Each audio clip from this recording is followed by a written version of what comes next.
industry expertise and experienced participants. May I have a written response from you all? Good morning. We sound full of energy, please. Very good morning. All of you once again. A very good morning. A very warm welcome to day 2 of the HR SATT Leadership Conclave 2026 here at ASTRA School of Business, SR University. I hope you all had a wonderful evening after an inspiring first day of discussions, networking, and knowledge sharing. It is truly energizing to see such an enthusiastic gathering of industry leaders, academicians, HR professionals, and young minds once again this morning. Yesterday, we witnessed an exceptional exchange of ideas across 4 highly engaging panel discussions. Begin with a short summary of yesterday's panel discussions. Our panel discussion 1 explored the evolving landscape of strategic HR leadership and the future of workforce transformation, highlighting how organizations must adapt to rapidly changing business environments. Panel discussion 2 focused on people analytics and technology-driven HR practices, emphasizing how data and digital tools are reshaping decision-making in organizations. In panel discussion 3, our distinguished speakers shared valuable perspectives.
Sorry for the inconvenience. Continuing with panel discussion 3, our distinguished speakers shared valuable perspectives on leadership, culture building, and talent development, reinforcing the importance of creating agile and resilient organizations.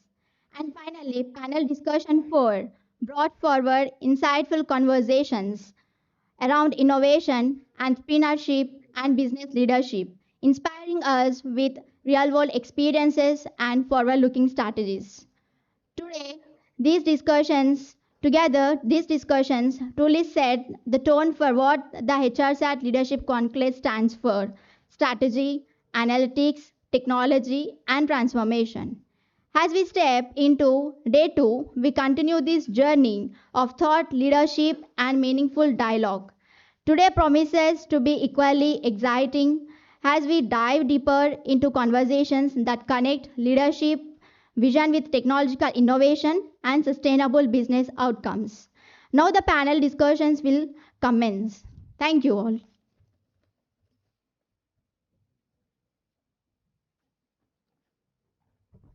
Once again, a very good morning to everyone. And to begin day two, we start with panel discussion 5, which is also the first session of the day. The theme for this session is innovative strategies, analytics, and technology in leadership, culture, diversity, equity, inclusion, corporate social responsibility, and environmental, social, and governance for business outcomes and transformation. This topic reflects the growing importance of data driven leadership, inclusive cultures, and sustainable practices for business in shaping the future of organizations. To set the context for this discussion, we have with us an eminent leader who brings deep experience in talent development and organization transformation. Ladies and gentlemen, it is my privilege to invite our keynote speaker, Mr. Mario David, a seasoned human resource and organizational development professional with over 2 decades of experience in talent development, change management, and leadership capability building. He is known for designing impactful learning and development initiatives that enable organizations to build high performing teams and drive sustainable business outcomes. May I now request Mr. Mario David to kindly join us on the dais and deliver the keynote address.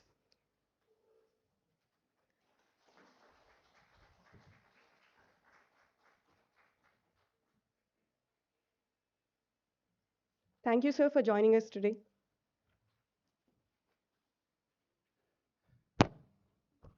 All right, thank you for the fantastic introduction. My name is Mario, as he said. A little varied background. I started from the Indian Army. I did a 6 years of short service commission as a captain and later moved into corporate. Almost 6 years plus 18 years into corporate. This is my total experience. Presently with the world's largest, richest, and the biggest bank, JP Morgan and Chase, 226 years old bank with revenue of $6 trillion, little more than India's GDP.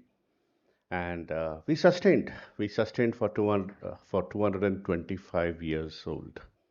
And it's not a joke where many businesses closes within a year or 2 or even 5 years, sustaining for 225 years with a manpower of 2,18,452 employees as on February 2026.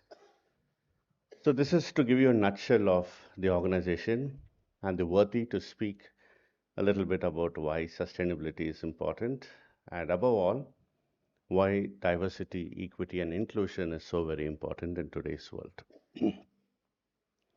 So before me going ahead and preaching my experience, what would you want to know from me? Let me ask I will take 3 questions and from that I will build upon. I think that would make more relevant sense to address the audience rather than me preaching my own experiences. So 3 questions from any of the tables. What would you like to know from me? Anybody has a mic, you could pass the mic to them. Thank you, sir.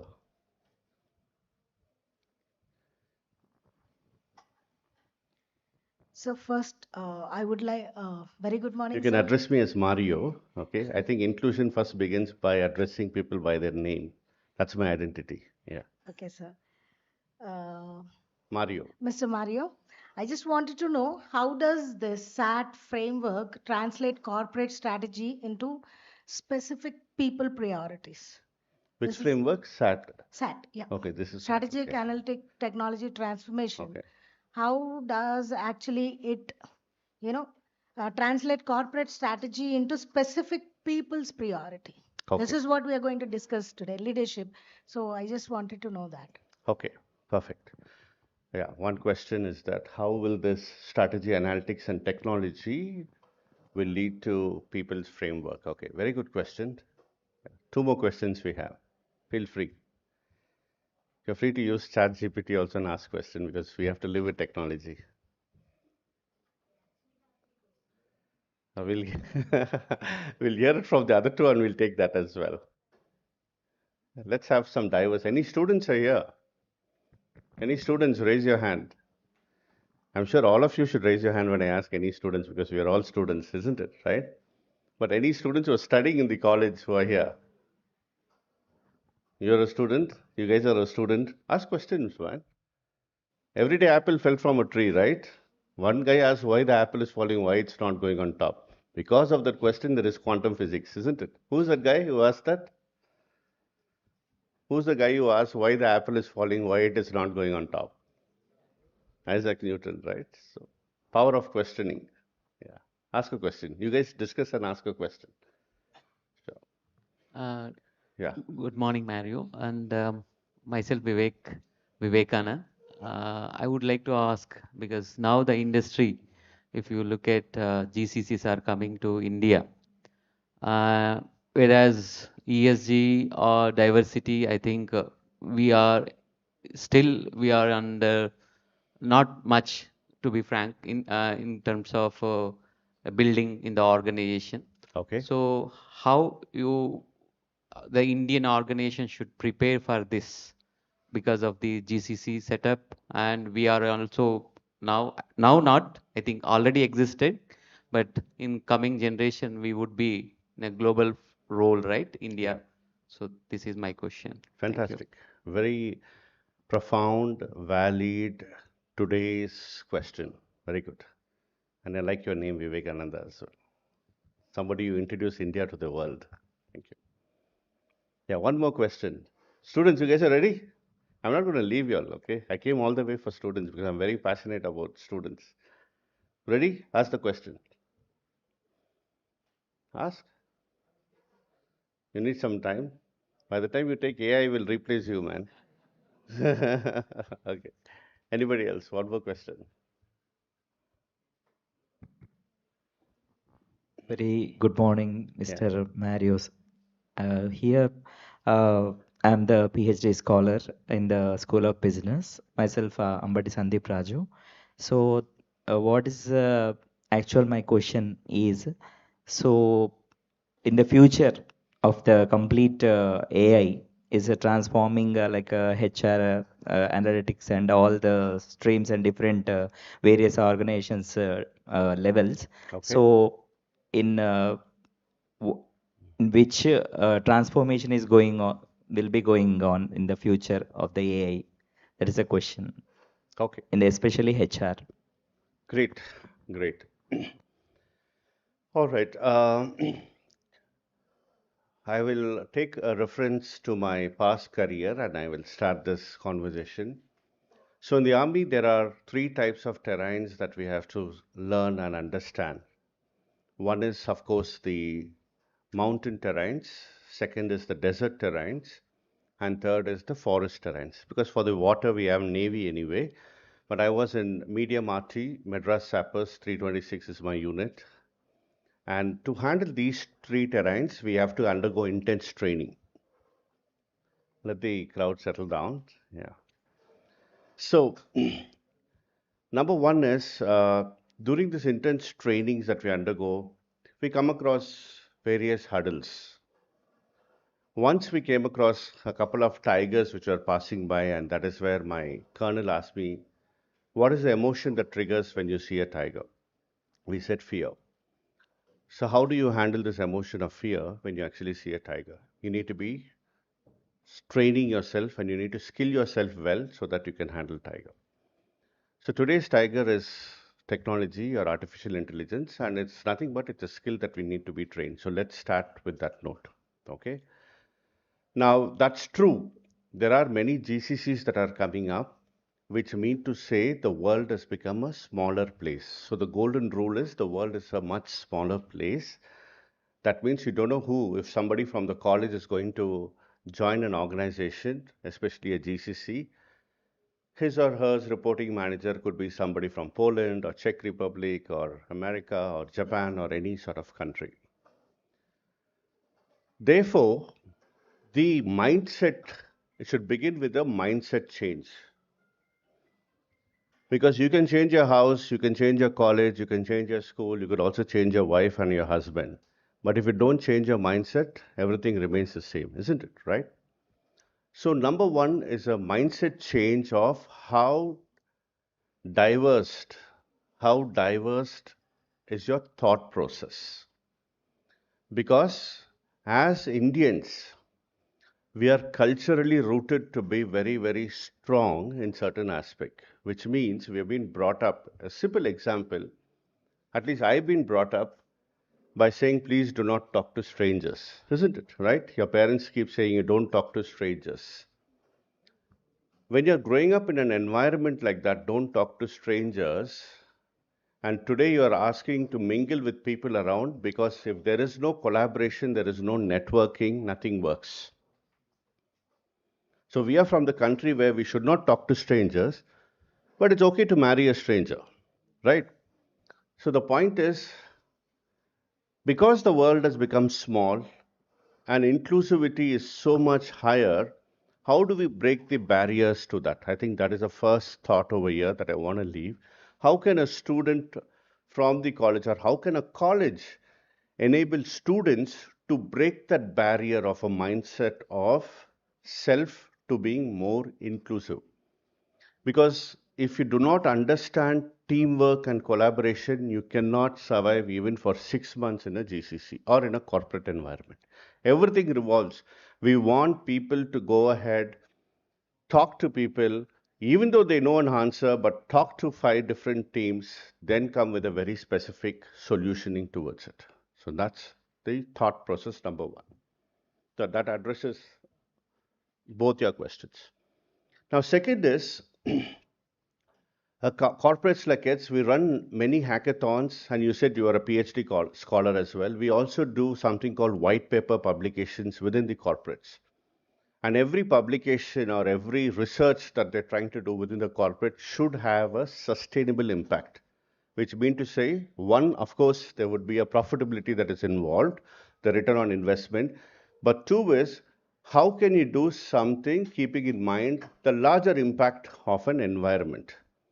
So therefore, in the college itself, would it be possible we create an opportunity when the students are doing the projects to keep in mind the sustainability impact as well?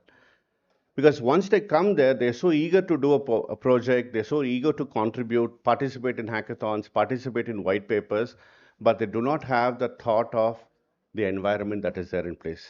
So when the leaders ask them, okay, by doing this, what is the impact on environment? No clue about it. So that's the second important part. I'm sure the mic still works. Yeah, because the light is on, right? Red. So, being, sorry? Yeah, power is standing here. So, so sustainability is the key of everything. How can a student mindset think on being sustainable in whatever projects that they're doing? Third, third important is, do we have a product specialist? That is, how do we have a user experience in whatever you do, whatever the student is doing? Can the college enable students to keep the user in top of everything? It's not that I need to complete a project, it's not that I need to finish something, but what is the end result? How a user will be benefiting from the project or from something that I'm doing. I think these three very important aspect where somebody has to try to imbibe these qualities in a particular student. Okay.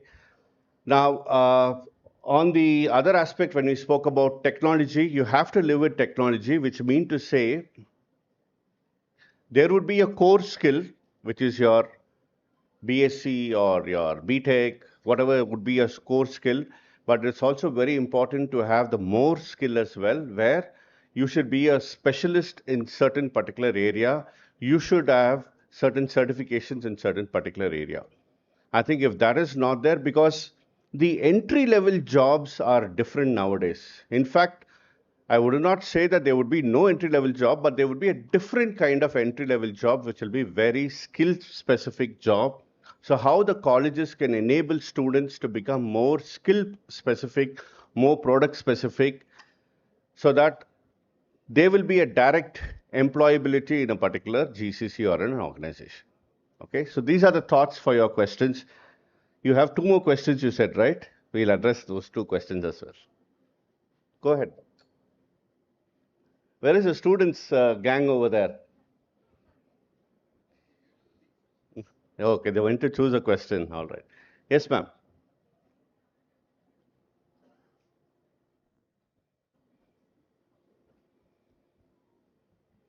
You have a question? Yeah.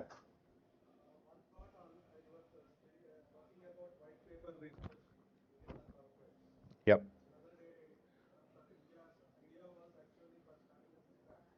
Working on the research phase papers to be produced in a conference. So anyway, my question here is, when corporates are spending their time on those probable best or better research they want to do in their area of specificity, academicians in silos is working with some kind of, maybe at times it may be mapping ideas also. Okay. Why they are not collaborating to bring out the best research output? Is there any what you call possibility over there? We can identify it all. That is the thing. Then how can we approach? What should be the approach of this? Keeping aside time and confidentiality factors might be also into the picture. So this would be one of the best combination, because uh, right time of research focused scholars will be benefited with the corporate problems, is was my thought. Okay. That's a very powerful question because some of the universities have come together and at least came up with a particular solutioning idea saying professors of practice, where they imbibe that as a particular policy where the colleges should have professors of practice. That's a good thing, where experienced people like us who actually know the real kind of situations that are happening and coming and teaching. I'm a professor of practice for MBA and I take human resource management. When I went through the performance management book, there's a big fat book on PMS. When I went through that, what is there in the book and what we practice in the book is sky to earth difference.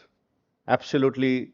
In fact, PMS structure would fade away. That is a yearly appraisal. The next 5 years, 6 years, it's going to fade away. There's going to be something new altogether. So, in a policy level, there's another proposal that came saying that why can't professors take internships in corporate? Okay, so that the professors will come 3 months internship, they actually get to know how a product works, how a process works, different work streams, and then they come back and teach. That was another proposal that happened, which answers the original questions of why don't the corporates collaborate with professors to do research and white paper. When the government of India proposed to the corporates saying that why can't the professors be an intern, there is something called confidentiality of information that we have, where we will not be able to share information to professors of exact working scenarios and they go ahead and start teaching the student. I think that was the only issue that had, but it would be amazing, if it would actually be amazing if some other ways, like a mentor, professors could be like a mentor, trying to collaborate with the corporates and do a better research papers. Because when we do a research paper, whatever quantitative or qualitative research that we're doing, it is more on the complete product based research. The abstract and all would be totally different when we compare to what exactly the depth that the professors have would definitely be better. Okay, but that's a very valid question. Okay. Any other questions? So, in a nutshell, if I say that since the world has become small, inclusivity, diversity, and equity has become high, which means you don't know who you're going to talk to in which country and who you're going to interact with in your team or within your work stream. Number one. Number two is you need to embrace the change. I had a recent problem with one intern. I was coaching and mentoring that intern without naming the university and all. Intern was extremely excited. He came and asked me, "Sir, I'm going to speak to my manager who's from Poland. Tell me what are the questions should I ask him so that I get a good impression with my manager." I said, "Don't ask anything subject related. Just go and have a free flow, get to know him better because it's your first conversation." He said, "Okay." So he was extremely excited. He went, he spoke to the manager. Next day, when I came and logged in based on the time differences, in the afternoon around 4 o'clock, 3:30 in the afternoon, I get a huge complaint email about my intern. And I was shocked to read the complaint. The complaint was very pretty simple and straightforward. So he met his manager who's from Poland. The manager has a long beard and a mustache and all. He said, "Good morning, Mr. Wilson. How are you doing?" Wilson is a made up name because I can't reveal the name. He says, "Please address me as Miss Wilson, not Mr. Wilson." So this guy says, "How can I call you Miss Wilson? You have a beard and all." "No, I insist you have to address me as Miss Wilson." So he actually laughed on the call because it's a cultural difference, right? The world has a lot of genders, but we have a very specific male or female. And I also believe in an XX or an XY chromosome, but you need to just pretend and go with the flow, right? Then when I read that email, that manager from Poland got extremely disappointed, extremely upset, and wrote a big email against this particular employee. Then I intervened, I spoke to him, I told them the cultural differences and all that. We solved it. But as small as this, because next to you, you don't know who's going to work next to you. Next to you might actually have a blind person who's totally blind, who's actually coming and working for you. So I think trying to have that inclusive thought is extremely important, because even you know the answer, the initial part, even you know the answer, but getting different perspectives of the solution for that particular scenario will make a larger impact, so that you will be addressing a more diverse solution rather than a very specific solution. I think this is the key aspect that I want to drive here on how colleges can think more globally. How can you change your case studies more globally? How can you try to imbibe a very diverse culture? And fourth important aspect is, how can you try to make students to do whatever they're doing to keep a sustainable model in their mind? So these are the final thoughts that I want to share.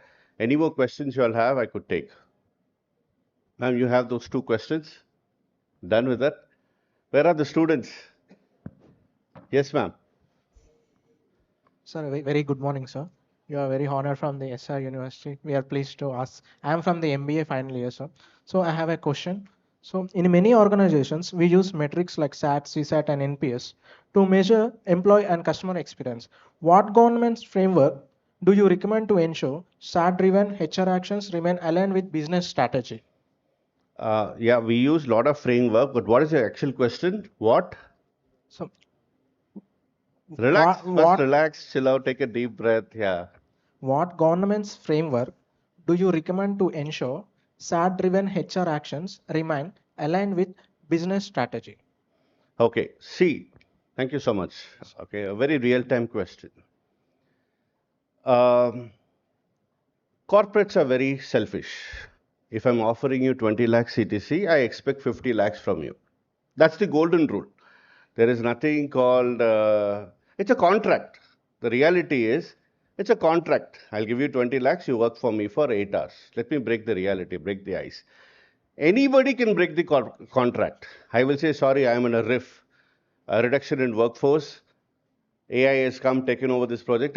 You are an excellent employee, but unfortunately, this role is no longer there, and I'll butter you, and I'll say that I'll give you 3 months, 6 months salary, and I will say Tata bye bye. In the same way, you also get another good opportunity. You'll also say Tata bye bye, and you will put your resignation.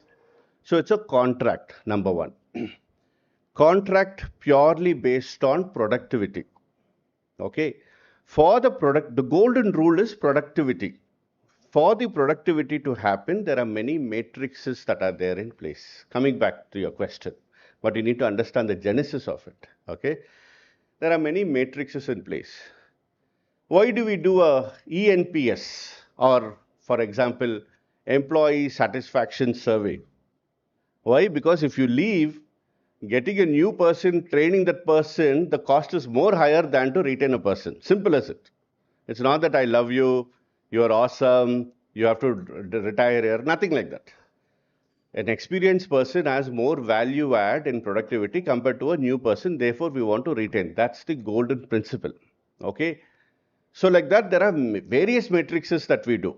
We have something called OKR. OKR is objective key results. That goes on an application called Jira or a Monday, or there are many applications where we will track how your doing your nature of job based on your KRAs and your KPI and what is the productivity. Okay?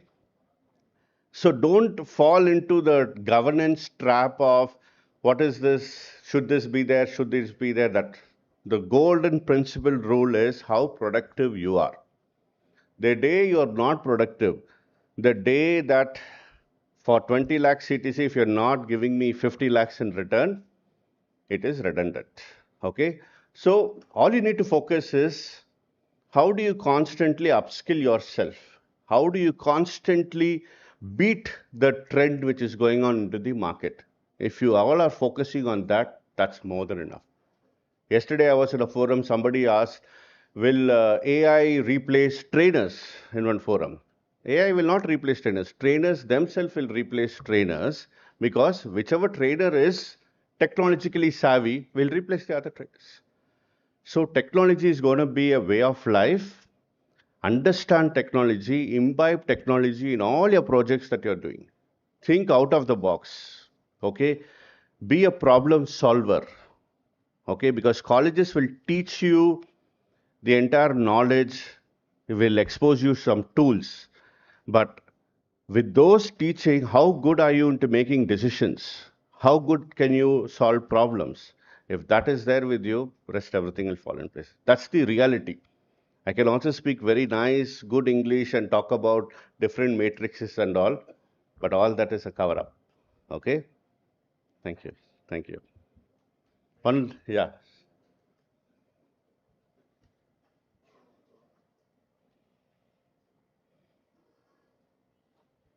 Sorry, I joined in late, so possibly you may have covered this, but just wanted to know your take on wokeism and how you can, as corporate leaders, put some kind of a limit on wokeism instead of going all over it in the name of inclusivity. Okay. That was one. Second, I'll come to Woke it. culture. Okay. I'll give you one example. Okay. When I joined JP Morgan and Chase, I was heading I am still heading a vertical called cybersecurity and technologies. I was just 3 months into the system. And I joined from a company called ASTRA DM Healthcare from Dubai. Okay. So when I joined this, earlier to that, I was heading HR with Apollo Hospitals for 5 years. Earlier to that, I was with Idea Cellular. First time I'm working here in a multinational IT industry.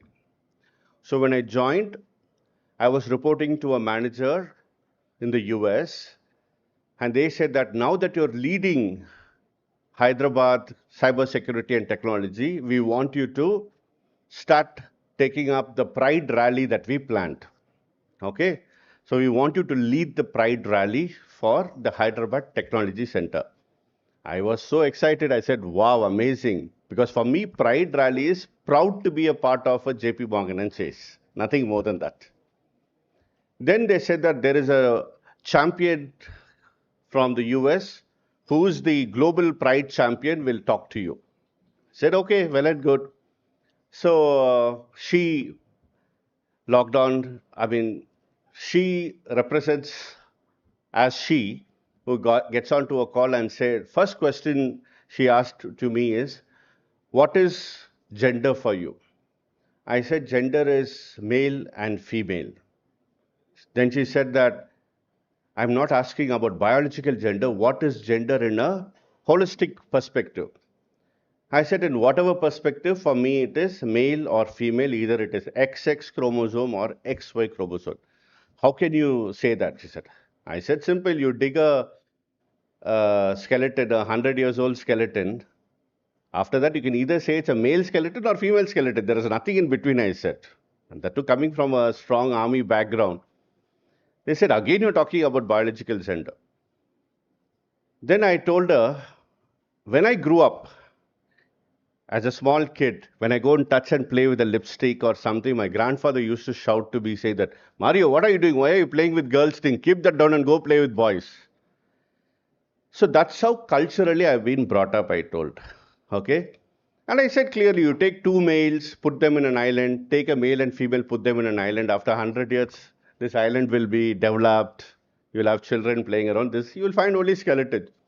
Rest everything is one mistakenly I use this word saying it's a mental delusion. This is the word I used. I get an escalation on myself. My boss says, Mario, I want to talk to you. I said, that to an emergency, high priority email comes to me. I said, yeah, tell me, Adam. My boss was Adam Rosenberg. Adam, what happened? No, you're having very strong thoughts and all this stuff and all. I said, obviously, if it's their opinion is that, this is my opinion. Because I know a soldier in minus 22 degrees in CHN wearing on a uniform, taking a 7 kgs inchas 4 rifle, 22 kgs backpack with artilleries. It's not easy to stand there, right? You will find red flags.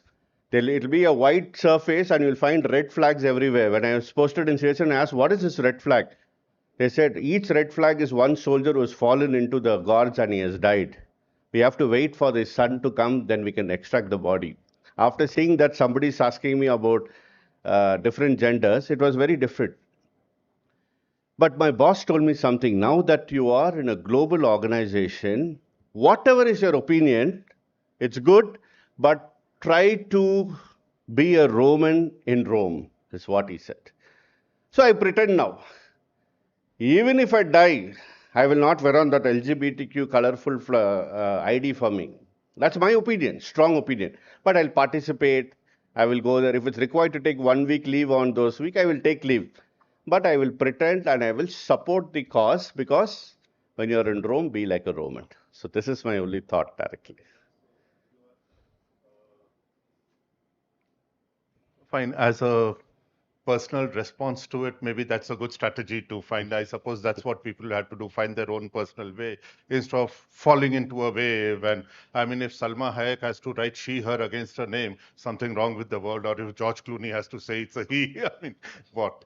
But that apart, we get it that the best way is to have your own personal strategy to deal with it instead of absolutely. taking everything on head on, because corporates seem to be overindulging in it these days. I mean, essentially following American culture, whatever. The second thing was more mundane, that HR keeps reinventing the same thing into new bottles. I mean, अच्छा खासा KPI KRA था, अब ये OKR क्या हो गया है? मतलब, and when I try, it's the same thing. I mean, what? Okay. Okay, yeah. Maybe we'll take it to the That may be better. All right, but that's a very strong questions. KRA, KPI, OKR. Okay, we'll discuss it later. Thank you so much. Thank you.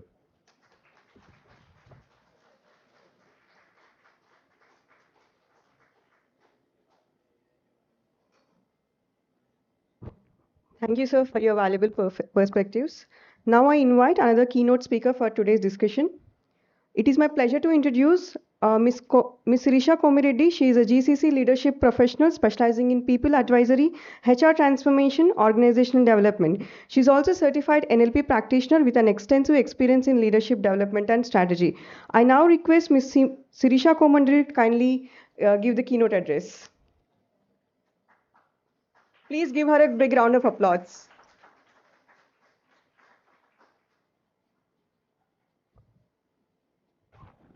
Thank you so much for the intro. And thank you, Ram, for having us over.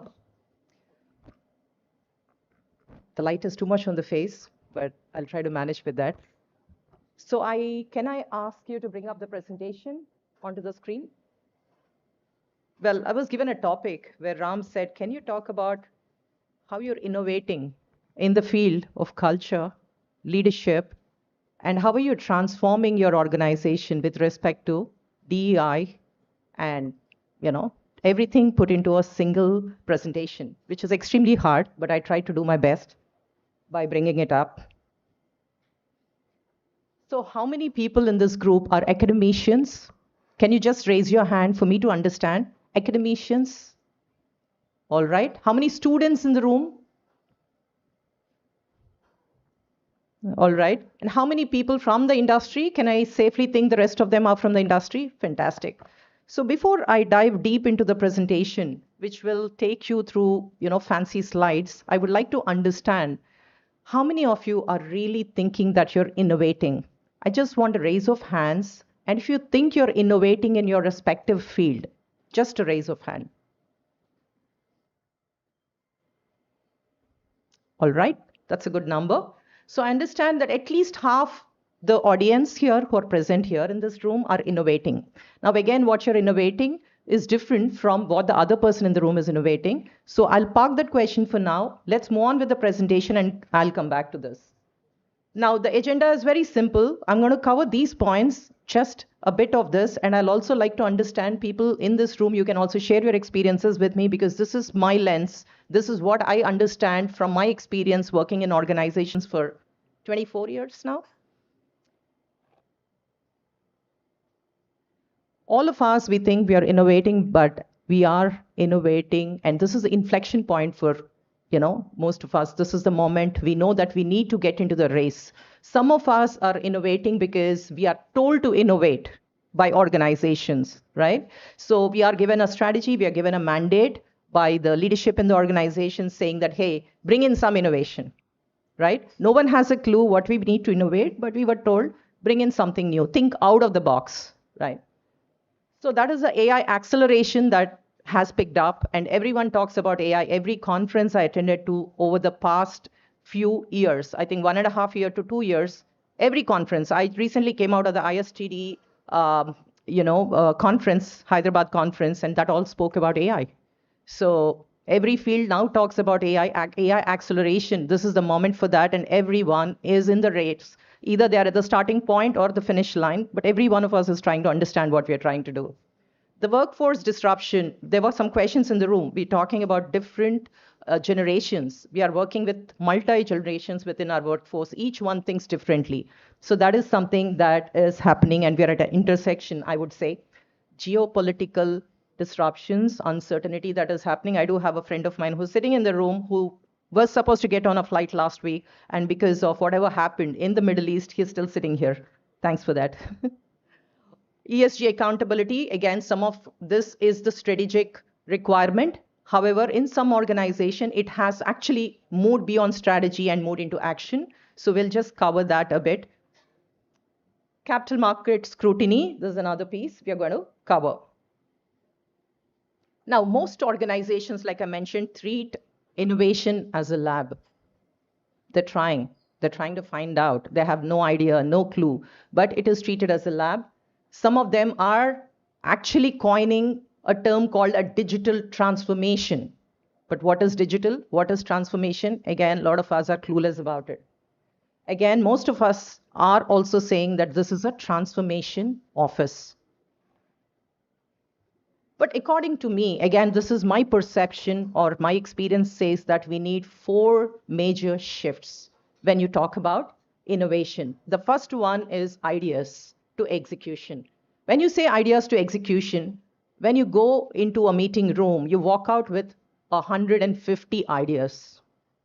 How many of them are actually culminating into a proper execution idea? That is what is more important. I think it's taking ideas, also looking at how those ideas can be executed for that particular industry also matters. Again, something that works for Mario in JPMC might not work for Sirisha and Covasant. You can't just mimic someone, say that, okay, JPMC is doing something, I'm also going to drive that. That doesn't happen. Again, you need to invent or innovate based on the industry that you're working with.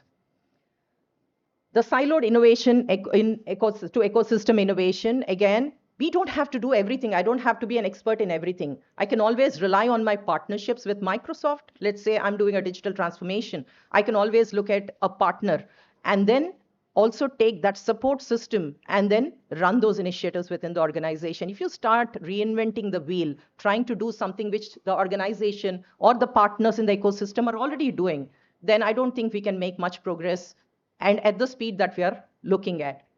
Moving on, we also have the academicians, academia. So right from the beginning of my career, I've been very, very clear that whatever we do, we actually tag team with the academia. It's extremely important that the generation that is coming out of the colleges need to be aligned to what we are doing at the industry. Again, are we doing enough? No, we cannot reach to all the academia that we have out there, but at least tie up. Like one of the organizations, the previous organization I worked with, we have signed MOUs with certain colleges in Hyderabad. We were creating the models with them. We also have a center of innovation or center of excellence established one of the colleges. Now, again, I can only talk about 1, 2, 3 colleges that I can tie up with. Can I do it with everyone?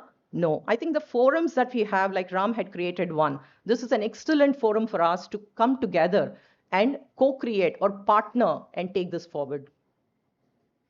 The next one, again, most important, this is actually seen a lot in a founder-led organization. You can see it is gut-driven to data-directed. Most of us, I'm a leader in the organization, so why don't you follow and do this? That's the direction, or it comes from authority, a place of authority, because they think that it is going to work because it worked well for another organization.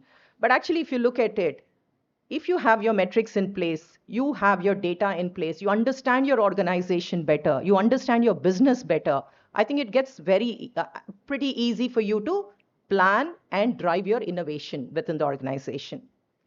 Growth at any cost, responsible growth. Again, you need to have your thought process in place. You need to have your strategy in place.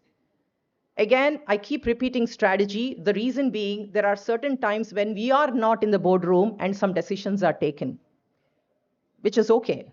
But coming out and taking the consensus of people who are actually working on the ground is equally important. Involving such stakeholders in the meetings also helps you to take up this, what is the reality versus what is the strategy. I think that is something which has worked very well for companies which have moved from into responsible growth.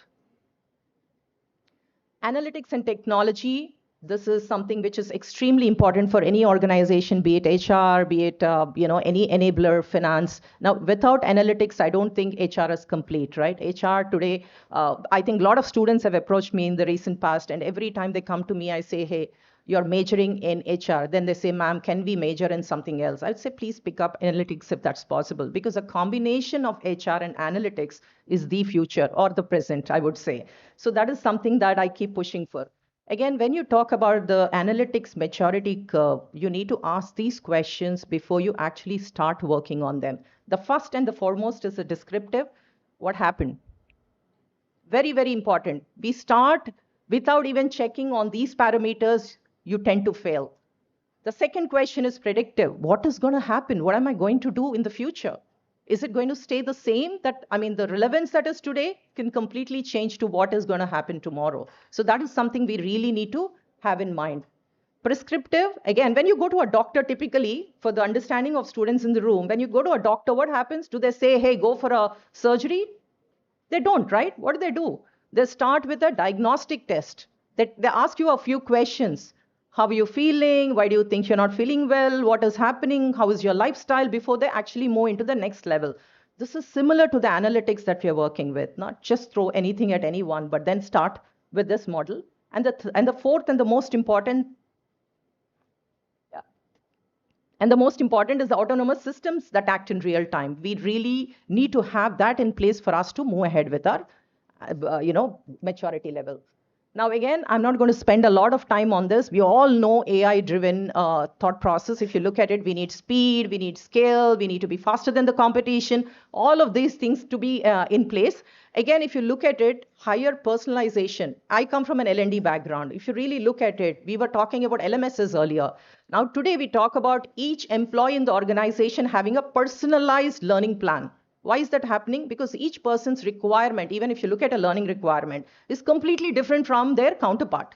You can't just say that these are the set skills, all of you pick it up and start working on it. It doesn't work that way. So personalization is equally important for us. So that is helped by the AI-driven intelligence. That can only happen there.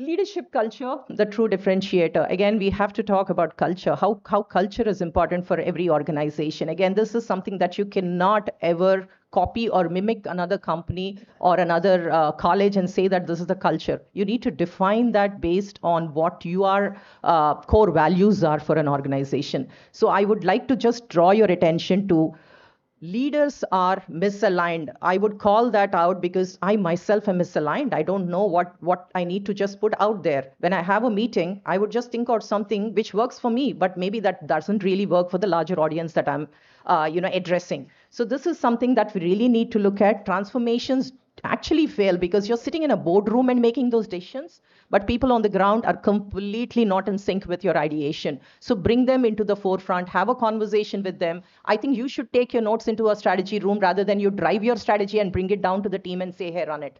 So that's one. The second is usually organizations resist a lot of change. Anything that you bring in saying that, you know what, we are working on AI. Immediately the question that comes to, the employee's mind is, hey, are you replacing us? Am I becoming redundant? What is happening next? Do I lose a job? So I think that resistance before driving any of this innovative or transformation measures in the organization, take the consensus of employees. Again, you might be a large organization. JPMC has a large, employee set. You don't have to really go to each and every person, but there are tools that you can use to understand their psychological mindset and understand what they're thinking before you actually bring down and say, hey, follow this set of, rules. Now, moving on, incentives reward stability over experimentation. Again, incentivize each of those measures that we are taking. Again, incentives don't mean a reward which is monetary in nature. It could be any form, recognizing, pat on the back. There are multiple things. I don't have to talk about it to the set of HR people who are working on cost cutting all the time. You know how to incentivize your employees. So I think that is something which will drive innovation within your organization. Again, there are two kinds of leaders that we have seen. One is the traditional leader who follows a set rule book. The second one is the transformational leader who's flexible, who is okay to understand, who's open to take feedback, someone who is, driven by data rather than, gut feel. You also have someone who's ready to take a risk. The old school leadership, again, is like very rigid in terms of thinking that, this works for me and this has worked for me in the past, so this is going to work for me in the future. Whereas the new age leaders are open to experimentation, they're open to take ideas, they're open to collaborate with people outside their leadership to understand if this works, doesn't work.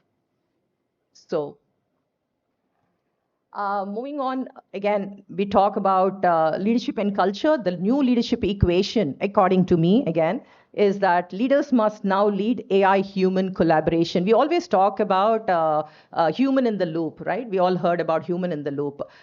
Recently, I was in a conference, and Rika was talking about a leader quoting that human lead the loop, right? So that is something very interesting because human always needs to be in control of what is happening rather than just saying AI is going to drive everything.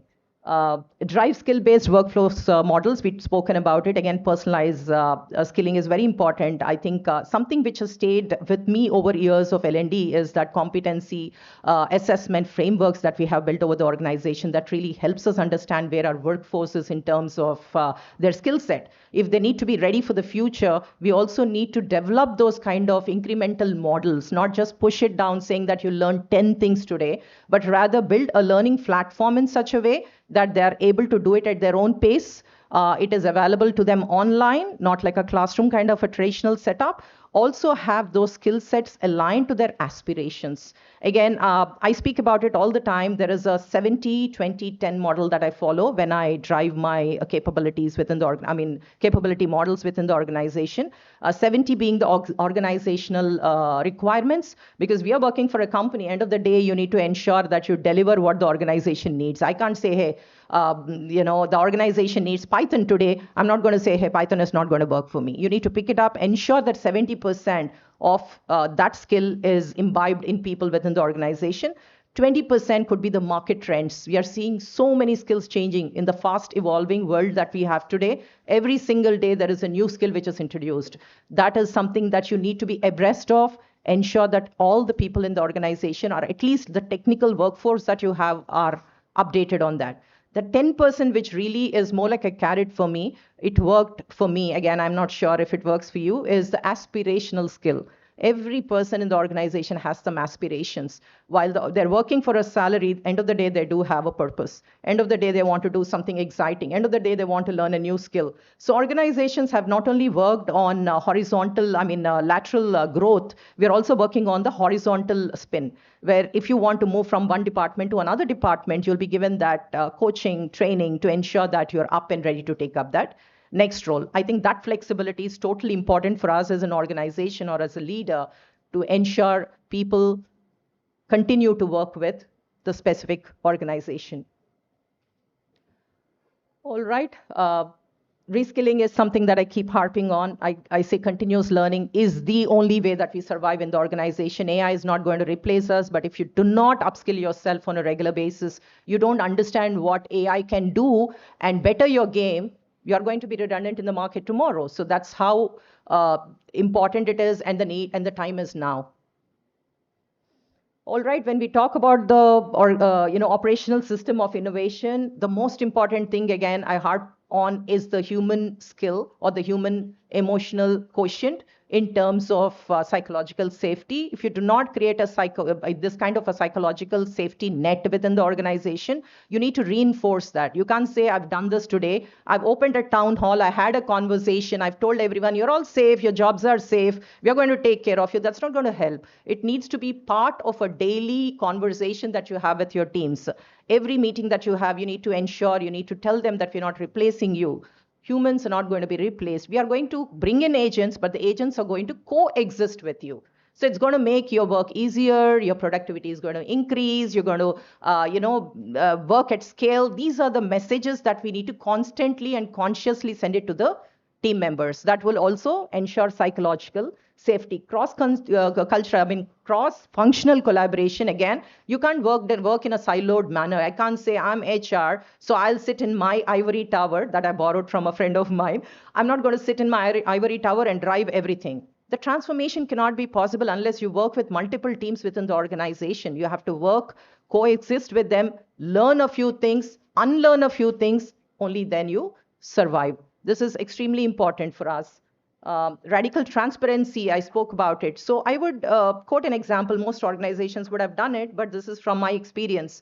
There was a time during COVID when most of us understand that our jobs were really not very stable. We were losing clients, and especially companies that I worked with, we had clients working out of different countries who shut down their operations. And we had, like, one of the organizations I worked with had 25% of their revenue coming from airlines and hospitality. Imagine what would have happened. The 25% almost came to net zero. I mean, we didn't have any business happening there because most of the airlines have shut shop. Similarly, hospitality, you know what happened, right? So at that time, what happened is there was complete disruption. People were not engaged. People were not performing. Everyone was worried, okay, it happened to hospitality yesterday. What is going to happen to me today? I think at that time, we had an open house, a virtual open house, where some people were ramped down from the airlines and the hospitality industry, where the management came together and they had a candid discussion with each one of us through a town hall mode, obviously, saying that, hey, you know what, there is a ramp down and this is real. We're not going to mince our words. This is real. But what are we going to do about it? We as leadership have decided to forego our salaries for a month or two. Similarly, what is that we want to do with you? I mean, you can, share what you want to do. So finally, we all came to a decision that we will forego 5% of our salaries for a period of 6 months to ensure the people who are ramped down, who are not in business, who are ideally would have let out into the market, have been managed. Their salaries have gone home. No one lost their jobs. I think this kind of transparency where leadership trusts you to take the decision rather than them saying, hey, this is what we are going to do, really helped. And every organization, I'm sure, talks about transparency. But in actions, do they really, really mean that is something you need to think of. And most of you are leaders. I think that is something you're already doing. But if you haven't, then please work on it. Learning velocity, again, we spoke about it. Learning is the only way that you survive in this job. Today I'm here, tomorrow I might be out if I don't really up my game. So this is something that I keep talking about, and academia, you really play a big role. You cannot say that whatever is the syllabus is what I'm going to teach for my students today and then ask them to go fend for themselves, because tomorrow when they go into the market, the skills they learned today might be redundant by tomorrow. So very important for you guys to push them, also ensure that they get a few certifications in the market, understand a few skills which are over and above their academic qualifications. This is something only a or a teacher can do. So continue to do that in the academia and industry. We keep pushing them. We do a lot of reimbursement policies in the company. We do a lot of skill enhancement programs in the company. We ensure that people are upskilled. But again, it's a collaborative effort. No one team can do this. All of us coming together, I think that is when we can make this happen. Again, KPIs that matter. How do you measure? So for me, in my mind, these are the KPIs which I think internal mobility. How most organizations are not very open. We do have a policy in place which talks about 18 months you serve in a certain department, you're allowed to move out into a different department. But ultimately, when it's time, not many managers are convinced or happy about it. They say, you know what, this person is indispensable. If they move out, I'll be at loss. I cannot do this. But what are you doing? You're stopping them from performing better. The individual is interested from a HR role to move into a finance role. Why don't you give them an opportunity to do that? If you do not allow them to move internally, they will anyway leave the organization and go out. So that is a gamble that you need to really take. So if you are very, very clear about it, you understand that employees' aspirations are equally important. I think that definitely really helps. Moving on to cross-skill adoption, I'm not going to harp on it. Skill, skill, skill. Innovation participation rates, extremely important. Even a smallest idea counts. One of the organizations I worked with had something called an Idea Central. This is a large organization. It's a financial services sector. And we were large, like at least the financial services sector itself was about 40,000 plus people. Now they opened up what do I say, Idea Central, where you can post your ideas. It could be as silly as, maybe it reduces a rupee from your overall, cost. However, every idea was taken up. The best ideas that you have were sponsored by the senior leaders in the company. Let's say I'm a leader running a business and I see that this particular idea is valuable for me. I can always sponsor that idea, look at the development of that. Maybe it's an app development, maybe it is a cycle time reduction, it could be effort reduction, it could be anything, cost reduction. You can pick up any such ideas and you can sponsor that. So we had the luxury of doing that in a large organization. Smaller companies, we do have incubation centers. We call them the centers of excellence. We do have certain mentors who are tied up with it. But again, they have a day job, right? How much time can they actually spend on the ideas is a question. In such times, I would say that we should welcome external mentors to come in and help them out and ensure that the idea actually gets into culmination and it's executed on ground. All right, before he throws me out, I'll quickly move on. DEI, CSR, ESG, these are large topics. These cannot be covered in a single slide, but I tried my best to put them all together. Again, diverse teams, we know what happens, better ideas, people, different ages, they come up with radical thoughts. That's very important. A greater creativity and stronger innovation. This is what we think will make the change. CSR, again, it's a boardroom dialogue. We talk about 2% of our revenue goes into CSR every year. So most of the organization does this as a tick in the box kind of an activity. I think it needs to move beyond that. Some organizations that I know of or my friends worked in also have a separate wing, CSR. While it's a board agenda, there is also a wing where they do have CSR, which is run by the employees of the organization.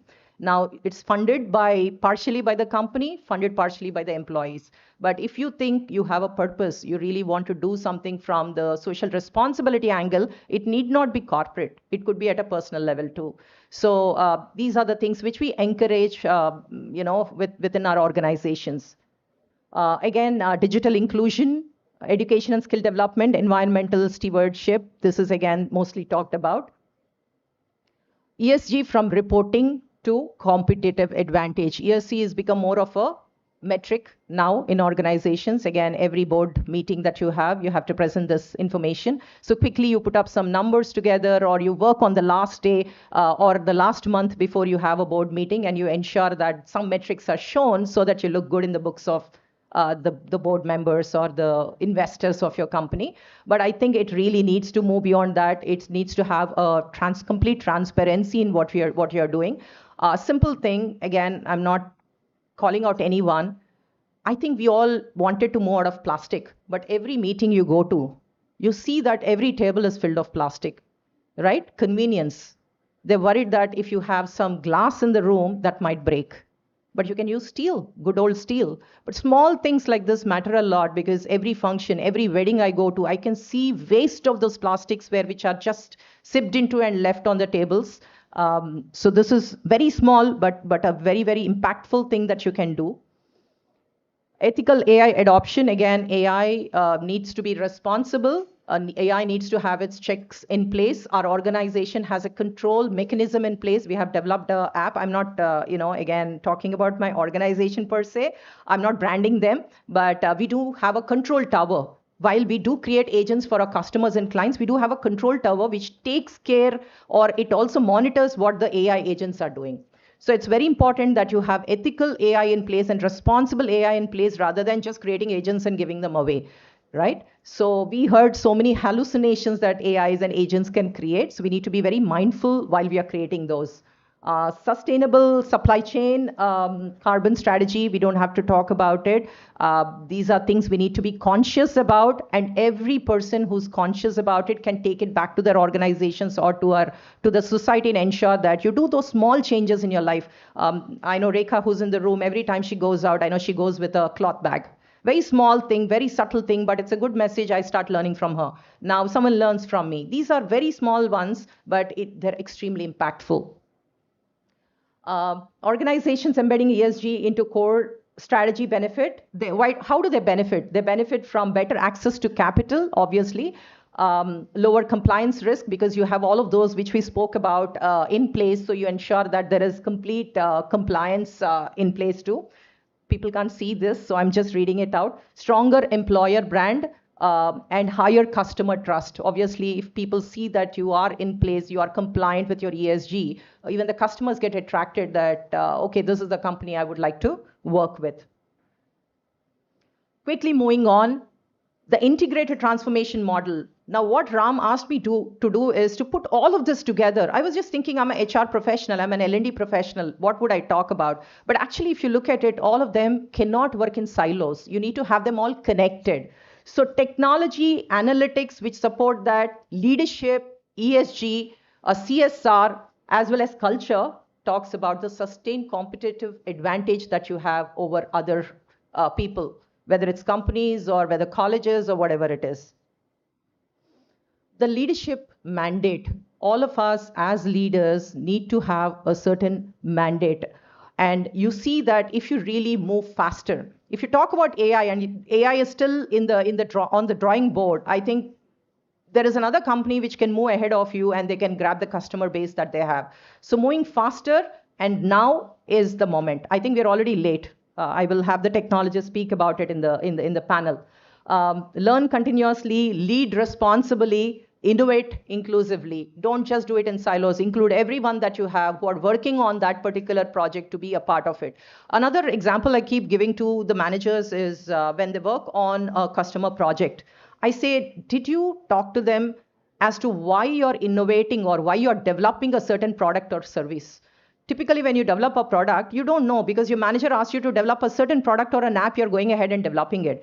But if you have the big picture thinking as to where that particular product or service is being used, I think it makes more sense. If I know that the service that I'm providing or the product that I'm developing is going to be used in medical device testing or medical devices or an organization which is specializing in pharma. So we understand how the whole life cycle is going to help them. How they are creating something which is going to help them with the entire cycle. This is extremely important. Again, the future does not belong to the most digital organization. It belongs to the most aligned organization. How aligned are you is a question that you need to ask yourself. When I say aligned, it could be in strategy, it could be in culture, it could be about people, it could be about leadership, name it. All of this need to be together. Again, tie them all up to the business outcome. End of the day, you're here not to do charity, right? We need to ensure, we need to deliver, we need to make sure that the revenues are also met with. So tie them all up and also show them the impact or the outcome that you're going to derive by doing certain things. So this is my last slide. I'm not going to read that. Whatever happens through it, I would like to thank you. And we're going to cover a few more during the panel discussion that we're going to have right now. Yeah, interest of time, so.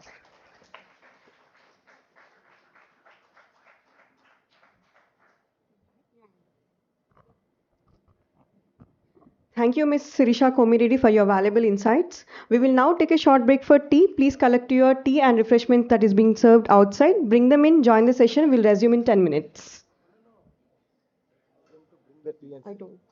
I told it. Yeah.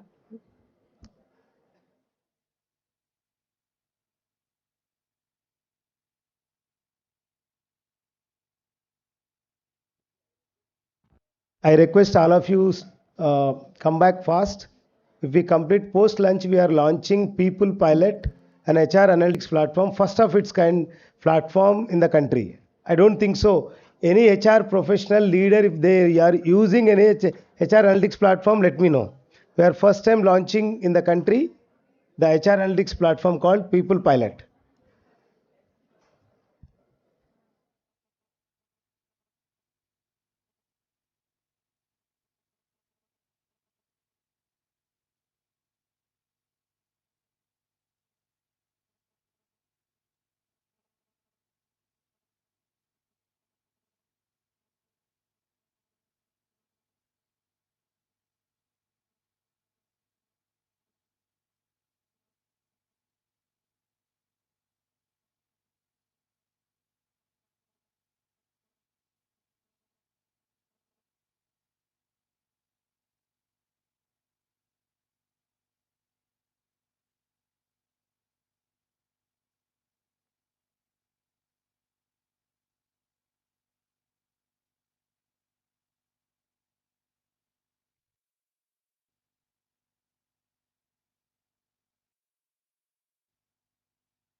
Thank you everyone for joining us back.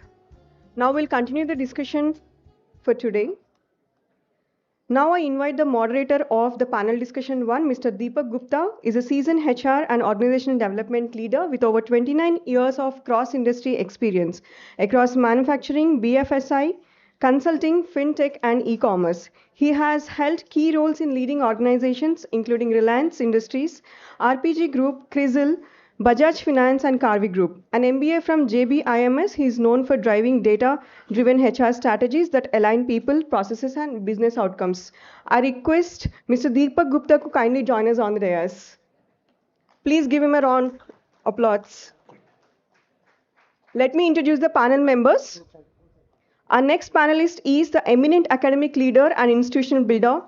Dr. Suman Naredla brings 3 decades of rich experience across academia, industry, and entrepreneurship. He currently serves as director of Hyderabad campus at Narsimonji Institute of Management Studies and has played a key role in significant role in driving curriculum innovation, research excellence, and startup incubation. A recipient of several national and state level awards for the leadership, teaching, and research, he is deeply passionate about institution building, entrepreneurship development, and mentoring the next generation of the leaders. Please join me in welcoming Dr. N. Suman Kumar to the panel. Please give a big round of applause.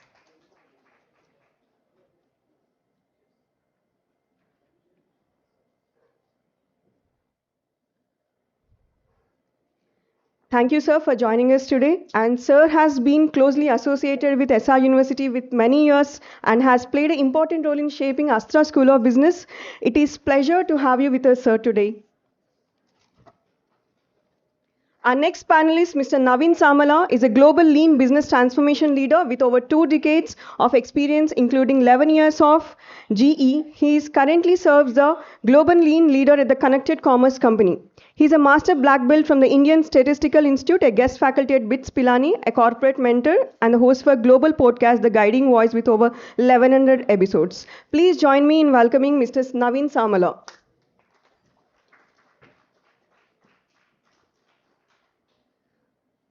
Our next panelist, Mr. Sriram Ditakavi, is a polyglot technologist, an entrepreneur, and investor with extensive experience in building and scaling technology-driven businesses. He successfully bootstrapped to IT service organizations and held leadership roles across technology, product management, sales strategy, and service delivery. Mr. Ditakavi is passionate about identifying emerging technologies, mentoring teams, and transformative innovative ideas. Sir, we welcome you to the panel.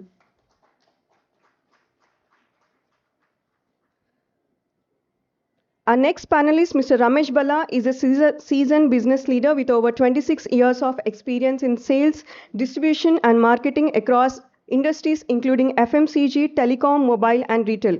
An MBA graduate with executive education from IIM Kolkata and ISB Hyderabad. Please join me in welcoming Mr. Ramesh Bala to the panel.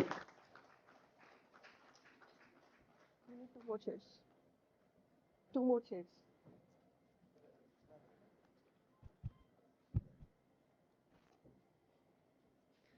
I also welcome Ms. Sirisha Komiredi to the panel.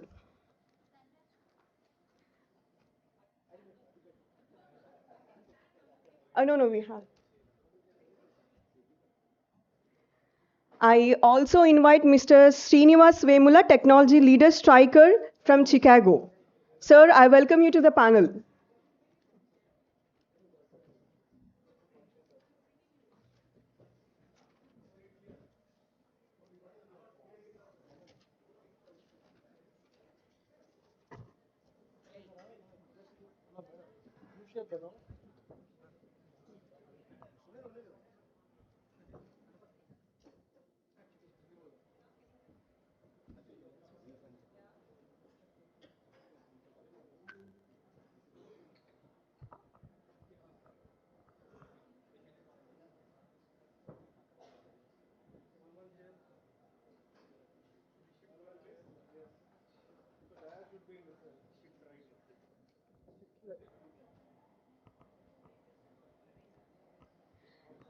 Thank you to all the dignitaries for joining us today.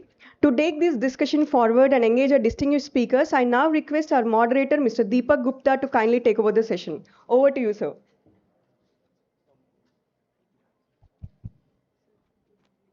Yeah, I know. I've been told 20 minutes, half an hour first, then 20 minutes. So Ram is going to intervene in between if we don't finish it in the time, okay? Anyways, let us do our best if we can. Yeah, sure. So first of all, Ram, thank you very much. Thanks to SR University for getting us all here. Thank you very much for having us. So the topic, friends, where are the students? Okay, anybody has to come back? Please get them.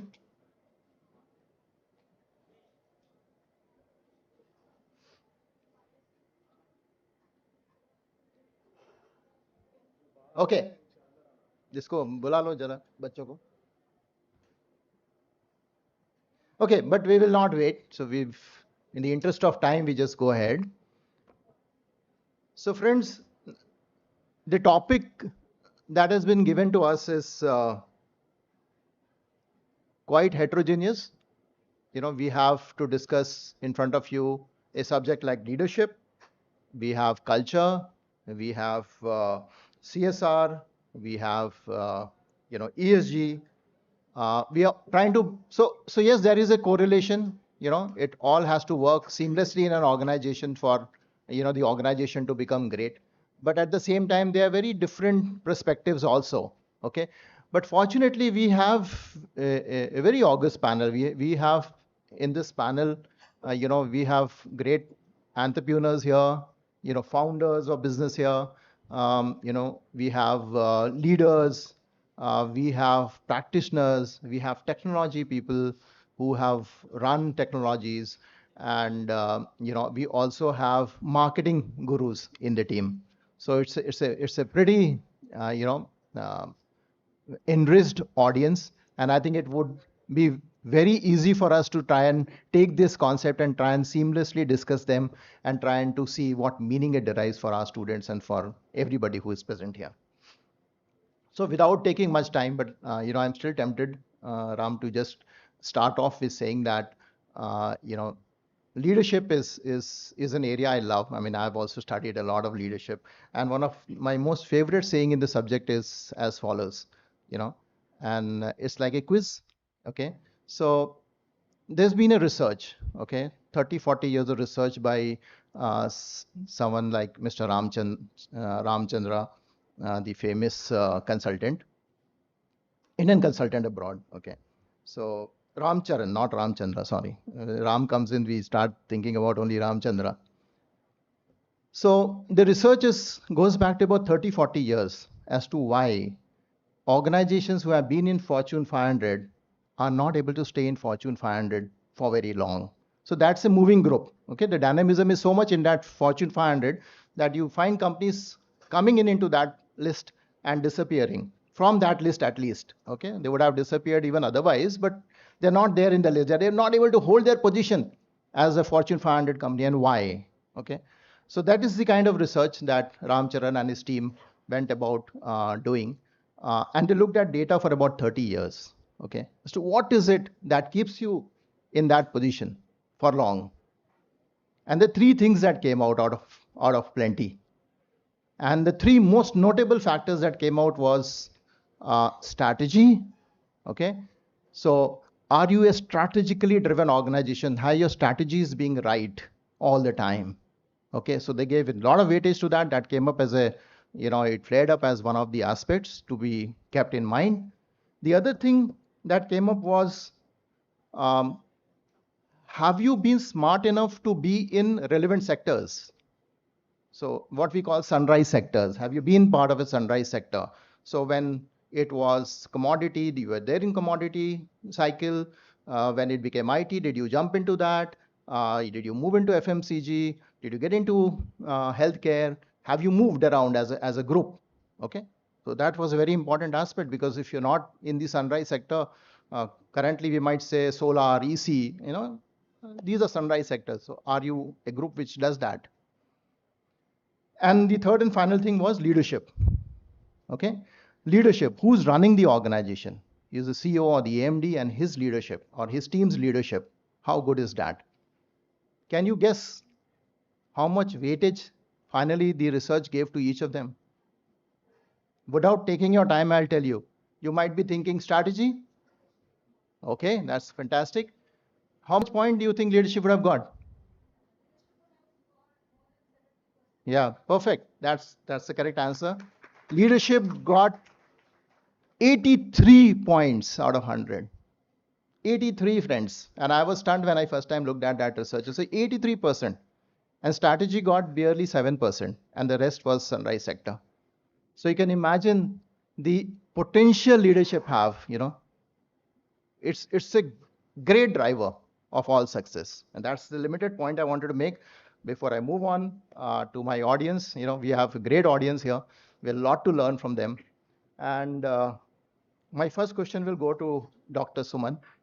From a leadership perspective, he's been a leader. He's been a leader in SRU. He has been now a leader with another institution. And I believe that when you change organization, your leadership gets challenged always, and you become even a better leader. So my question to Dr. Suman is, Dr. Suman, having been a leader, you've done it here. You're replicating, your leadership and your influence in another institution, and that's also going places now. How do you see a leader balancing profitability, which is the short-term goal, versus the vision and the profound long-term goals that we have? You always have this tussle, you have to balance your profitability. You also have to look at growth, people, sustaining everything, social cause. How do you balance this?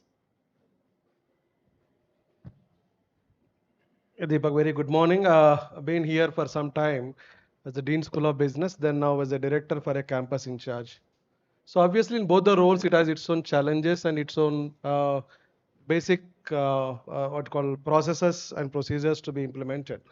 But however, end of the day, all those will have the base outline is for whatever we are doing, investment that is for that either a school level or as a campus level, definitely that would yield profitability by maybe it is sometimes qualitative base, and also end of the day it's a quantity wise. Now where I am today with an NMIMS, we have got a 90 acres campus, occupied around 50% of the place, still other 50% has to be done, accommodating only 1600 students as on today. Looking at the investment, it is around 120 crores already done. So obviously by the way that 1500 students paying back on their fees is not enough today. I know very well, and everybody knows it very well. But now it's a long term again. So as profitability can't be expected by any individual at this point of time. Hyderabad being is a very good shape. Hyderabad is one of the greater hub for all those by all means, either use case, technology perspective, campus corporate ecosystem, startup ecosystem, or it can be even otherwise the GCC is coming up. So it has become a very good hub. Now any university who has started its journey in Mumbai had identified Hyderabad very long back, 15-20 years back, as one of the hub. Today, about all the 9 campuses we have within NMIMS ecosystem, Hyderabad is the largest campus with 90 acres. So they feel like they want to make it an international campus. So they have a vision, and I'm working towards that vision. So obviously the strength, I laid down a plan. Immediately when I went after 3 months, they called me for the strategic plan to develop. So by 2031, I should make that campus 8,000 plus from the 1600 what I am today. Then how do I do that? There are a couple of ways. It's not always what works in Mumbai doesn't work in Hyderabad. So we have to weigh out what is the surrounding ecosystem in education sectors, what are the areas coming up, what might be the near future, what technologies will come up. It is very minute that if I put computer engineering, students are not joining. If you're putting computer science engineering, people are coming and joining. That small point to the larger picture of how do we train students come all is very calculative part. So, and these perspectives we have to develop, and I've included physiotherapy, which is picking up. Many schools have started doing it. All those classic schools are already again falling back of them. Hospitality management, which is very much so. Though they are not there as of now in the campus, but I started exploring what would be the coming what you call kind of a courses that people love to have in this place and as a hub. So means that futuristic thought, that futuristic approach I have to keep. Otherwise, I learned one very thing very much, very interesting. I mean, the one point which I understand in my way I learned as a journey of leader is as long as there is justification, any management will accept for the proposal that we put. Wow. Why? How you are going to make Correct. that? What is the justification behind that you are the 8,000 students you are going to get? And how these all, I'm not pitching just like that. This course is going to, no. Why Hyderabad is for this? Why Hyderabad is for this course? Why people do that? Lot of, and we also think that from a state private university, when you go to a deemed university, which is of a global, what you call a branded name, doesn't mean that it always have all the right things already there. No. A lot of things which we need to educate even on spot because they are in a other ecosystem. They work in a different sphere. Their base is about the central government policies, procedures, and things, which doesn't work in our local system. So as a leader, we have to tally that. So driving that, what is the profitable part? And same question was asked some time back, which is an issue on campus. One press meet was there. That you're charging so much of 25 lakhs of fees for a student of SBA, School of Business, and you don't know how to manage these, that, and others. You only look at 25 lakhs of fees per 2 years of course. You don't see that 150 crores of bank loan that our management has. You don't see why we have chosen only these remote place of Mahbubnagar district for conducting, because we should also see that which is the right way propagating the ecosystem across geographies of India is one of the philosophy of institution, and giving the quality education is also one of the philosophical indication.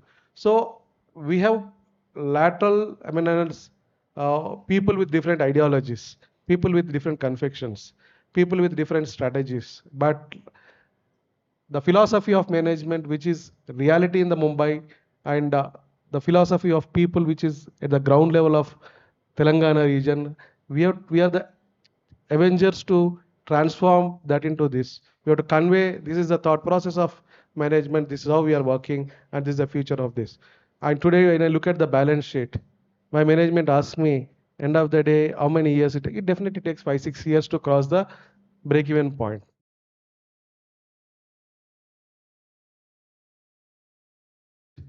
The exact fees of my salaries and other components, I'm around 8.5 crores per year, what you call expenses. In case of fees, it is 16 crores what we get. But that when we look at what you call the overheads or the kind of, but not the head accounts like the capital investment, we are not taking into consideration. Quite If a we take challenge, capital in, yeah, Quite a capital. challenge, I understand. If we take capital, it is not the right time to ask a question for the campus of 4 or 5 years Correct. old. So That's those the gestation period that both things we have to look. Correct, correct. Neither we don't deny that we are doing good on the pathway, but there is long to go to earn profitability for my institution by looking at the Quite a- long-term goals as well. Quite a challenging role, sir, and Right. Thank you very much. wonderful. I mean, who better than you could have explained this? So fantastic. Thank you, and we are all there. The whole HR fraternity, all of us are there to support you in your journey. Wish you good luck. Thank you very what much. you're doing. Thank you. Since on leadership, I'll quickly move to Shrisha. Shrisha, you've been you.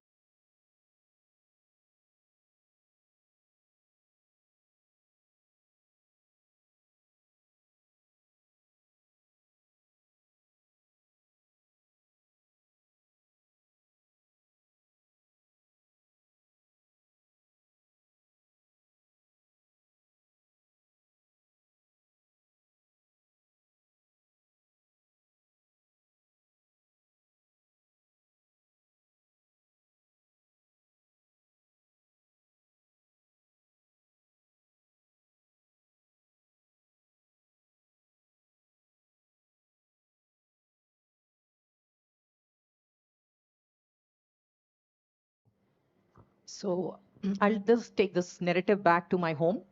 The reason I'm starting there is we are a nuclear family. We are 4 of us, like a typical family. I have 2 kids, two different ages. One is an adult, other one is a kid still in school. So a simple question that I asked them: Can we go out for dinner tonight? Very, very simple in my mind because I don't feel like cooking today. Can we go out for dinner? Immediately, there are 3 people talking about 3 different choices. One wants Italian, the other one wants Asian. The husband of mine is very, very a typical South Indian thali meal. And I'm a protein freak, so I would prefer something like which is high protein. Now, this gets me to a crossroad as to where do I take them? I mean, I can't take them to 4 different places, right? I think when I take this question back to an organization, it's similar. We are working with multi-generational workforce, number one. They never think alike. What I think is completely outdated, and sometimes I'm even told that I think you need to take a step back, subtly again, but they don't think like me. Now, how do I get there? I think one thing I learned over years is you can't be authoritative with your teams. You need to bring them into your fold. Try to have that camaraderie with them while managing the organizational growth and driving the strategy. So there is a good balance or a good mix of both. You need to ensure that you're outcome driven. You ensure that you deliver what is asked for. Also ensure that people understand what you want. I think having an open dialogue, transparency is one thing. Telling them as to why the organizational decided on a certain policy or a change, having those open conversations really helped me, kind of get into their side and see the problem from where they stand and try to solution it. Right, right. So it's no more hierarchical, it's very involving. No, absolutely. I think we need to change, we need to evolve, we need to learn from them. Correct. Sometimes unlearn. Again, I keep saying that all the time. And you can't push forward your ideation and make it collaborative. I again harp on the thing that you need to bring them into every decision making, bring them on your side while you are pushed. I think we are the sandwich generation. That's what I keep saying. One, you're in the strategy team, you're driving certain, mandates for the organization. You take direction from the board of directors. And also you work with this young generation, which is not wanting to do anything with your ideation. So bringing in a good balance, understanding what they want, also talk to them or have an honest conversation. I think that really helped me. No, very rightly said. I mean, fantastic. I mean, that just reminds me of another point, Shrisha, just to complement what you're saying is,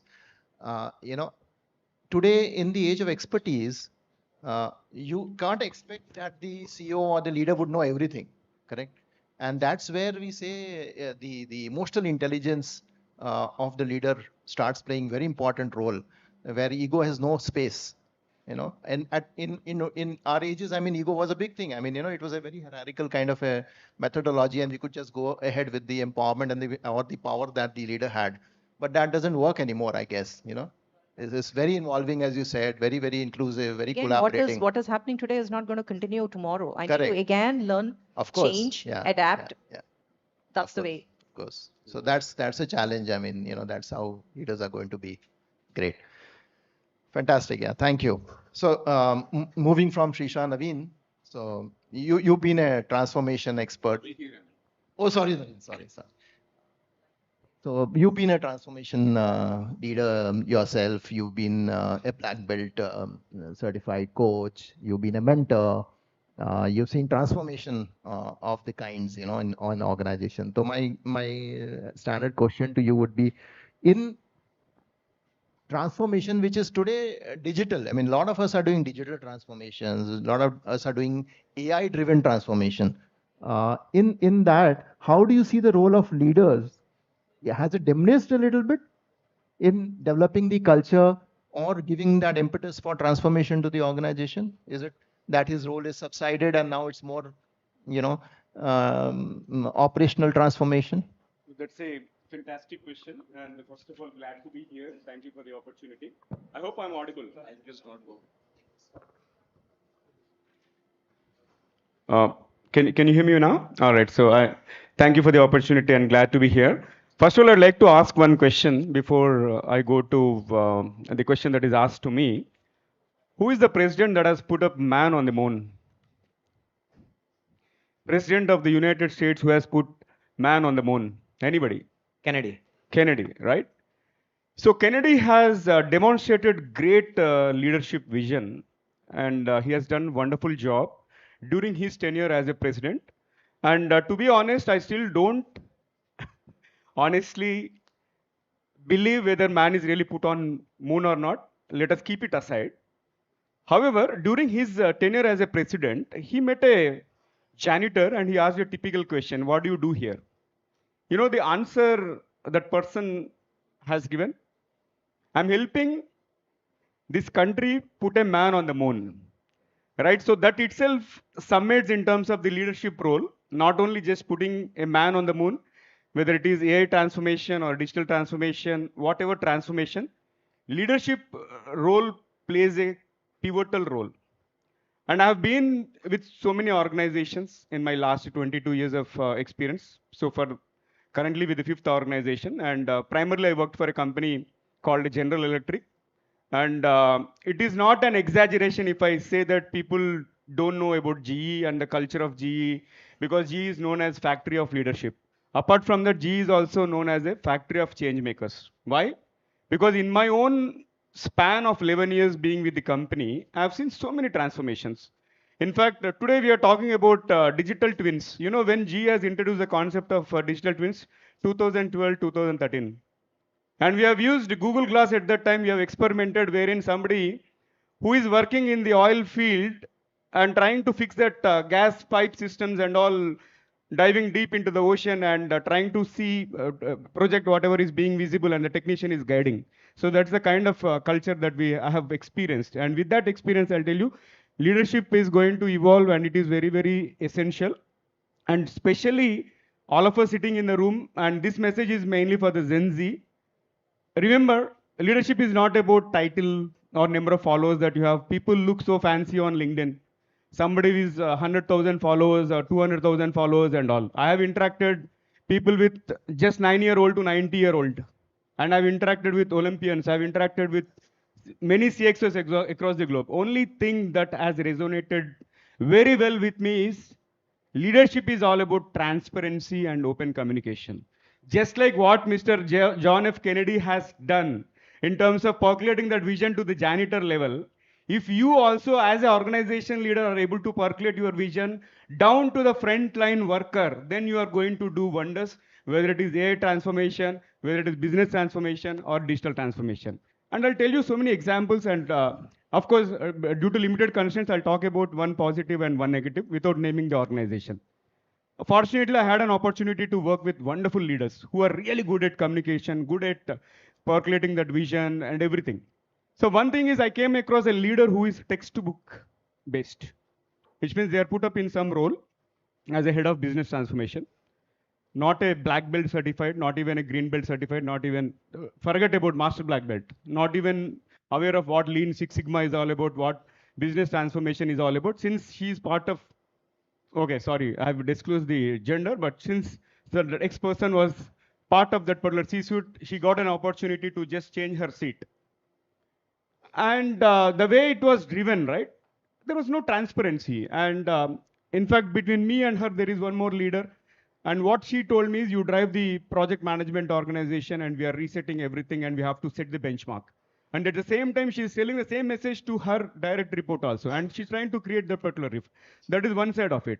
Second part on the positive side, wherein this leader comes with a vision, though textbookish, but brought in somebody who can really drive that particular strategy. And he has created that particular army who can deploy this particular implementation. So that, because whenever you're driving lean transformation, business transformation, AI transformation, it has to be top down and bottom up. It cannot always be top down.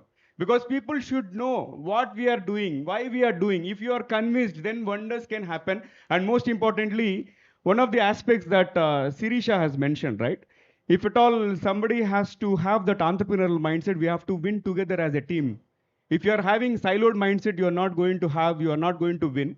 So in a nutshell, leadership is all about transparent communication, and most importantly, be able to communicate the vision so that everybody understands why we are doing what we are doing, and leadership will stay relevant. It is more about creating more and more leaders, not about followers. And as long as even one person can get influenced and make better decisions, that person is a leader, in my opinion. Thanks, Naveen. Fantastic. I mean, who better than somebody from G can explain us transformation and black belt and Sigma? So, I mean, you are the ones who brought this into the organization, and Jeff Walsh, correct? Welch, he is a household name here, correct? So, Exactly. of course, fantastic. Yeah. So you're saying it is. I mean, in whatever we are doing, in whatever transformation we are talking about, AI, digital, but I think leadership, the person would play a very, very important role. So he Absolutely. remains relevant. He's the one who's pushing it. He's the one who's empowering. Correct. Great. Great. Yeah. Fantastic. Thank you. Uh, since we are on technology, I think it's nice for us to move to Mr. Srinivas Veramula. Srinivas sir, you've been abroad, you've worked with international organizations, Indian, you're also Indian by heart, correct?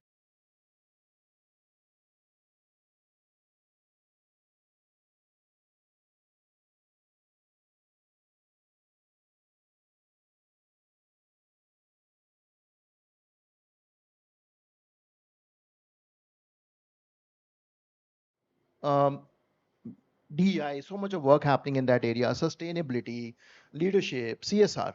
So all this is happening, but where is the ROI? And yes, that I'm not asking you to solve that question, but from a technology standpoint, how is AI helping us, bridge that gap? Thank you for having me. So let me answer that question in two folds.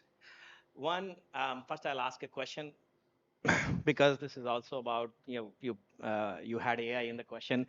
How many of you use ChatGPT or Gemini or Perplexity, any of those? Everyone. So the question was also leadership. Um, the issue we see with AI transformation, personally, with my experience and what I have read through, the problem is not about adoption. The problem is solving that adoption with the use that will improve the ROI of the company. Most of the time, like, let me ask another follow-up question. How many of you ask whether I should go to ChatGPT for the problem at hand, or what framework do you use to decide whether this is an AI problem or not? Do you have a framework in mind when you use ChatGPT? Everything is an AI problem, and I have only Any problem, because nowadays most of the questions, the first thing I hear is, okay, let's see what ChatGPT says about it, right? But I'll again, we are in a university, so most of the time the leadership in this situation is about teaching the people when to use that tool to match the productivity of the outcome we are expecting. I mean, just taking an example, if I want to use ChatGPT for something, the first question is, okay, if I was doing it on my own, how much time does it take, right? Second, how much time does the AI itself take to give me that answer?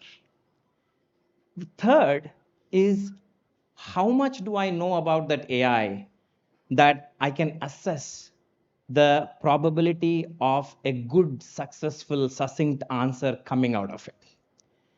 This, like when we teach project management, we say, hey, quality, time, and money, right? So that's the framework, and we teach the students, you'll always have a situation where you only have two. The third is a trade-off, right?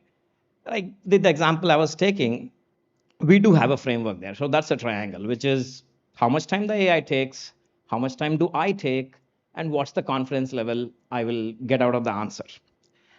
So if you apply this and you have a work which takes an hour for you to do it, if you type in with AI, maybe it takes 2 minutes to churn out an answer. And it takes 30 minutes for you to review that answer, clean it up, make it tidy and all, right? Is that a good outcome? In my opinion, no. Because if you extrapolate this problem for every 1 hour task, you are taking 40 minutes, and the third element again comes to it. Even if it takes 40 minutes, the success is 100%, then maybe yes. But if the success of the AI is not that high, then that's not a problem for AI, right? So where I'm going with this is the ROIs attached with any of the software, especially when the people using are not technology people. The intuition is to believe what is coming out of the tool. Today, there is like shadow AI in every place. I mean, this is a university. I'm sure, once the homework is given, the first thing kids do nowadays is, hey, let me see if ChatGPT can give me an answer. Correct. That defeats the purpose, because the professor's outcome now has been diluted because the AI is being used As a problem. in ways it should not be. So the leadership and effective leadership for organizations that are adopting AI is about teaching them how to use it, when to use it, and be able to measure whether the productivity is really output or whether it is outcome. Great. Lot of places it is still output, because the initial euphoria of using ChatGPT, every one of us would have experienced this. The moment you type in a question, it'll make you feel like you're the lord of the universe, right? First thing it'll say, thanks for the fantastic question, and and I couldn't imagine you will ask that question. So the tools are also designed to make you feel good about the question you are asking, and also with the confidence they give that answer. So teaching those tools, teaching, especially in the universities, I would highly recommend teaching the students those frameworks of when to use, how to use, and like get to the outcome. Great insight. I was thinking that, for a blind, a stick is good enough. And you're saying, no, it's not good enough. Not good You enough. can actually get a better vision there. And there's far more. We are only, at the surface level. There are so many steps for us to go, miles to go before we can become far more better in our productivity. Yeah. Everyone who starts first feels productive and then gets busy. Oh, I too feel very productive. 40% of my work is, I'm very happy with that. But you're telling me, Deepak, there's 140% more that you can get. Yes. Correct. Yes. So that's a great takeaway from what you have told us. Thank you so much, Srinivasji. Thank you. And we have a founder within us, Mr. Sriram. So you're a founder, sir, in the technology space, and there's so much that we can talk to you about. Your ups, downs, and your business.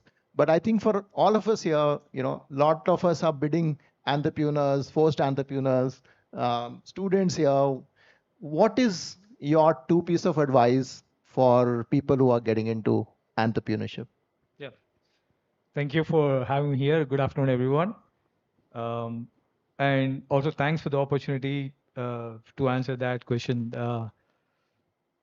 What I feel about entrepreneurship is just two words which I always share with friends and upcoming entrepreneurs is, if you want to chase money, don't be an entrepreneur. Chase excellence and money will follow. So this is what we have been preaching. We are a few friends together. We had our own share of failures in the past, then regrouped together. Each one of us started on our own and then believed in building excellence. Then obviously the outcome is money. Wow. You wouldn't even know that you are getting wealthier, not richer. You're building wealth. The wealth is not just the tangible wealth. You're also building intangible wealth, which is primarily the good faith there around you, that good karma that you're building around you. You wouldn't even know that one day you look back and see that, oh, I built a great enterprise. Not just that, but I also nurtured a few leaders on the way. I also have mentored, I've given life to a few families all the way, and pass it on, play it forward always. If someone gets an opportunity with us, what I would tell them, used to tell them initially when I was directly recruiting myself, is by next year you should be able to create an opportunity for someone in your in this organization. So that actually creates a positive effect and growth, and obviously you'll end up with a great wealth and also personal gratification. Wow, wow, fantastic. Sriram sir, so very rightly said, keep serving, and serving is money, end of the day. It may not come immediately, but you Yes, keep serving, you yes. keep serving, you keep serving. So customer keeps getting happy, richer, and he finally comes to you. Yes. Yeah. And Wonderful. your leadership style plays a role there. Right. But it's a tough journey. I mean, entrepreneur is a boss, come a subordinate, come a, server, you know. Yeah, the moment when you step in entrepreneurship, first of all, shed that you're the boss. Wow. You're the one who's running the show. Correct. You're not running the show. You are actually facilitating the show. The show is run by your team, and as long as you remove the trust deficit and So well said. and ensure that your team has emotional investment along with you. It's not when you have a larger emotional investment in your company, your product, but the team also should have that emotional investment. If you don't have that connect, then you can't build a sustainable organization which can run on its own. I'm so happy, so glad to hear that, and I wish we had more time, and but I would request people to catch up with you one-on-one. Sure, yeah. Get a larger opportunity in, to meet you and discuss more. Thank you so much. Sir, you've been waiting. I moved to you with the as a wrong identity, but now I come back to you. So you're a marketing guru, correct? You've been FMCG, a marketing expert, so who better than you understands sales, promotion, marketing. But there is this thing in HR that you can be a good HR only if you are a good salesman or a good marketeer, if not a salesman. Okay, so a lot of HR people have to take these lessons. We fail miserably when it comes to promoting our products, promoting our initiatives, and those who do even 10% of that actually get pretty accelerated advancements in their career or in their organizations, and those initiatives also work well.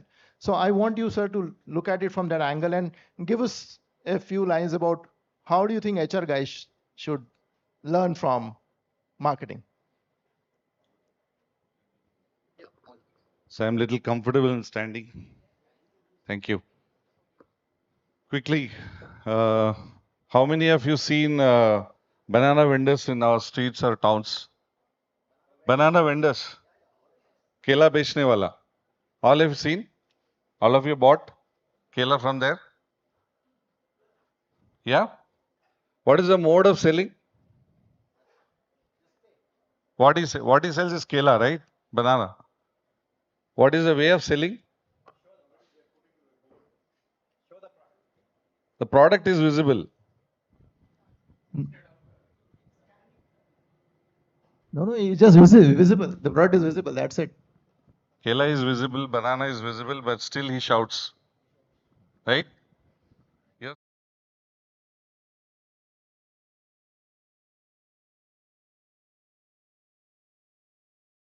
Kerala, everybody sells in the same way. More or less, other than the supermarkets or where now it's a kg wise kelas are sold differently, westernized. But rest of the country sells kelas in dozens only, similar pricing. And how many would have negotiated with for a dozen 5 or 10 rupees here? Be honest here. Right? So what does Kela wala does? Huh? Yes. He never reduces his price, but he give 1 or 2 bananas more. Now, which university has passed out? Or which HR has taught him how to sell? Huh? कहीं पढ़ के आया क्या वो? He's learned anywhere? ఎక్కడ చదివేదా ఆయన? Maybe he got graduate or whatever it is, but the way of selling banana in Warangal, in Hyderabad or Delhi or Mumbai, everywhere is same. Now, what it says about is the skill, right? Now, he knows that he has to finish off his 30, 40, 50 dozens in a day, that the entire that trolley. So, the thing is that, sir, what you said is marketing and HR, any department, not HR or anything, it is what you want to sell to any person, that you should is only the skill. So I treat now, I was just discussing with my friend also that HR is a shadow pillar. Actually, normally in corporate, we thought about 4 pillars, right? HR, marketing, sales, finance, वगैरह वगैरह. But I see as HR is always a shadow pillar because importance of resourcing the human into the organization is only seen when there is sales happen, when the company is profit. Otherwise, rest all is negative. You have recruited a wrong CEO or wrong salesman or wrong marketing person. If a company grows and all, nobody questions about HR. Yes? Yeah, we say Nobody that talks about HR. if you're growing at 25%, everything is okay. Now the HR is only mentioned when there is an increment or appraisals in any corporate in organizations. So what I say, sir, what I would say, the simple thing is, any department, any function, it would be in an organization or anywhere, you should know how to sell yourself. Mrs. Reddy also covered a lot of things in the thing that how to learn, what percentage. You shared some percentage 70, 20, 10. You said 70, 20, 10, right? I want further break it. In the next slide, what you mentioned is you do 60, 20, 10, 10. What does that mean? Is 60 is where your core subject is about. You spend 20% you always invest in learning other people's things. 10%, sorry, 20% you develop yourself. 10% you know about the other things, what they are doing good about. And the last 10% is more about technology. That's only make you to survive today. Right? Thank you. Now, yeah, just last one Yeah, sure. sentence. I know the time is restriction. Now, EQ, emotional quotient. Heard about it? Yeah. Nowadays, not heard much. All is AI, right? So what happened is that actually started from IQ to EQ. Now it has become totally AI. So there is no emotions and no actual intelligence into the human sector now. Now where is HR existing here? Human resource, kahan se hai? Now it is all artificial, right?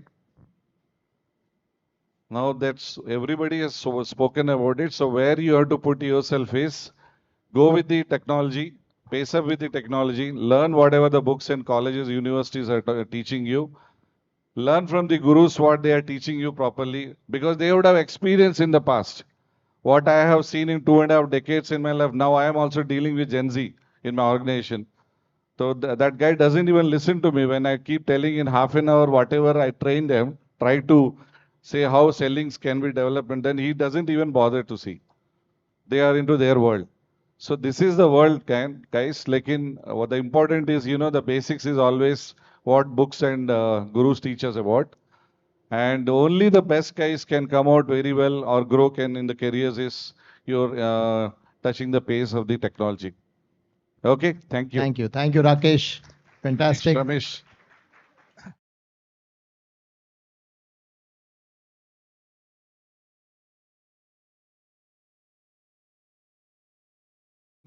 I would urge all of you to connect with them as freely and get your questions answered if you have anything that's going on in your mind.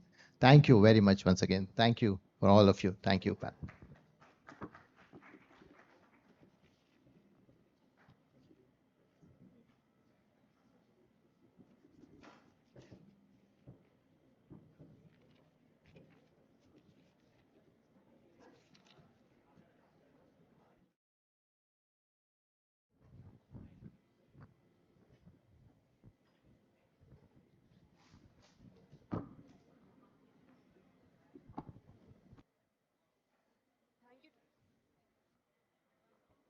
Thank you to the keynote speaker. Thank you to Thank you to the keynote speaker, moderator, and all the panelist members for such a thought Your insights on leadership, innovation.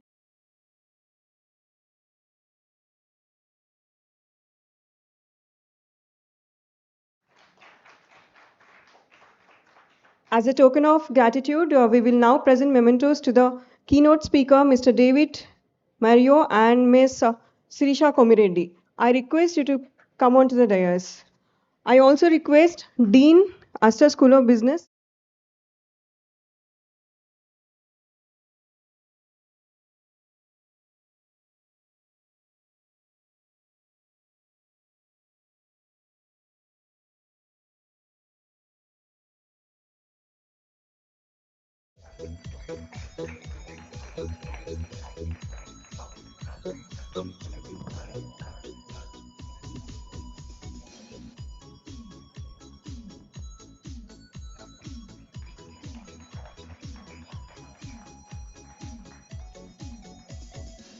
I request T. Srinivas sir to come on to the dais to present a memento to our panel member, Dr. Suman sir. Sir, I request you to kindly come on to the dais.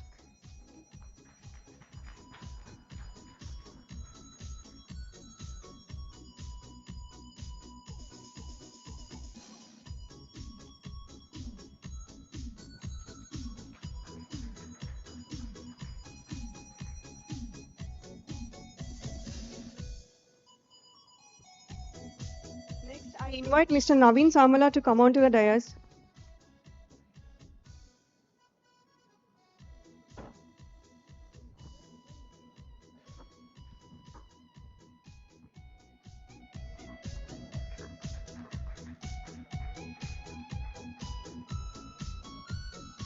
Next, I invite Dr. Ramesh Babu to come on to the dais to present a memento to the panel members.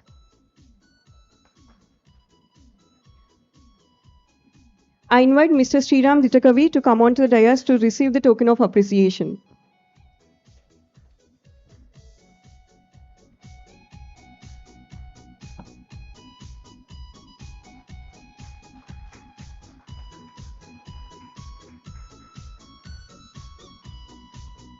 I also invite Mr. Ramesh Balla to come on to the dais. Mr. Ramesh Balla.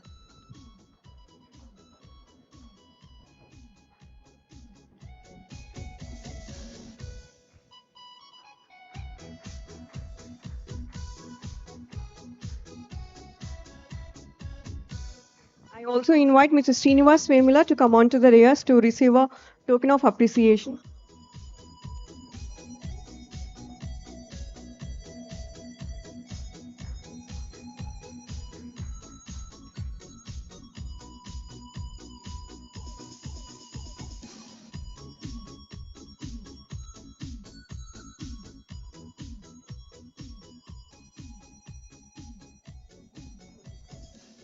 Thank you, everyone. We'll now continue with the next discussion.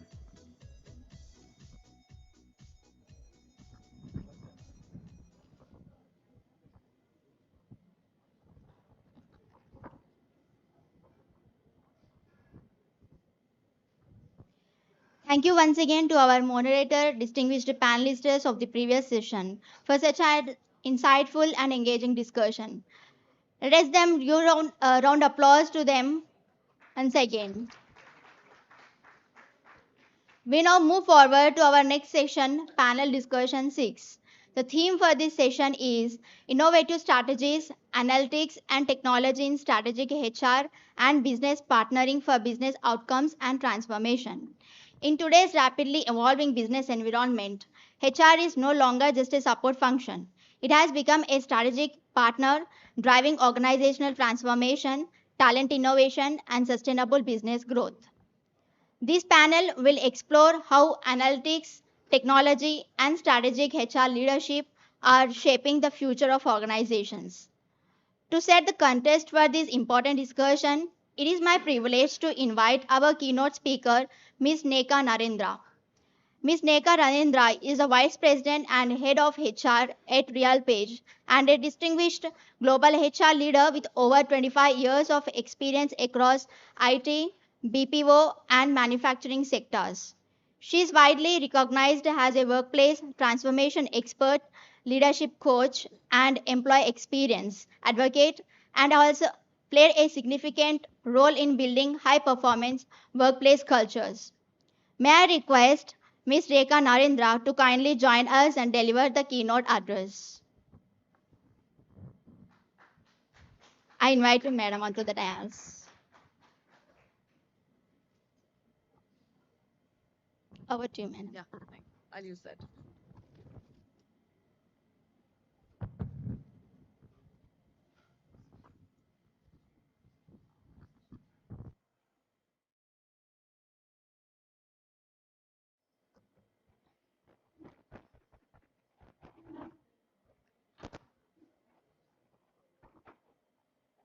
Hi, everyone. Good afternoon.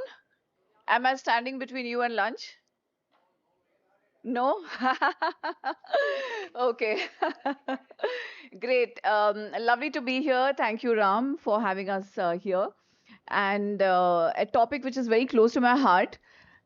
Is it possible to adjust the light a bit? It's too much in the face. Can you move it? Yeah. So, incidentally, May this year, I complete 30 years in HR. So, you know, I'm always reminded of Amitabh Bachchan's dialogue. I can walk English, I can talk English. So that is HR to me. Many people don't know. I was actually supposed to do my master's in chemistry, and maybe I might have been a chemistry professor, maybe here in SR University. But it so happened that, you know, life took a different turn for me, and I landed up in HR, exploring the chemistry of people. So, you know, when several years back, early days of our marriage, my husband had invited his friend home, his MBA classmate, and we were having dinner, and he said, "Oh, what do you do?" So I said, "I'm in HR." So he said, "Oh, hardly required department."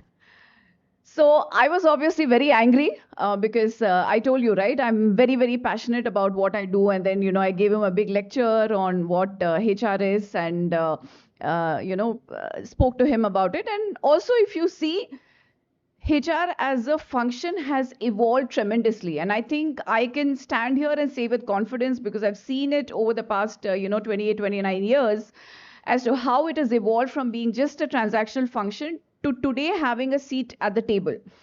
And not just a seat, but a voice at the table. In fact, many companies today are actually headed by former HR leaders because people are our biggest asset. And HR leaders understand people the most and are able to transform business strategy into people strategy. So they are in a very strong position to be key business leaders, right? So anyway, my husband's friend has never been invited home again after that. So that was the last time, you know, he ever came for dinner. But on that topic, let's talk a little bit more about HR business partnering. I have a lot of slides here, which, by the way, happy to share with all of you. Something very unique about the slides that you're going to see. Can anyone guess what that might be? These slides were generated in 30 seconds using Copilot. Okay, I just had to use the right prompt. And believe me, when I saw the slides, it felt like someone had read my mind and had translated that into the slide. Okay, that is how remarkable the insights are. And I will actually go through it. But you still need me to talk through the slides and to walk you through and share from my insights and my experiences. And that, I think, is you know, the juncture or the inflection point that we are at today, where it's really, really important. And I think many people have said this. AI is not going to replace human. It is a human who is able to leverage AI who will replace a human who does not leverage AI, right? And that is the most important thing. I think, you know, Srini also asked, I will also ask the same question. How many of you have still started using AI, right? If you haven't, my friend, you're already at a disadvantage because there are many people who have gone way past you, right? So like how I leveraged AI and I was able to generate this PPT in just about 30 seconds, and the time that I saved, I was able to use for other things, right? So anyway, human resource business partnering. What is the most important word here? Okay, anyone else? Anyone else? No, the most important word. Human resource business partnering, which is the topic of this session. Which is the most important word in that? Business. It is business. It is sad that today also many HR people are still completely disengaged and disassociated from business. If I were to ask a room full of HR people, how many of you know what the revenue of your company is? How many of you know what the EBITDA of your company is? How many of you can name who are your top 5 clients? Do you think I will get answers? Give me a frank answer. No. And that is the sad state today. And that is the biggest change that you have to bring in yourself if you are in HR business partnering. Right? Business is the most important aspect. If you do not understand business, you are not integrated to business. You are still operating in the same old traditional manner in which HR has operated in the past. I will hire 20 people. I will run payroll. I will do this training. I will do one ESAT survey once a year. That is gone. It's there, yes, but that's a very transactional part of HR. HR today is there, has to be present in every single business review and business meeting. Today, when I look at my time mostly is spent in sitting in business meetings. You know, and for me also personally, this transition did not happen overnight. Till about 4-5 years back also, I was behaving in exactly the same manner. If someone had asked me this question, I would have said, oh, human resource is important or partnering is important. I would have never said business. Because in my mind, always, I'm a great HR person. I'm doing everything, that HR is supposed to do. And that's more than enough. But that's no longer the case. For me, the biggest transformation happened when I actually did a CHRO program from ISB. And that was about 3 years back, right? In fact, when I signed up for that program, many people said, oh, you already have about 20-25 years of experience in HR. You know, you're well known, you've done senior roles. Why do you need to go back to college?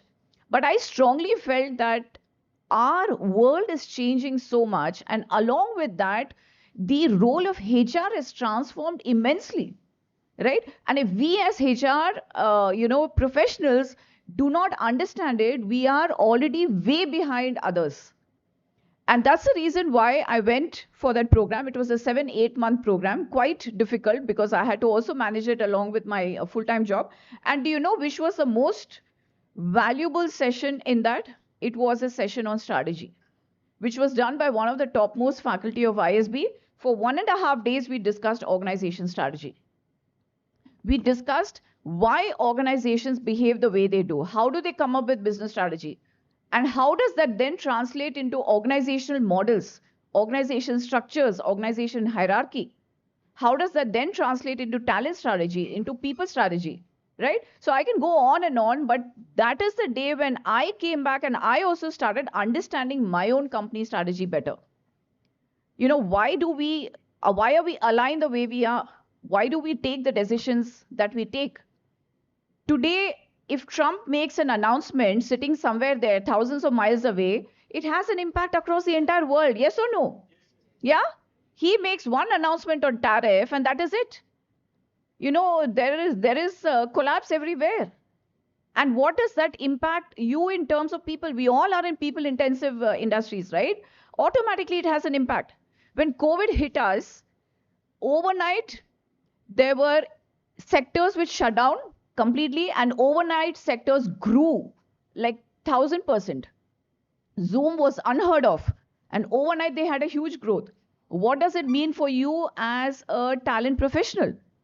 If you are not understanding the market, if you're not understanding the industry, if you're not understanding the geopolitical situations that we are faced in, then you are not able to adapt fast enough. In fact, I still remember when COVID hit, we were many people don't know this. Ours was the, building where, not in my office though, where the very first COVID case of Hyderabad was discovered, right? So we were in the thick of it. And it was just panic. But overnight, we shifted everything into a virtual format. And I still remember, in those days, NASSCOM, I used to be a regular speaker at NASSCOM because we were one of those few companies which had been able to adapt. And the only way you're able to adapt is because you are so close to business and you're so close to everything that's happening around you. Today, everyone's talking about AI, right? What is the impact of AI going to be for our companies? Can anyone tell me? Just tell me what all impact do you think can be there? Come on, let's make this interactive. I know you might be hungry, but I don't want this to be a monologue. Makes us efficient, yes, great. What else? Productivity you can go up. What else?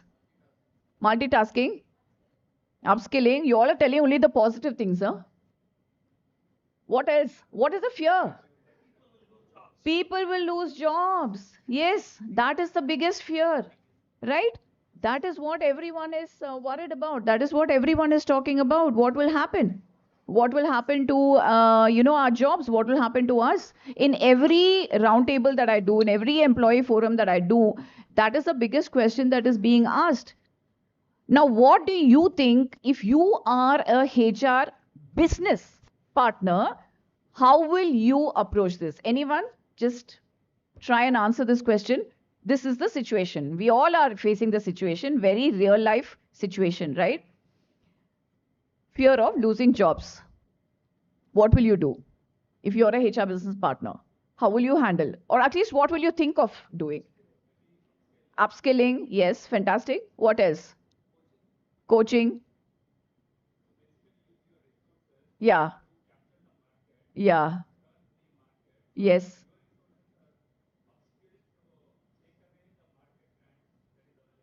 Okay. Okay. Get more business, yes. What else? Yeah. Okay. Yes. Yeah. Yeah. Yeah. Fantastic. All great answers. Future-proof your talent, understand your market, upskill them, give them the opportunities, at the same time take tough decisions because not everyone is ready to go through this change, right? Also, very, very important, how are you able to shift left the entire workforce planning? Today, most organizations have a headcount planning which is in place, right? You are projecting your headcount requirements because at any point of time you have growth, you have attrition, right?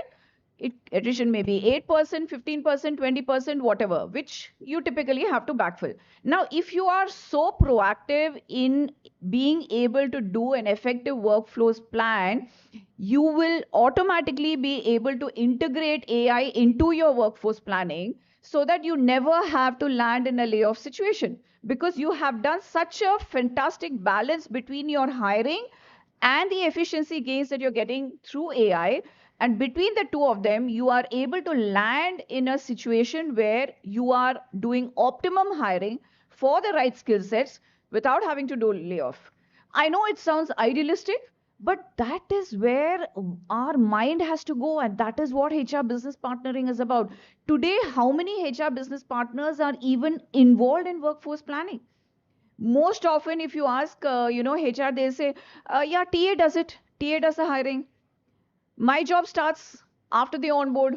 I start doing their induction. I then start doing their training, which is the reactive way of approaching HR business partnering. The proactive way, especially given the situation that we are in right now, is how do you completely integrate yourself into the business projections itself so that you are effectively managing the entire workforce, right? So I can go on and on. I think there are many examples like this. But in the interest of time, I will, skip through some of the slides that I have put together. But like I said, I do want to, share this with you. Although it is created by Copilot, I don't know how it exactly mirrors, whatever I had in my mind. So I'm also amazed. Somewhere I think AI is secretly, watching or listening to me. I think many of you know, right? So interesting, let me also share this example. So I was chatting with one of our senior leaders a few days back. Incidentally, we have a new CEO at RealPage. And this leader was telling me that what he has done is he has been able to create an AI persona of the CEO. Okay, so what he's done is he's taken all the possible published material in social media, emails, everything, which wherein the CEO is sharing his views, his thoughts, his ideology. And putting all of that together, he's been able to create a persona. Now, every time he has to pitch to the CEO or he has to send an email to a CEO, all he does is he puts it through the persona. And the persona then comes back and says, you know what? I think this is too long. You know, you're going to lose him. Just make it crisp or cut it short and then, you know, pitch it, right? And he said he has tried it a few times and it's been a huge success. He's been able to have much better qualitative conversations with the CEO. Imagine the potential of this for everyone who's dealing with clients. Even when you're talking to employees or even senior leaders in the organization, you know, when you understand what that leader is looking for, right? We all, who are our stakeholders as HR business partners? They are the senior BU leaders. It is your managing director, or it is your, you know, US function leaders, or the CTO, the CIO, right? If you're able to understand their persona better, you are able to then tune your messaging accordingly. I think Sirisha spoke about, you know, hyper personalization. That is the future, right? And that's where you are leveraging tools like AI to create hyper personalization, whether it is in L&D, whether it is in benefits. Why does benefits always have to be 4 lakhs GMC, 4 lakhs GTL, 4 lakhs GPA, right? Needs are very different. We're dealing with a multi-generational workforce. Someone who is fresh out of college has very, very different, you know, medical needs when compared to someone who is in their 40s, married, 2 children, and dependent parents. How are you as a HR business partner able to leverage AI, leverage the wealth of data that you have at your fingertips to create hyper personalization and create unique employee experiences? Okay, so let's move on and look at, you know, I've spoken quite a bit about it, right? So again, the role is moving on from today. Many business leaders, and I'm sure many of you have experienced this, right?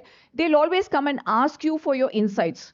Now, the question is, are you just pleasing them by saying things that you think they want to hear, or are you challenging and are you questioning, right? Very often, it's a very thin line for HR.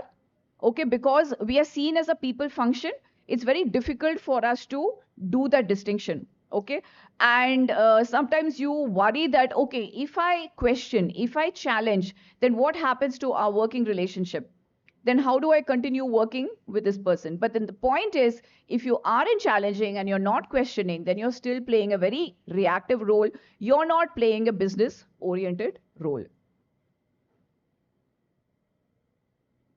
So these are some of the differences between a traditional HR focus and what strategic HR business partnering is. How are you doing data informed decisions? That's what I just spoke about. We have a wealth of data at our fingertips, right?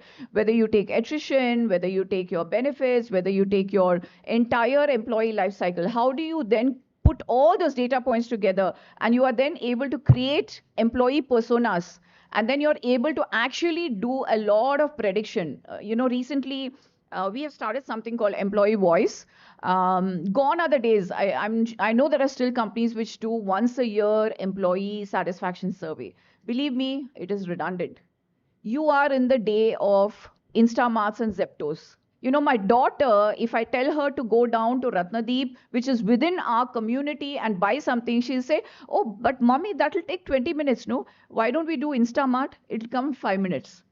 So that's the kind of speed that we are talking about, and doing an employee satisfaction survey, which is 1 year down the line, is redundant. Today, we are talking about instantaneous employee surveys. I think one speaker in the morning spoke about, you know, ongoing performance management.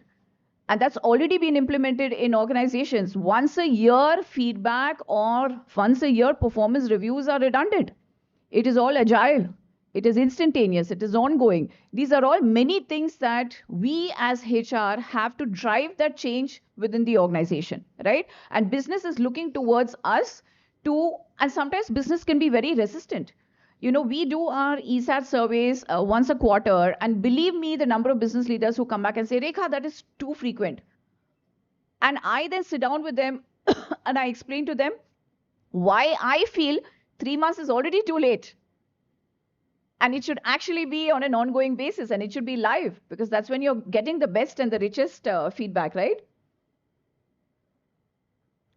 What are the core competencies? I've already touched upon it a little. Understand your business. You have to know your market. You have to know how your organization is doing. What are your financial goals? What is the revenue target? What's the EBITDA target? Where are we doing? Where are we doing well? Where are we not doing well? Who are your key customers? What is the customer perception of your organization? Right? All of this is extremely important, because the more you understand business, you are sitting there and talking, with confidence. Because typically the image of HR always is, okay, HR doesn't understand. I spend so much of my time sitting and actually going through product training, because I want to have at least a basic or a fair understanding of the different products that our organization has, and what are the issues and problems there, because it has an impact for the quality of talent that I'm bringing in, the kind of skill sets that I'm bringing in, the kind of competencies that I need to bring in, the kind of leaders who are leading those particular product groups where we have revenue challenges, right? So just see the kind of connection and the impact that it has on everything across the entire employee life cycle. So I cannot emphasize enough the importance of knowing business. If you do not remember anything from my session today, the one thing that I really, really want you to walk away is start spending more time understanding your business. If you are in HR, it doesn't matter which part of HR you are in. You're a business partner, you're L&D, or you could be in any other field related to HR. Go back and spend more time understanding business. When I interview for HR business partnering, the first 30 minutes, I only grill them on how well do they understand the company that they are currently working in. If they can't explain to me about that company, I have rejected. I don't even get into HR. That comes later in the second round. First 30 minutes is only tell me about your company, your current company. Tell me in detail, what does this company do? What are your services? What are your products? What's your revenue? What's your EBITDA? Who are your customers? So they have to be able to answer that. And this is how, so the question papers leaked, and this is how I interview for HR business partners. Okay. Advising leadership, stakeholder relationships, influence decision making, I already spoke about. You have rich data at your fingertips. How are you leveraging the data to be able to share insights? So we have something called, we have a dashboard. It has all the key organization principles, for example, span of control, or the different layers in the organization, the attrition, the salary per employee, everything is there. Every month, it is expected that the HR business partner sit down with the business leader and have that conversation and go through the key metrics.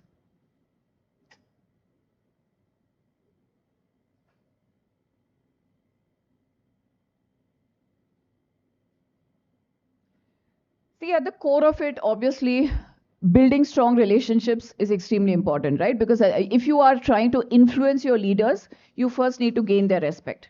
And the more you understand where they're coming from, what their business needs are, the more you are able to speak in their language and able to build a strong relationship where you're able to influence positive outcomes. And always, it's not about going and telling them, okay, I'm going to do this, I'm going to do that. And I tell this to all my team, right? Go and ask them, what is your problem? What issues, what are the 3 top business issues you're facing at this juncture? Where do you need support? What is frustrating you at this point, right? Similarly, when you have hired senior leaders, I expect my HR business partner every month to have a conversation with their leader and say, okay, is this person aligned to whatever, business need you had when you hired this person? Have they assimilated with the organization? Do they understand, the organization pain points, and are they able to relate to it? So these are all ways in which, you're able to support business in the right way. Talent development programs, succession planning, org design. Org design is extremely important. Gone are the days where, we used to draw one org hierarchy and it would remain like that for next 3-4 years, right? Today, that's not the case. I know of organizations which change org hierarchies every 3 months or 4 months, because you're constantly aligning it to market, you're constantly aligning it to customers. So it's important that your org hierarchy is designed to meet or move in the fastest manner possible. Another big change because of AI is many organizations are breaking the traditional org designs and they are creating pods. So for example, you're pulling in a developer, you're pulling in a product manager, you're pulling in a quality person, and you're pulling in the product support. You're pulling all of them together and creating pods. Now, what does that do to your org design? It completely breaks it. And how do you then manage them? How do you performance manage such people? HR needs to work through that, right?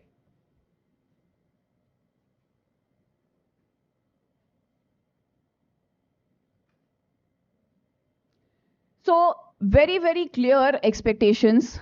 I have this exhaustive toolkit. It's called the HRBP toolkit, which I have designed and created myself. Every time a new HRBP joins my team, I spend the first 2 weeks, I don't even introduce the person to business. Okay. The first 2 weeks, I spend with that person walking through the entire HRBP toolkit, because in every organization, HRBP role is different. The title is the same. Expectations are different because it depends on what is the organization business need, what is the maturity level of the organization, what is the expectation. So it's really important that if you are a HR leader, you're sitting down and defining that expectation with your HR business partner so that they are then aligned right from day one.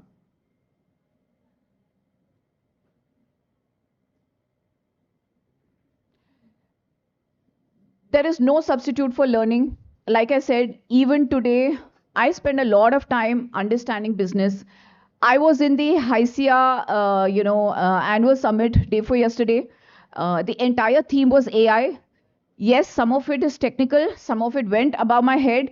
You know what I was doing at my table? Every time I heard something which I didn't understand, I would ask ChatGPT.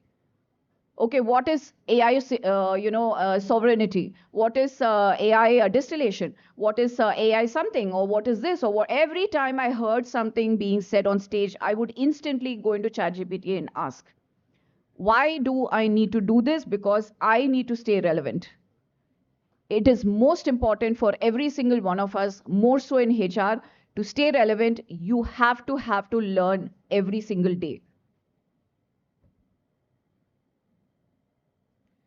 So that is what I wanted to talk about. Like I said, I didn't want to take up too much time. It was more about sharing some of the experiences. The deck is of course available.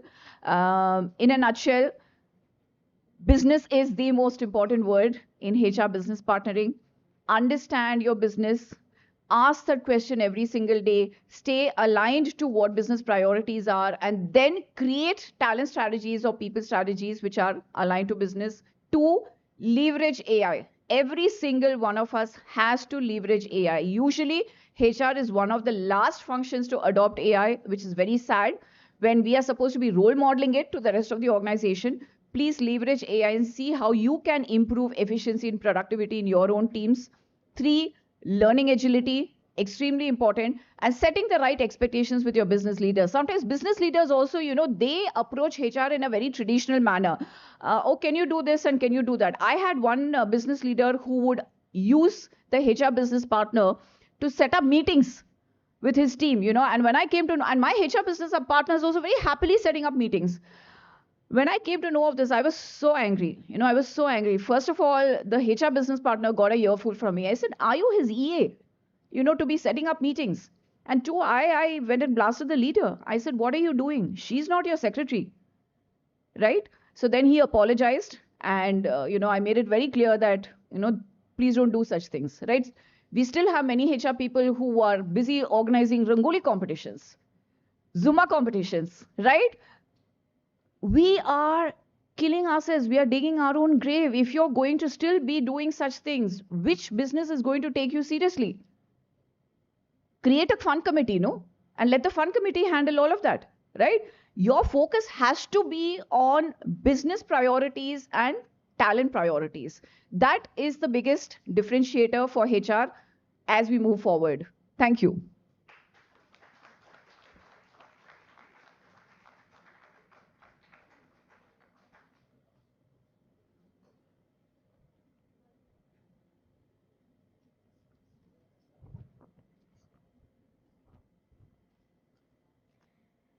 Thank you, ma'am, for that insightful keynote address and for sharing your valuable perspectives and strategic HR leadership and transformation. To lead this engaging discussion, we have with us an experienced HR professional with deep expertise in talent management and organizational development, Dr. Ramchandar. We now request to play the video for the brief introduction of our moderator, Dr. Ramchandar.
Yeah,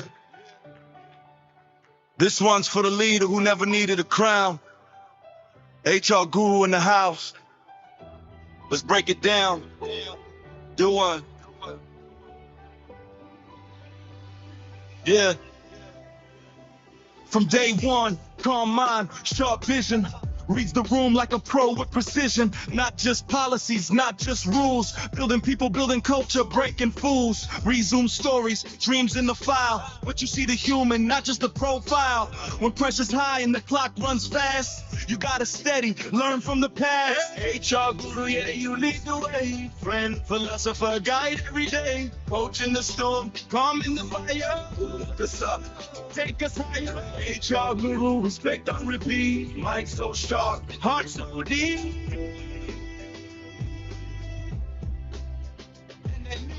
You listen first, then you speak with reason. Every word got weight, every move got meaning. Not about power, not about fame. You build strong teams, that's the real game.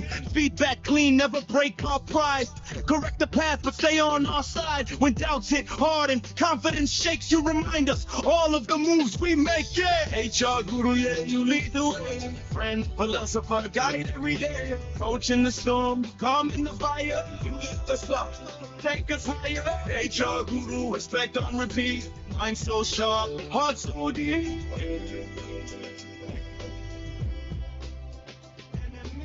Not every hero wears a suit and tie, but you do.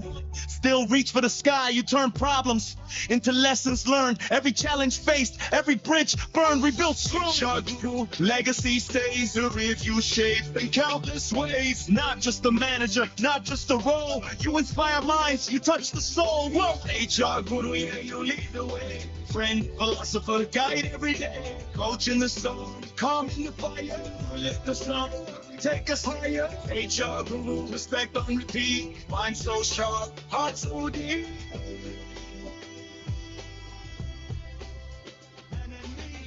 Yeah.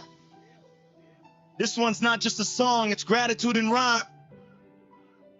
HR guru forever. One of a kind, born.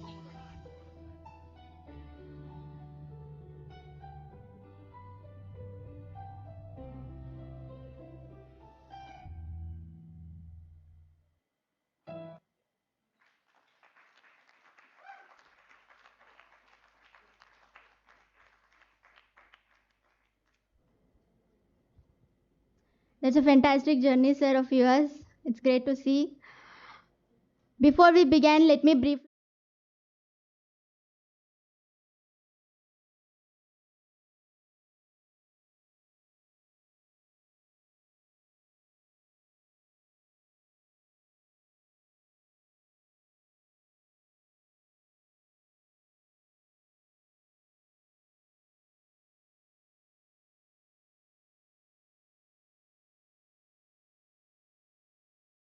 Business leader with over 26 years of experience in sales, distribution, and marketing across FMCG, telecom, mobile, and retail sectors. He is known for blending strategic vision with operational excellence to drive business growth and build high-performing teams. I request Mr. Ramesh Palla to join onto the dais. Next, we have Mr. Siddiq Sheikh Mohammed. He's a globally experienced human resources leader with over 15 years of experience in talent management, leadership development, and HR transformation. He has worked across multiple international markets, managing HR initiatives across 14 countries, and specialization in building strong leadership pipelines and high-performing organization. I request sir to come on to the dais.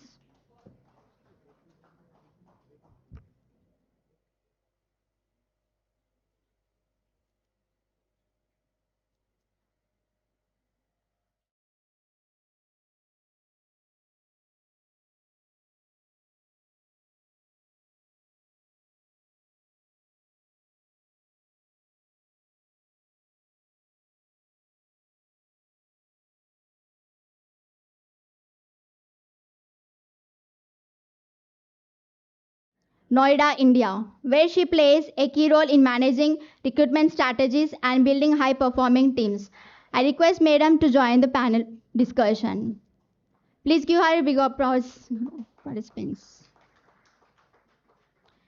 Next panelist, we have Mr. Srinath Achar. He is an entrepreneur and the CEO of Shell Networks with extensive experience in networking and technology services. He has successfully built and scaled businesses while creating employee opportunities and innovative solutions. I request her to join the panel discussion onto the dais. Thank you, sir. I request Ms. Neka Narendra to join onto the panel discussion. I request the participants to give a big round of applause to kickstart the panel discussion. Over to the moderator, sir. Thank you, sir. Thank you. Good afternoon, all.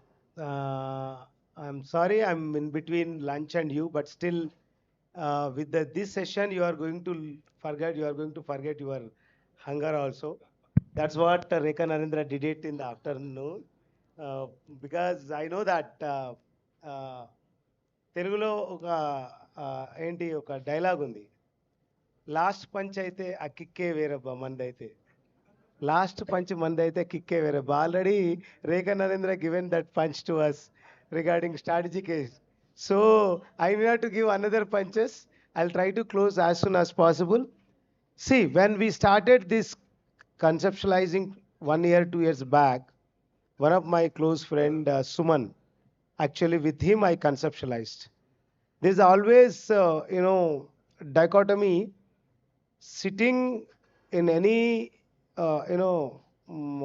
boardrooms for HR is not possible because most of the sales, operations, product guy leads the businesses.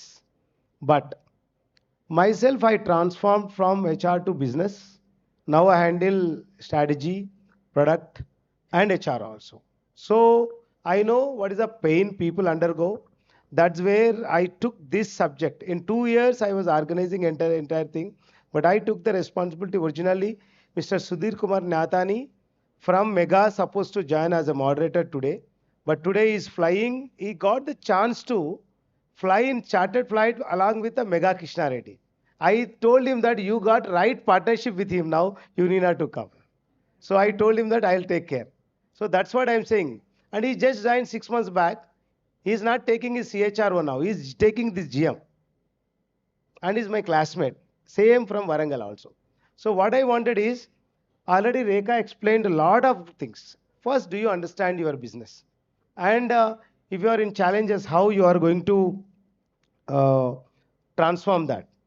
When Reliance Retail, I joined in 2007. When Mukesh Ambani was telling that, I want to make this company, I'm giving 5,000 crores to you, make this company with a 1 lakh crore company and with a 5 lakh employees. This is the mathematics he built in. And he went to one of the Biani's Future Group, launch. And he got shocked by the crowd he has seen. He came back, he called CK Prahlad, And C.K. Pralat written that time one book called Fortune at the Bottom of Pyramid. And he took him on the advisor role, and he asked that, can I go for retail business? Yes, why can't? Even if you are going to build another 10 to 100 companies, India is having customers. That's what C.K. Pralat told that, and immediately he has gone. And today, you believe it or not, with 4.1 lakh crore employees, 3.9 lakh actually the companies. So whole mathematics goes wrong when you do strategic HR business partnering. That time I joined with along with Vijay Sahu and Susan Block, who was my immediate boss. Vijay Sahu. Now Vijay Sahu is the chairman of, he sits in chairman office. He only brings CEOs across the country, across the world to the Reliance Group. Okay. And I have seen, and I am a hardcore Dhirubhai Abbai Ambani School of Entrepreneurship. I don't believe much in Tatas, even though I worked in Birlas. Their model is very good models, but great model is always Dhirubhai Ambani. I always feel that I am the blessed to work with them. So here we know that business leaders like Ramesh Balla is there. He is actually building the company Big C in a big way. And that's a market name in Andhra and Telangana, especially a couple of other states also. And definitely Srinath Achar himself is an entrepreneur. Entrepreneurship is all about, organizing the different things. That's what I feel. And money, material, people, process, technology, many things are there. But as a HR, we only manage people. But these days we are also managing through technology. That's a different thing. And what is my question directly goes to Ramesh Balaji. What are the challenges you have faced up and downs in business, and how HR helped you to turn around the last kind of situation from sales perspective and business perspective? How HR added value?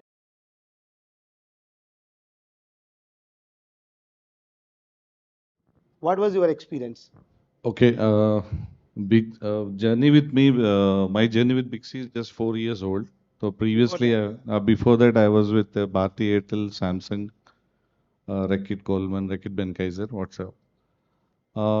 In the corporates, that is national or in international level, much not interacting with the HR people because HR sits in somewhere in regional head like Chennai or Bangalore or in Delhi, Gurgaon or somewhere.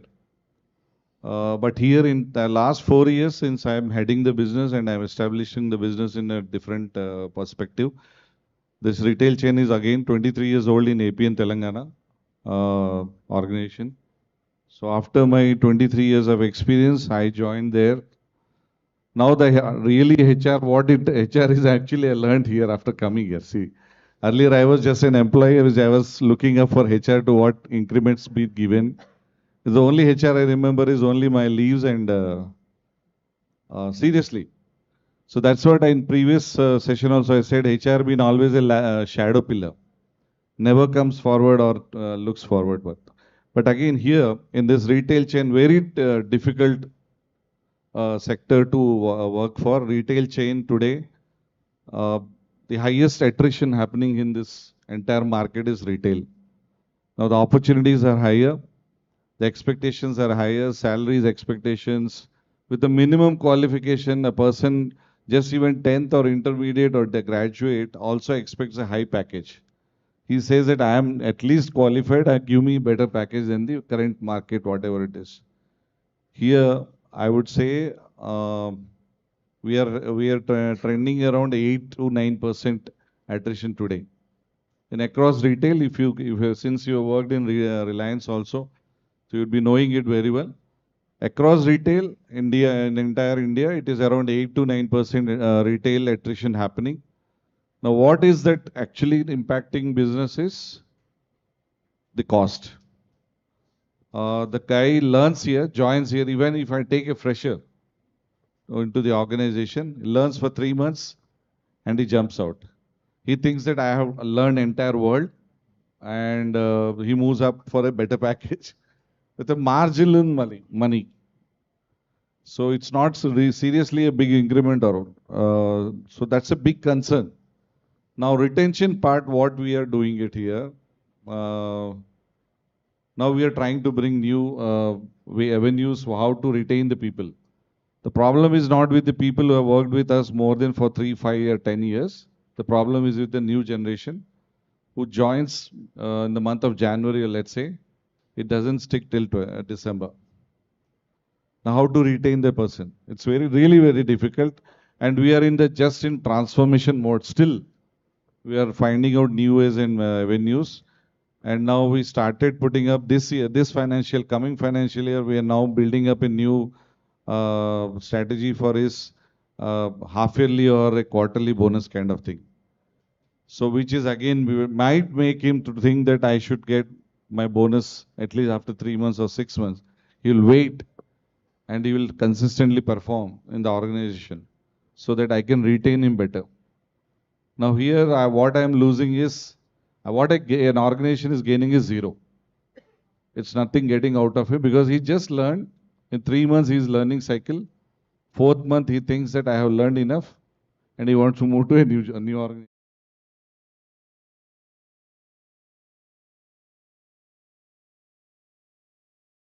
It's actually never ending cycle.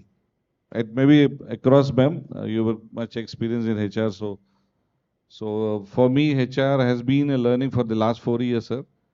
But what I have seen is now in the last 2 years, attrition has gone peak.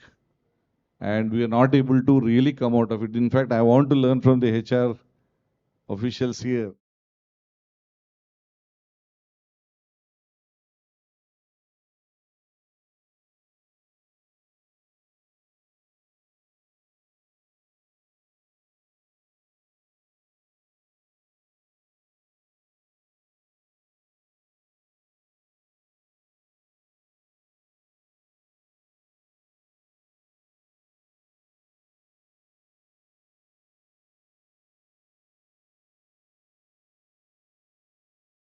The organization, he will continue, or else with all experience and whatever, he will move out. But at least 1 year he will stay with me so that I can get what I have invested into the employee. Hope I had Yeah, more thank or less you. answered. And here I just want to give an analogy to the business people. See, if the business people are like fathers to any business, HR is like mother. And the only thing is, in India, we treat mothers very badly. That's where the whole challenge is: treat them well, make them to understand people better, and definitely. And I'm actually giving a chance to anybody, business people. You don't give me a single rupee for my consulting. I will transform. I will help you. Only thing is, you require to, as she was mentioning that partnering need to be go together, and it's a long journey. It doesn't happen overnight, because I've seen in Reliance Retail also, we bought a lot of people from the US also, and they were there for 2-3 years, and this is a challenge, attrition. Yes, Reliance, both infrastructure industry, retail industry is tough to handle, because they're the semi-skilled, or semi-skilled people we will actually, unskilled people will become semi-skilled, and they think that, as you said, we are super skilled, but that doesn't happen. So thank you so much. And my next question goes to Srinath Acharji, being an entrepreneur and as well as this one. Tell me, sir, couple of HR challenges you faced, and how did you handle to improve your employee experience and turned out to be a big transformation to the organization? Thank you for this opportunity to be a part of the panel. Firstly, let me tell you, I am an MSME, medium and small enterprise. So I don't have a HR policy at all in place. Being very, very candid about what it is, it is. But having traveled this journey for about 30 years now, I've been running this organization for the past 30 years. It's been a profitable company. I'm a zero debt company. My balance sheet speaks healthy, which speaks that the management has been fairly responsible to my employees as well. We have employees as senior as 20 plus years staying with us, which means my retention is very high. My attrition, though it is there, like Mr. Balla said, I I echo what he says. Yes, the marketing side is where we have a dearth of resources, which is where we are now trying to get the AI play some kind of a part where it does the analytics for me and tells me which is the market segment that I need to address, where is it that I need to go and do the hunting, where is it that I do the farming for the services that we do. And that is where I am looking at AI. We have started this practice very recently, and I'm sure, and one of the other things that I just wanted to tell you is in a small business like ours, we play a very inclusive kind of a role. Every employee of mine, right from a driver, we are transparent to them about what's happening in the company. We are absolutely transparent, and then there is nothing like a hidden agenda for the management. So this is what has been a fair amount of success that has come to us. In an MSME, for the moment, I would park HR aside because I can't afford HR. Yes, yes. I would And be more than yourself, happy. you are HR. Yes, we are 360 degree. Yes, yes, sir. So I would be blessed if I can get one of the HR experts, subject matter experts, where I can go and chat to them offline, try to take their inputs, see how I can ramp up my business. Thank you. Thank you, sir. And it's been a wonderful to know that. See, most of the MSMEs, I am now working with a product company called Kavachap. Actually, we have built an integrated ERP, first of its kind, and which will solve most of the MSME technology problems from gate security to production sales and everything. There's everything we have built in. And if possible, I'll show it to sir, and that may be helping to you. And what is very important here is, yeah, every business manager is a HR manager, but every HR manager is not business manager. That's what I wanted to mention in the case of Srinathachar. They are business leaders, they are the first people leaders. If they can't deal people effectively, they can't build a business. That's a fundamental principle we need to understand. Yes, for their people issues to solve, we are the HR people are there. Now my question goes to Rekha Narendra. How can HR business partnering align with the people strategy, with business strategy to drive measurable outcomes? What are the few experience you had? Can you share one or two? Uh, I did cover quite a bit, when I spoke earlier. I think the most important thing is, first of all, it may sound very basic, to at least participate in the business meetings, right? So this is something that I tell all my HR business partners when I hire someone. First and foremost, go and sit down with the employee, right? Go and sit down with the employee and first understand what the employee is doing. Many of them, if you ask them to describe what our employee is doing, they won't even be able to tell, right? I'm not expecting a detailed response, but at least you have to be able to sit down and say, okay, this is what the developer does, or this is what product support does, or this is what an implementation analyst does, right? So when you sit down and talk to the person, sit and watch, observe, you are able to understand, right? Two is when you understand that and when you start sitting through business reviews, then you know what the problems are. Otherwise, we are in our own, and Sirisha used this term earlier, we are in our ivory towers. And we are coming up with all these fancy, beautiful, policies and this and that and all of that stuff. At the end of the day, it is not helping us to solve a business issue or a business problem. Like, recently I was talking to one of my colleagues in US. There are some very critical projects that are being implemented, and I'll just quickly share this example. And there are two things which are important for those projects. One is you have to retain the person, right? The person has to stay and should not leave, because otherwise the project gets impacted. And two, there are project deliverables which are being monitored by the board. Now it's very interesting, the program that was designed. Typical programs are, we have something called a deferred income plan, where you will ensure that, okay, every 3 months or every 6 months the person is getting a payout, so that that person is staying in the organization, right? Now this was with a twist. The twist was, yes, the payout comes every 6 months or every 3 months, but it's also linked very clearly to project deliverables.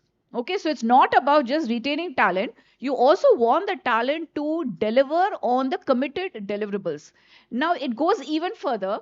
It has been designed in such a manner because, again, there are a lot of external factors which come into play on the delivery of those, objectives, right? So the way it gets further tweaked is if that person's not able to meet those deliverables in that particular quarter, then they lose 25% of the payout. But within that total 1 year period or 2 year period, if they are able to make up, then they get that 25% back.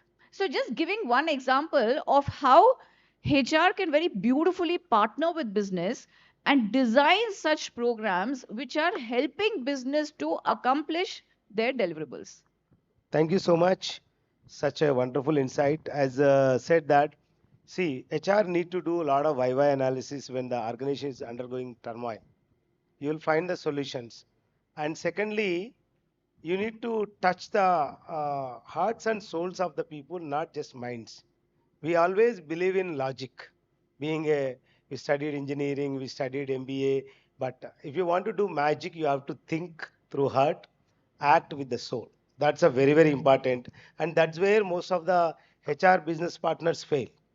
And as she was mentioning that, you need not to give the strategy, get into the people's minds, what's there, why unrest is there, why attrition is there, what are the challenges they are facing, are they commuting well, are they spending right time in the office, are you providing right facilities, right welfare, right break-ins. All these are matters very important, because most of the times we ignore such small things. We think that we need not to care small things, but small steps leads to big success. I always believe that.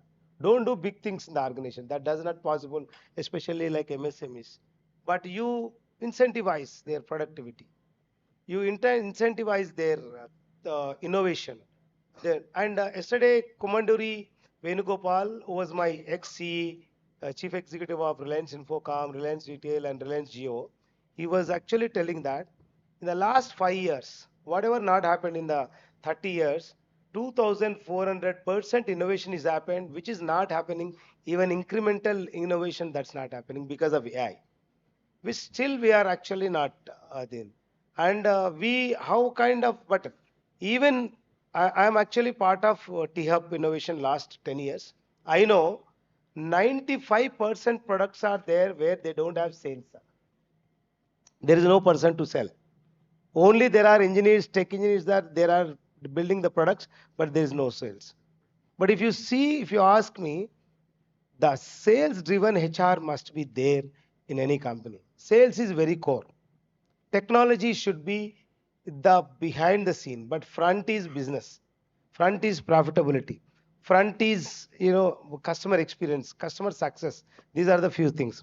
So now my question goes to Siddiqui. Siddiqui, in your experience, he worked Microsoft, Deloitte, and a power company. Then he moved to Saudi Arabia. He last stint he was there as a HR strategic business HR partner in $94 billion company called Aqua Power, and he was an L&D strategic business partner. This one. So, what are the challenges you have faced in building strategic business partnering with your business guys especially, and what are the transformation journey you have seen? Nice question, Ram. In fact, most of the purpose and the approach has been covered by Ms. Rekha this morning. And I would like to just share some vignettes so that it can be more relevant. When I landed in Saudi Arabia in Aqua Power, it was a $20 billion company. I was told by my chairman, Siddiq, you have been hired, pulled out from India because my visa was getting extended. So he sent his battery of lawyers. So when I came there was an urgency to hire business development team to bring in the projects. So the task was very clear. We have to make a $20 billion company to $10 billion, $100 billion company in a span of 9 years. So I was like, unrealistic challenges that this. So when I reached out to the list of things that I need to take care, one of the things was recruitment. I reached out to my recruitment team. What can we do immediately to hire the BD team? After interviewing one or two managers, I felt that, okay, these guys are good. We can bring them on board. What's stopping? So when I look into the business model of the company, I started talking to the business to understand what exactly would they need to secure a project. So they need a BD guy, they need a technical guy, financial modelers. There is a full team that needed to be hired. So I was just told to hire one set of people within the team. So what are we going to do with the other team? When I started questioning to the business, I had no answers. I went back to the CEO and chairman saying that how are we going to complement with this? Are we going to integrate into our strategic workforce planning using our build, borrow, and are we going to use this BBB model to integrate our workforce planning, or what are we going to do? There was a moment of silence. Afterwards, they started coming out with solutions. Thank you so much that HR is coming out. They have been participating. Before that, HR was always transactional. So now we had a full-fledged of teams that needed to be kicking out with the projects. In the same way, we had a lot of other challenges. When I speak to the project CEOs, we had a lot of projects, and each project is of $1 billion. And every CEO, they wanted to just build the HR with processes and systems and the policies. But they were not able to understand how can they leverage the best of the talent. So when I reached out to their HRs, what are they doing? I asked them, how would a efficiency of photovoltaic or a solar cells would help you? When I asked this question, their HRs were saying, that is not our job. It is the job of a technical guy to take care. I said, as a HR, when the efficiency of your power plant is going by 25 percentage, why can't you reduce your manpower? And why can't you reduce your manpower in terms of construction, in terms of delivery time? Or why can't you bid that? Then the questions were like, why are you actually thinking about the business, Mr. Siddiq? This is a question countered from the HR of the project companies. And also, I met one of the CHROs because of the obligation of the chairman of a very big company. She said, Siddiq, I have a turbine power plant from Siemens, and this turbine power plant is having about 8 or 10 operators. And these operators, every year they leave. I'm spending 1.8 million for their training, and they leave every year. And for last 3 years, this has been the case. I asked, what was the RCA? What were the results of that? What was the circumstances? Did you deep down? She said, yeah, nothing much I could get, but I have reduced that significant training time from 1.8 million to 1.2 million. That was a negotiation that she has done, and this was a greenfield project. And then I asked, why can't you go for OEM agreements that are already there? Refer to it and have 3D simulation agreement trainings incorporated into the plants. So she said, can we also do this? Why can't we do this? Why can't we use AI or come out with new kind of training programs? So these are the things that have triggered that there is a lot that HR has to move out from transactional to strategic role in every aspect of HR, whether it is workforce planning, recruitment, trainings, or any other area. So these are a few things that I can. Thank you, Siddiqui. It's a wonderful insight. And now, Divya, can you share a success story where HR partnering made a measurable difference in transformation in one of your clients? Because you do a lot of clients. She worked with the product companies, GCCs, being a head of talent acquisition, and also did a lot of partnering. Share some of your experiences.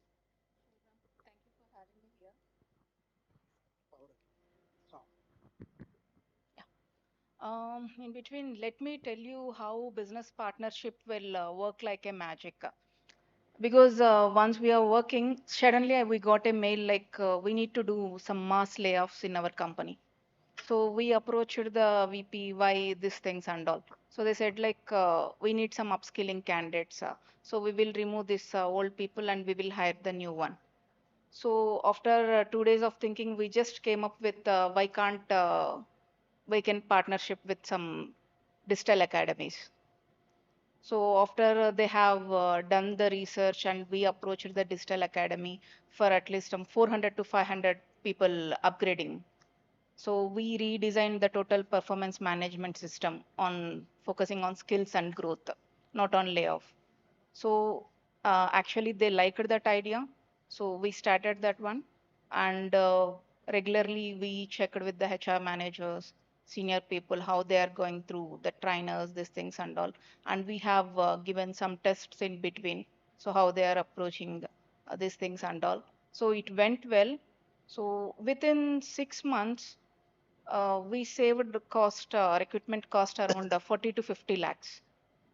So nobody loses their jobs because people will think HR is not always a hiring.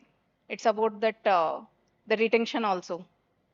Because why I feel this was a success story was because in tomorrow I may hire thousands of people, but I'm always feel very happy for I didn't let four to 400 to 500 people jobs was there, because that was the time it was very crucial. Like they want to remove, they don't have another option. But now I left that company, but still that company now, that time it was a digital academy partnership. Now they started that edtech company they were running, and they are hiring the freshers also through hire train deployment model. So like we can call it as HTD. So this was my successful journey, one of the successful journey. Thank you, Divya. It's a wonderful experience to know that. And again, Ramesh Balaji, and in your experience, you have worked with Samsung and also Airtel. Airtel. If you see, what was the key thing in terms of skills that makes your team to become successful in the market? How you can see, you can bring the change in partnering with HR and make a difference to you are achieving your targets. Okay, in Bharti Airtel, it was more of an employee-oriented organization. It's still, I worked for a decade plus in that organization. Right from my first CEO till the coming people are joining there, we are still in touch with each other. So why I'm saying is that the generations have gone up, came and gone. We have a 200 people group, WhatsApp group still. Everybody is involved in different business, and a lot of people retired and all things happened. But still, we are in touch with each other. We're not influencing any jobs or any kind of thing, anybody, each other, but still we are in touch with each other. It means it's a human-oriented organization, Bharti Airtel. Now, what it taught me, it has actually pampered me a lot in working in the organization continuously. That's the strength. Okay, and made me to work better and better and recognizing me on that, and it helps me to again retain. Now, Samsung is totally different organization. It's an MNC, very clear cutthroat policies, no deviations, no lenience, where I was pampered a lot for like a decade or so. And here it was like, nobody, the next guy who was sitting to me was even not even talking about nature, a human touch. There's no human touch in that. The HR was sitting in somewhere and we don't know what is happening. So these are two different things which I have gone through. Now coming to current my organization. Now what I learned from the past, from where I am trying to bring here, is I have been telling to my HR also now, you learn sales. That's what we have been discussing, right? You learn the business. Now mine is retail, nothing else. So the guy who sits in the retail shop welcomes the customer and try to sell the product with technology. So the HR guy also visits the stores, but he just keep watching that what is this guy doing. So I keep telling them that why don't you learn sales? Then you will know what is his feelings are, how to retain him.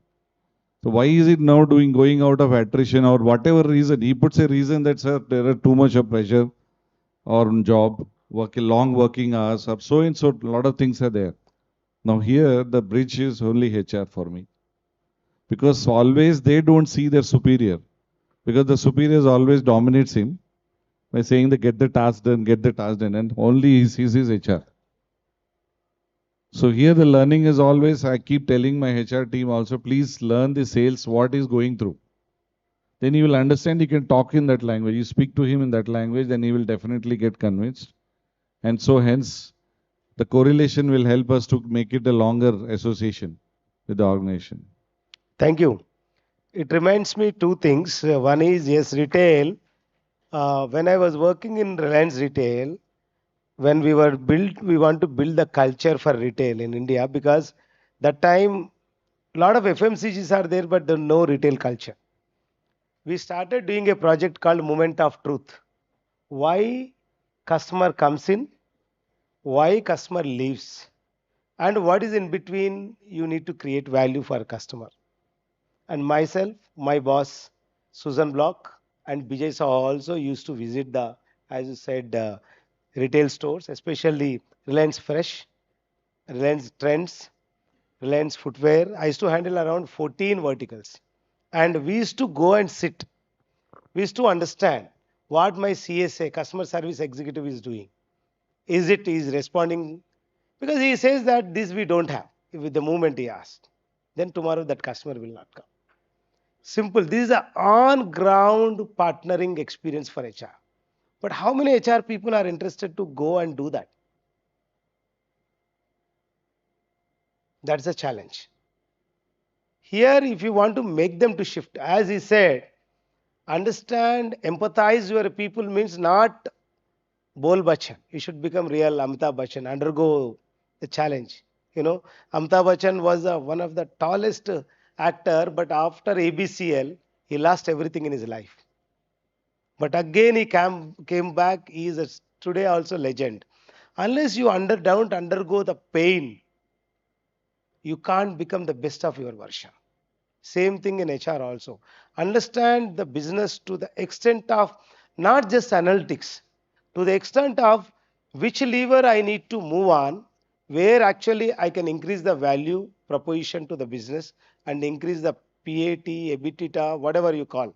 That's where the impact comes into the picture. And there are especially customer driven organizations, they required they required salespeople as a business partners, not the HR people, according to me. Means by mind you may be qualified HR, by heart you should be sales guy. And when I'm in my college days in Kakate University, people used to call me, Ram, you sell anything, and then I tell that I'm not a HR guy by qualification. I became CHRO, but I drive strategy today, and my sales general manager also is here. I made him to come here, and he was there. Ajay, can you stand? He is my sales general manager. I made him to come and understand the HR concept. Thank you. So what I want to tell you is, please understand sales, marketing, process, technology, everything. That's a real impact of the business. But being a HR, you may be driving couple of HR issues, but at the same time, alignment is very important. So my next question goes to Rekha. Rekha, do you see that? Where do you think that the culture plays a vital? Because there is a one saying, culture eats strategy for the breakfast. So where do you think that HR people miss out in terms of partnering and create the real culture that can transform the organization, build the results? No, I think 100% true, Ram. Absolutely, culture is extremely, extremely important. And HR plays a very vital role in it, but again, has to effectively partner with business. Because I think, unfortunately, most often what happens is that business tends to assume that, oh, this culture, all this thing is, HR job. L&D is HR job. Employee motivation is HR job, right? That is a traditional mindset and a fixed mindset. Growth mindset is where all of us are equally owning it, right? And that's where HR has to really push back on business when this gets dumped on HR. Oh, this is HR job, or HR needs to do this, right? It doesn't work that way. Whether it is your attrition management or talent management or culture. In fact, today, at least the evolution that I am seeing, in the HR business partnering role is actually enabling leaders to take that ownership. Our job is not to jump in and handle a situation. So, I'll give you this example. We, like most companies, we've also done return to office. Okay, I think this is a big issue that everyone's grappling with, right? And so we launched it about 2 years back, and last year we came up with the policy also. I mentioned earlier, right, that we are doing the quarterly employee satisfaction surveys. So there is still a lot of resistance to that. To 98% is good. We still have 2 to 3% who don't want to come. Traffic is too much. my child is unwell, I have a cold, and something or the other all the time. Okay, so obviously we have been very strict, and that's come up in the employees voice survey. So my HRBP shows me this message from one of the senior managers. Okay, he sends her a screenshot saying, this is what has come up with the employee voice survey. One of the employees saying, I'm unhappy with the return to office policy, and I would like to have an exception. And this manager says, can I ask the employee to talk to you? Okay, so so this was really so funny, and I had to then go back to the people managers meeting and set the expectation that you have to handle this. These are your employees. You need to set that messaging. This is not a HR policy. The in office requirement is something which is important for the entire organization, for the culture of the organization. We are already facing the brunt of so many of our children who had to study remotely for almost 2 to 3 years. We don't even know what is the potential damage that has happened. And today, with people still wanting to do that, we are pushing them into isolation. And where are all the people skills coming out, right? So, culture building that environment has to be role modeled by leaders, and HR plays a crucial part in partnering, advising, facilitating, enabling. But the ownership always is jointly with business. Thank you, Rekha. A wonderful insight. See, most of the times what we miss out is it's a culture is like salt. Right percentage of salt biryani में नहीं रहने तो वो बिरयानी खट्टा हो जाता है. Same thing, your organization doesn't have culture, it's going to kill your organization. Please, I have seen there are many PSUs which are even private companies like BPL, Nokia, all of them, they vanished from the market only because of the culture. Means they did not adapt it. For example, Nokia did not adapted Android. It was not there today. Still they are in only telecom systems, but they're not in the market customer. When you want to really face the customer, change is inevitable. And especially HR should be change agents. As she mentioned, and Sir also mentioned, Sir was actually, though is an entrepreneur, but by mind his business strategy will be there. By heart he should deal with the people very positively. Unless we don't create such culture, and MSMEs is accountable for 90%. Unfortunately, what's happening on the ground is we were actually too much pampered IT employees, but we are another way, MSMEs and other there is no such deep cultural alignment was not there. But definitely in the next 10 years, I feel that manufacturing, infrastructure, retail, BFSI will undergo tremendous transformation, and they try to become real contributor to the economy. Because now new budget also, if you see manufacturing and startup ecosystem, because we are much behind. If you see 1993, ourselves and China same, but their focus on skills made them to become 300 trillion. We are still 4-5 trillions only. So why it's happening is just because we are not building the skills. Same when it comes to the organization. If we don't build the AI skills, transformation skills that what customers are expecting, we can't make our businesses to grow to next level. So I thank each and everyone for your valuable, do you think that I can ask one question or two questions I can take, and I can close the session accordingly as per this one? Because I don't want to stay. It is half an hour late lunch, but still one or two questions we can take. Please.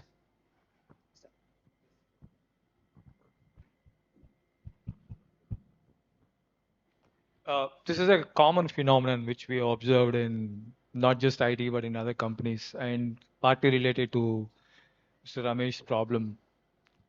How do you handle the cannibalistic practices by your competitors? This is the biggest problem, right? So MSMEs have this problem, medium-sized companies, even large companies have this problem. When you have talent, there's a cannibalistic approach by your competitor. They just throw money at it, do whatever they want. And also the same problem that she mentioned, when it comes to layoff, there's no emotion there. So as a HR leader, how do you ensure that you're handling those cannibalistic measures by your competitors. Uh, and when it comes to compensation, sometimes the compensation is 4 times than what their current is. It's just because you have to really hire. So partially it is a business decision, but it's also going to skew a lot of other factors in terms of compensation. It can be kind or cash.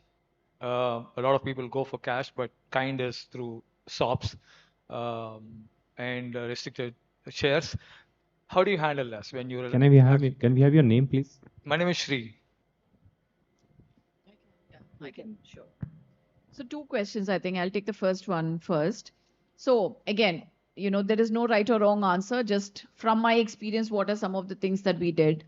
One is there is absolutely no substitute for great culture, right? Yes, people do get lured by money. But I have seen, and not just in my current organization, but also in previous organizations, there are a lot of, and we call them as boomerang employees or U-turn employees. These are people who have gone there and who have realized that grass is always not greener on the other side. And, and great money does not always equate to a great culture. And these are the same people who also come back and, who are very frustrated with whatever they have seen, right? So that's one, point of it, right? So how do you, first of all, build a strong culture and also take people back? Be open to taking people back because that's great knowledge and you really don't want to lose it. Second thing is, and I've seen this in a couple of other organizations I've worked with, we are actually hurting each other at the end of the day, right? And we are poaching from one company, they are poaching from us. Sometimes it actually helps, and it may not always work, but at least I have seen 2-3 occasions where it has worked. Go and sit down with that head of that organization and say, hey, what are we doing? Okay, you're hurting me, tomorrow I can hurt you. And at the end of the day, we are actually inflating the industry so much because when you're paying so much, you are actually bumping it up. And, this is going to create issues for everyone.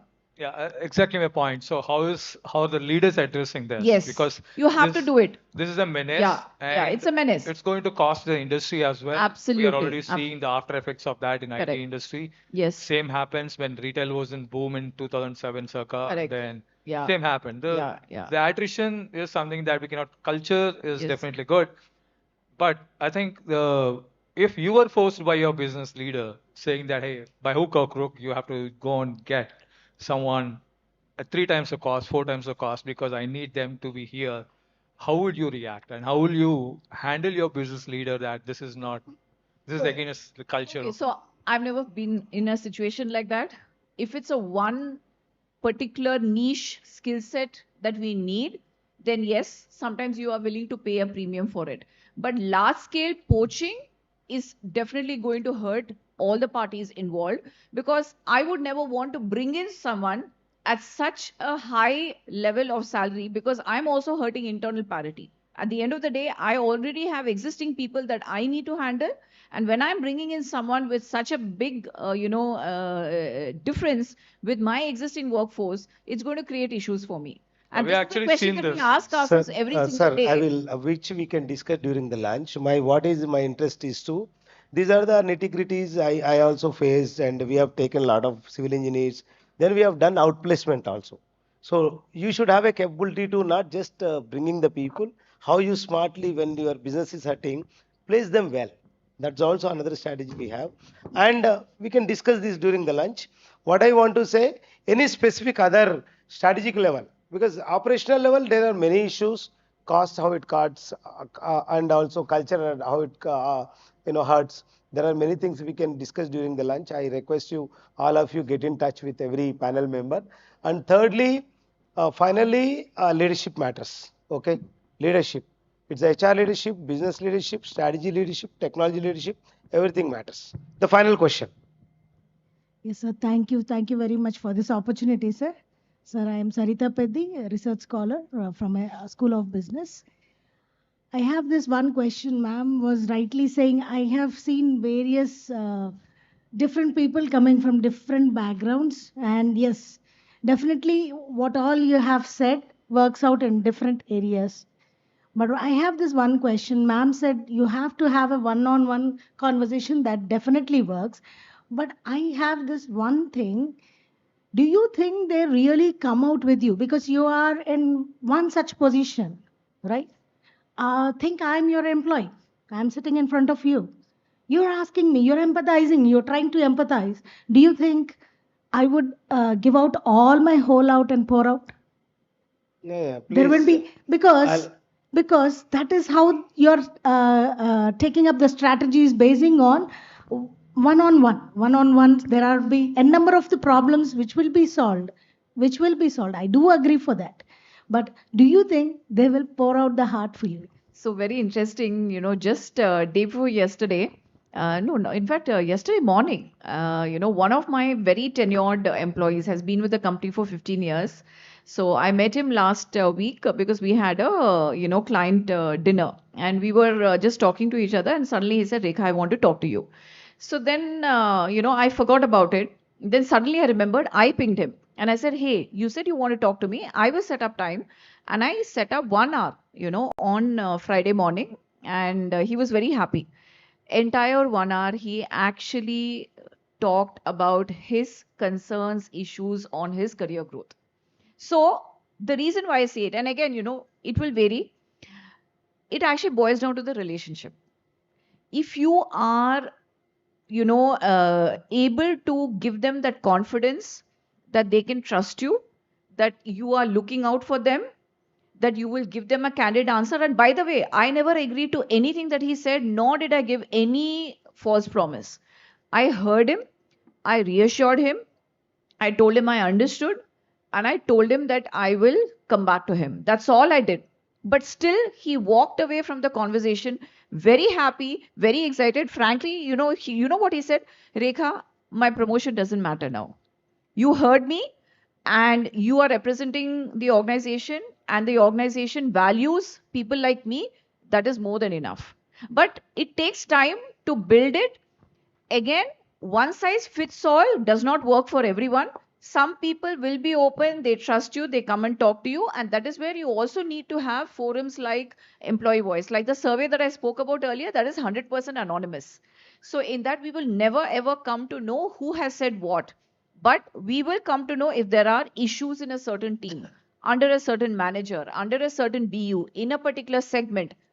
And then we have to go deeper and try to understand if there are issues and how do we address. What about if there are more number of employees? no, that's what I'm saying. Please, madam, I want to Okay. tell you here, coaching culture, build coaching culture. That's where most of the academicians fail to understand is, do you know what is the meaning of coaching? Build a coaching culture. Coaching is nothing but make the people to understand their strength, improve the performance, not negative side. Don't see the see today performance management gone to strength based performance management, not the OKRs also similar to that. Gone annual confidential reporting to gone open culture. Now build the coaching culture. When Komandori Garu yesterday was there, was my Susan Block, who's my boss. He is the coachee, and she is to handle. See, most of the time you don't build the culture, you expect the problem to solve. You first implement coaching system in your organization, mentoring system. These are the fear people because if somebody joins an organization, is an AI specialist, he build products, but nobody helps him. That's all. As you said, in the next 3 months he will leave. Okay, Just that's want to very add one small thing. To retain employees, there is a small concept which we use called triple E. You need to engage your employees very well. That is the operational thing. The second thing is take care of their earnings very well. The third thing is to make sure you educate them or you handhold them throughout their education, which is their learning or whatsoever. So in short, if you have to attract a talent, promise as a salesman, but retain them, act on what you have promised. Thank I'll, you. I'll, I'll Thank you give the so much. final thing which I'm handling and going through that. I have around 1200 plus employees. So all are at the shop floors majorly. They don't understand the emotional language, what we talk about, a career banaunga, a lot of things and all. They don't. So still what we do is, there are people who are leaving us. We pull out the talent. Who has got the talent and he's a really good guy for us. it comes to the upper level for one-to-one. The rest of the guys been called or told or pampered, whatever. If they want to, still they leave it.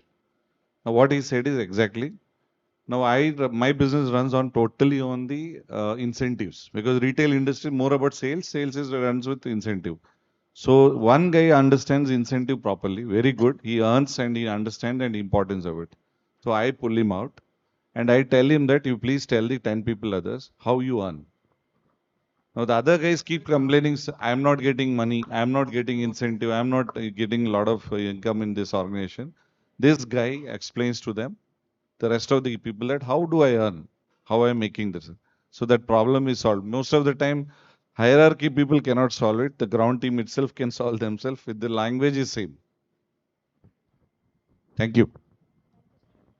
Yeah, just to add to the panel, whatever they have been talking about, one of the process that I have implemented is when I know a guy is street smart and then he's been poached by another company, I have invested and asked him to put up a startup. So in a way, I have enticed him and I've told him, look, you fit the bill excellently. You know what game to play. You know the client base. You know the services required. So I have set up 3 units for 3 different guys who have been able to come up in their lives and they have created jobs. It is just give back. And instead of letting him go to my competition, I made him a competitor. Thank you. See, that's why this is called Strategy, Analytics, Technology, Transformation Leadership Conference. Thank you so much. We are breaking for lunch. Come back in 25 minutes. 2:45 we should be here.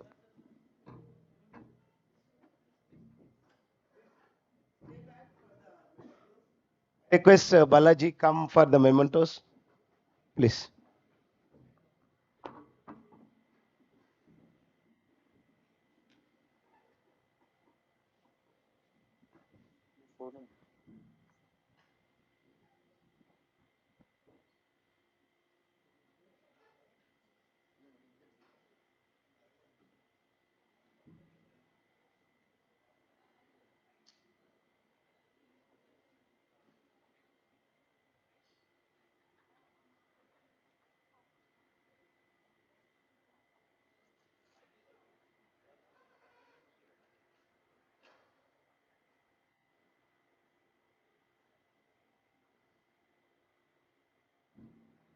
From bottom of my heart, I want to thank Rekha and Sirisha for joining the session in spite of their busy schedules. And also I thank Aishwarya, who has been part of my team, and also Siddiqui. He was my right hand for this entire conference. And in fact, without him, it would have not possible. And Divya, Swati, Unisa, many friends who are actually there, even Naveen also, who created my song. Give a clap to him. Okay. Okay. So thank you so much. And also Goli Gurunadam and especially my dearest friend Suman, who was actually instrumentally, we were thinking this for last 2 years and somehow in 2024-25 it's not doesn't happen. 26 finally it is shape and taken shape. And Srini, who happened to come all the way from US and stayed back because of Iran, I took the advantage pulling him into the session because that's how I do agile performance management. Agile people management I'm very good at. Okay, and Gurunadam, Rao Ramesh, and Himani, Ushasri, Rajalakshmi Madam, many people, and also Mahesh, who's be part of my team, and Venkatesh, all these people who made it happen, and especially the college team management, who is my guru. I'm going to speak about my guru in the afternoon once valedictory function, and Duripala, who pulled many participants and also speakers. Thank you so much. Okay, thank you. Please.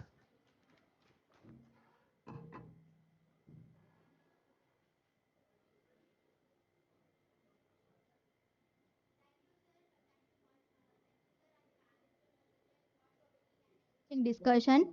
As a token of our gratitude, we will now present mementos to our keynote speaker, moderator, and panelists. Now I request Dr. M. Rajalakshmi Madam, Head School of Business, to kindly present the memento to the moderator, Dr. Ramchandar. Sir, I kindly request you to come forward to take in the token of appreciation.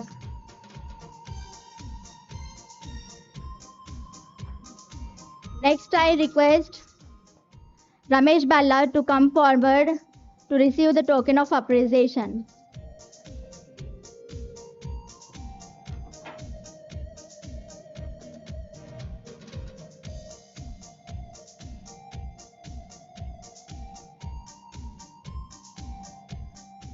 Now I request Cherkipalli Krishna Prasad sir to come on to the dais. Come on to the dais to. I request Divya Chaudhary madam to come forward to receive the token of appreciation.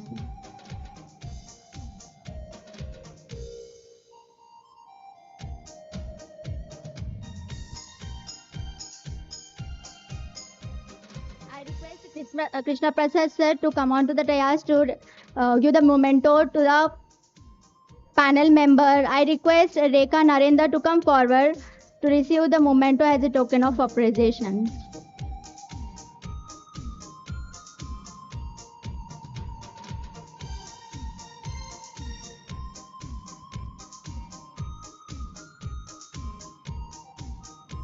I request Dr. Rao Ramesh sir to come on to the dais to present the memento to our panel member. I request And Srinath it is the Achar. KP who brought all the business leaders like Ramesh Balla, Srinath Achar, KP, Srinivas Komanduri, Gopal. Thank you so much for your efforts. He was actually the soul of the entire, this session. Thank you. Give a big clap to KP.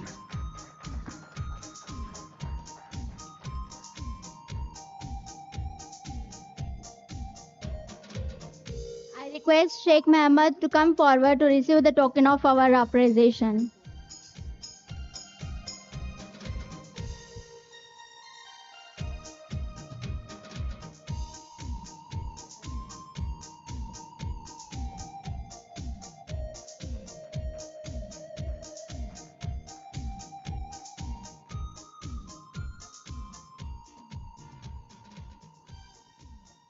We will resume. We will break for lunch. We'll come back in 20 to 25 minutes. Thank you so much. Thank you, sir. We will now break for the lunch. Kindly head to the SRiX ground floor. We will be back with the panel discussion.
To tell you again, reiterate that KP added value to the entire conference. He is a one point of contact, single point of contact. KP is one side, other side is Siddiqui.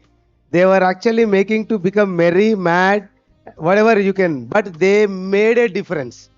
They are mad, but not in the negative sense. They made a big difference to the conference, and I really thank. And it is a privilege I can take Suman, who actually, when I decided that we should take somebody who is going to be right person, I want to take existing scholars. But even though I made them to join, nobody is coming forward.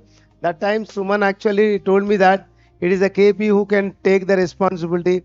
That was actually the response. See, that's what the business leader do. That's where HR need to partner with them. Thank you so much, KP. Okay. Yeah. Thank you. Yeah. Hello, everybody. Hello,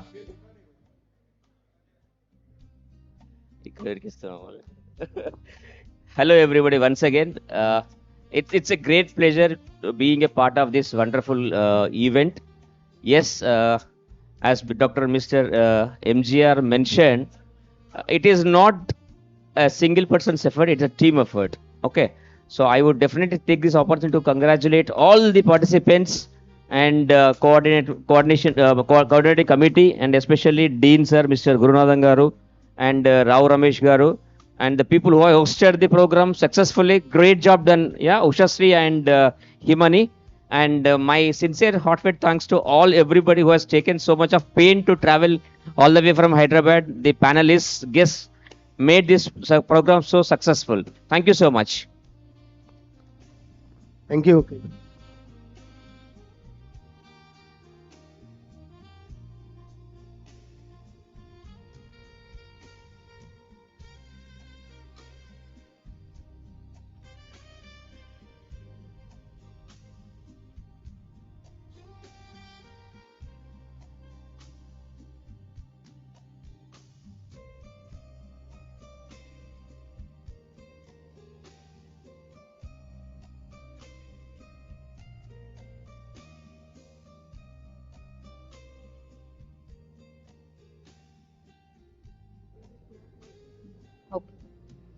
Thank you once again to our keynote speaker, the moderator, and distinguished panelists of the previous session for sharing their invaluable insights.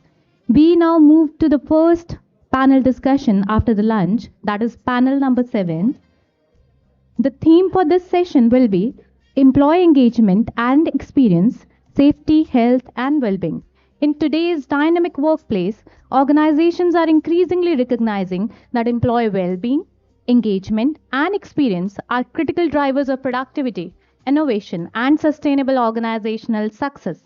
This panel will explore how organizations can create supportive, safe, and engaging workplace where employees feel valued, motivated, and empowered to perform their best while feeling that they are seamlessly embedded into the organizational fabric. To lead this discussion, we have with us our moderator, Mr. Srinivas Dhulipala, a proud Warangalite with more than 2 decades of experience, to be specific, 24 years, worked for Hetero Murugappa Group, NACL, St. Aubin Pharma, Assigned Drug Research India Limited, board member HCU, board member BRAOU, board member NHRD ISTD. I request Mr. Srinivas Dhulipala to kindly join us on the dais.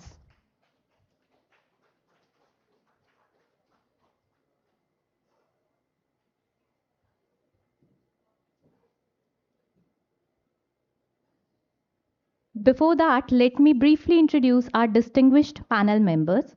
Firstly, we have Colonel B.S. Rao, sir. He is our in-house talent that we are really proud of. He is a distinguished leader with over 2 decades in the Army, Indian Army, and more than a decade of corporate and entrepreneurial experience. As a distinguished alumni of IIM Ahmedabad, he is also a mentor, a consultant, a visiting faculty, and a startup evangelist, having mentored over 35 startups across diverse sectors. Please give him a big hand. I welcome you, sir, to enlighten us with your out-of-the-box perspectives. Next, we have Naeem Unisa, our next panelist. She's an experienced HR professional with 12 plus years of experience and expertise in strategic HRM, talent management, employee engagement, and people development across diverse business functions. Please, we welcome you and we look forward to hearing your unique perspectives. Nothing. Our next panelist is Mr. Srinath Achar. He is an entrepreneur and a CEO of Shell Networks with extensive experience in networking solutions and technology services. He has successfully built and scaled businesses while creating employment opportunities and innovative solutions. It's a privilege to have you here, sir. Okay. Next, I would like to invite Mr. Naveen Samala, our next panelist. He is a global lean and business transformation leader with over 2 decades of experience. He is also a master black belt from Indian Statistical Institute, a guest faculty at BITS Pilani, and the founder and host of the global podcast, The Guiding Voice, with over 1100 episodes, as well as the best-selling author of 69 Naked Truths. It is our honor to have you here, sir.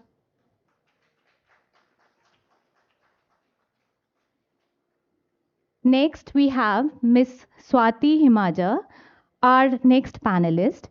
She is an experienced HR professional from the IT and service industry with expertise in people management, talent management, employee engagement, and HR information systems.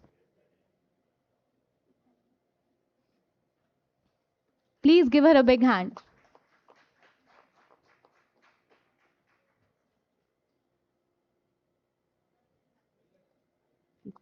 Please take your seats.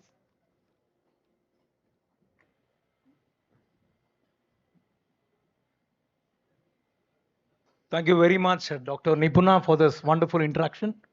The way you engaged with your comm skills is highly appreciated. Now, it crept up to our respective stand in engaging us with more responsibility. That gave a cue for us, and slowly the way you articulated, the applauds were up and down, and I'm measuring the analytics psychologically.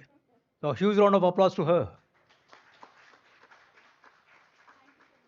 Respected beautiful lady, before the Women's Day, you created the platform for engaging the wonderful industria and the futuristic leaders of this university. Thank you very much for this. Right. Before me take up the dirty role of a moderator, conditions doesn't apply. Huh? Conditions doesn't apply. I would take a lead in coming in with the 2 respective elements. First, let me dirty myself. So, with your permission, can I occupy the podium? Otherwise, can I come forward? Right. I'll try to engage you. Right. Srinu, what exactly does you do as a faculty to engage your students? Informally. Yeah, with reference to the the days, yeah, that's what I am telling. With reference to that day's session, I will go with very contemporary industry illustration. Yeah, So what is happening? You're formal, sir. I said informal.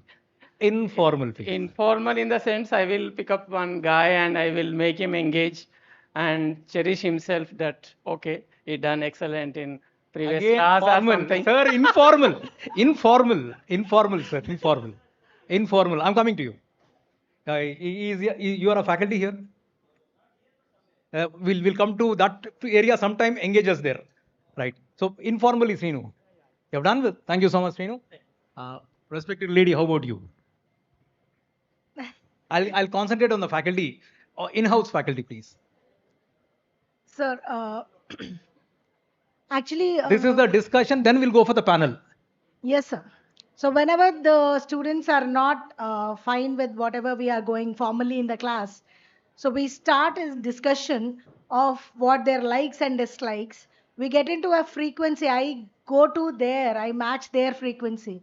On a lighter note, if I'm asking them to sing, many people don't. So I just come forward, I sing myself, and then I start. Chalo, you pick up. Can you do that to us? Can you do that to us? Now? Can you do that to us? Can you do that to us? Yes, yes. Please do it. न जाने मेरे दिल को क्या हो गया अभी तो यहीं ताबी हो गया. Thank you very much. Let me concentrate on. I'll take a lead. Let me check with the students. Is the faculty speaking correct? Are the faculty speaking correct? Yes. Yes. Yes. You're flattering? No, sir. Sure. Thank you Yes. very much. Let me concentrate on that lady who's seriously chatting. Srinivas. Very busy. I'm coming. No. If it is true, then she has to sing a song. What the faculty said, first I will sing and then I will make my students to sing, right? Sure. Right. So she's busy looking at her wonderful photographs. So I'm happy for it. So why did you look at the photographs?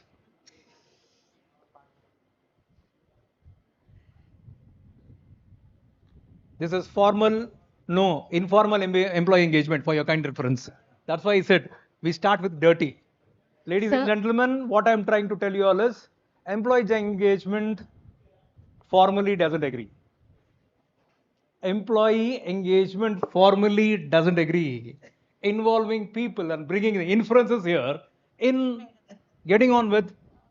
So sorry for the interruption. Yes. There is a last minute Yes. one announcement.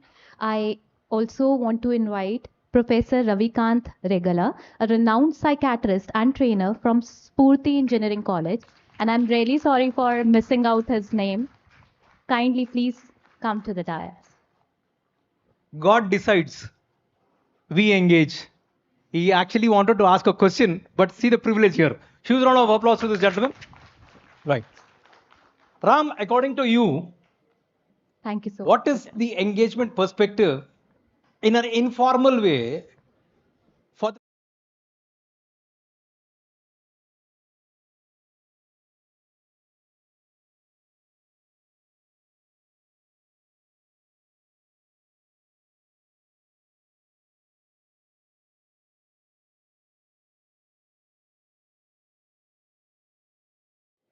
what is your strategy for the faculty to involve themselves in the employee engagement? Change your pedagogy, your students will Informal. respond. Informal only I'm telling you. Informal, okay. Informal only I'm telling you. Right.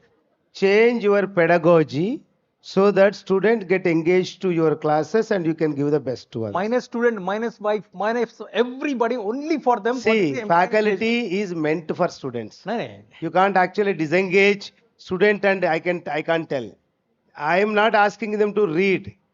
Just to make students to involve, everything happens. What is the pedagogical tool you suggest? Experiential learning. Experiential learning.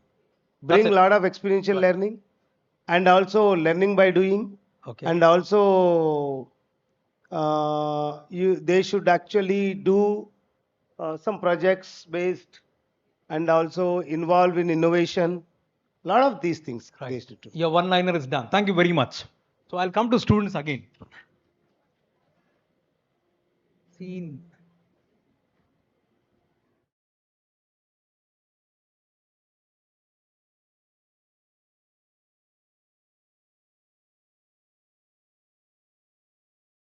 College, your faculty, you get branded.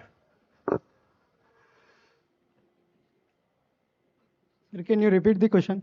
What is that you need to do to ensure that you are engaged, you are branded, your faculty is branded, your college is branded in the corporate because it is from this particular campus to the corporate, you should step in, right? What is your thought on this?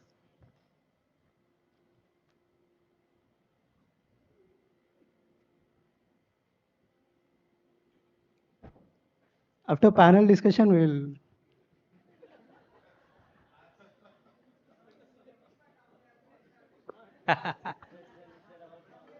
You can take support of your friend or faculty, whatever. Do it. Sir, can you please Twice I repeated. Yes, sir. 1 second. I was out of the.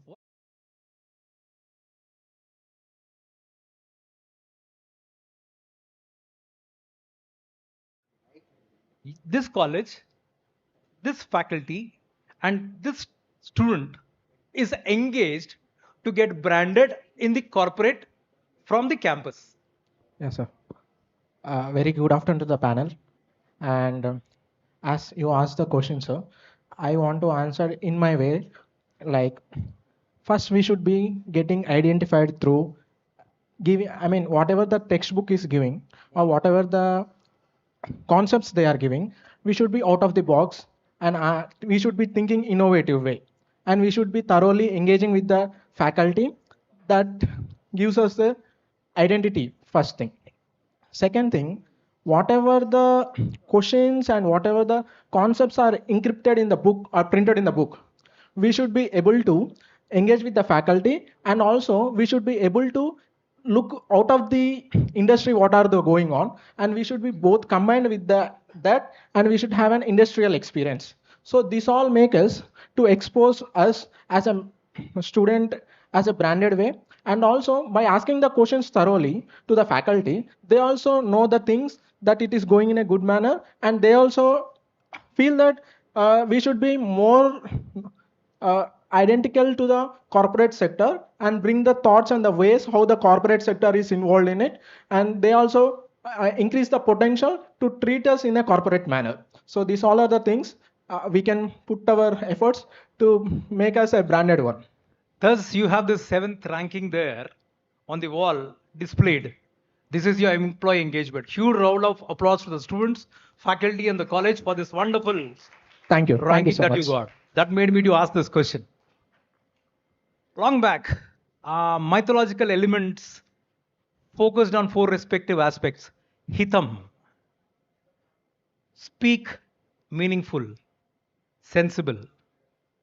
Mitham, speak what exactly you need to engage people. Priyam, speak with love and affection to benefit the people. Sneham, ensure that that respective incumbent who got all the 3 facets remember you forever. This is the basic objective of employee engagement. This has been told by Lakshmana Maharishi in the 12th century. That is being aped by William Kahn in the year 1990, and he coined this word employee engagement, where he took research in the Boston University and got this concept. Today we are speaking the West, but this is being practiced on the 4 facets of the Hitam, Mitham, Priyam, and Sneham. Huge round of applause, ladies and gentlemen, for our mythology, who made every bit to grow and know. Now let me get into my respective conceptual discussion for what my purpose is here. Of late, on June 22nd, I was interviewed by this wonderful company where I'm working. And it took nearly 6 months for me to get onboarded. Jan 22nd, I got onboarded into this organization by name Voith Turbo. It is pronounced as VOITH TURBO India Private Limited. Proudly joined. And they said, boss, as per our engagement calendar, today you are supposed to get into a metro rail. Timing so and so, so and so. I think you see the metros moving from Raidurg to Nagol or LB Nagar to last place called which place? It starts with M. Miapur. Then you have this yard going and all. After every 14 respective commuting hither and thither for every 4 hours, you find one announcement stating that this is a empty train moving, empty train moving. How many of you all experienced this? After anybody, you anytime heard this respective announcement called one empty train is moving, one empty train moving from the respective rail. It only gets boarded at one place called Miapur, ends at this place called LB Nagar, otherwise at Nagol, it ends at Raidurg. That's it. My organization called me and said, today you are placed at first day after filling my forms, first day, they said, this is the train and this is an empty train, you have to board. Nagol. I got into. 4 people were there in that. Me, sat there. One respective employee came, gave me a coffee, tea, stating that only 4 people, sir, and said, this is what, and you have to follow the instructions, what is being told. What are the instructions generally told in the metro rail? This respective station is coming, this respective station is coming, otherwise keep off your respective cell phones, don't disturb, blah, blah, blah. But me boarded at Nagol, exactly what is the next respective station? Uppal.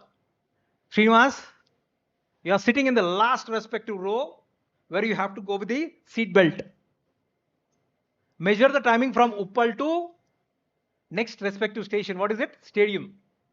What is the timing? What is the timing? What is the timing? I went till one respective area called Amirpet. Then they said, is the train on time or is the train 1 minute early or 1 minute late? I said, at 4 stations, the train is 1 minute early. And from 5th station till Amirpet, the train is late. Then I said, can I ask a question? They said, yes.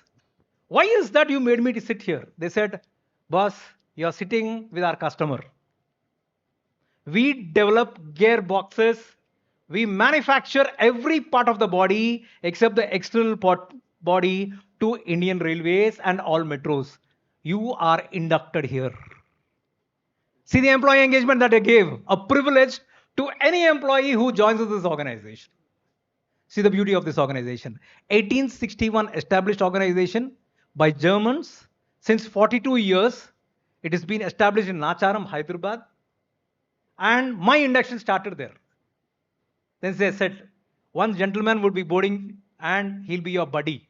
He'll be telling not the policies, not the formalities. He'll be telling you how you can be happy with the giveaways that we give you every week end. And you can celebrate that with your family. This is what is engagement calendar, and they gave me this calendar. See the beauty of an organization when it gets 4 people in whole metro, and I just asked them, sir, with your permission, can I ask you one question? For this respective move that you're doing, is this business or is this assessment or is this where you're testing our product? He said, all the 3. We are testing our gearboxes. Any delay in 1 minute can be 1,000 lives at bay. So we are testing our movement with the gearboxes that we develop. And we develop 8 gearboxes in a minute.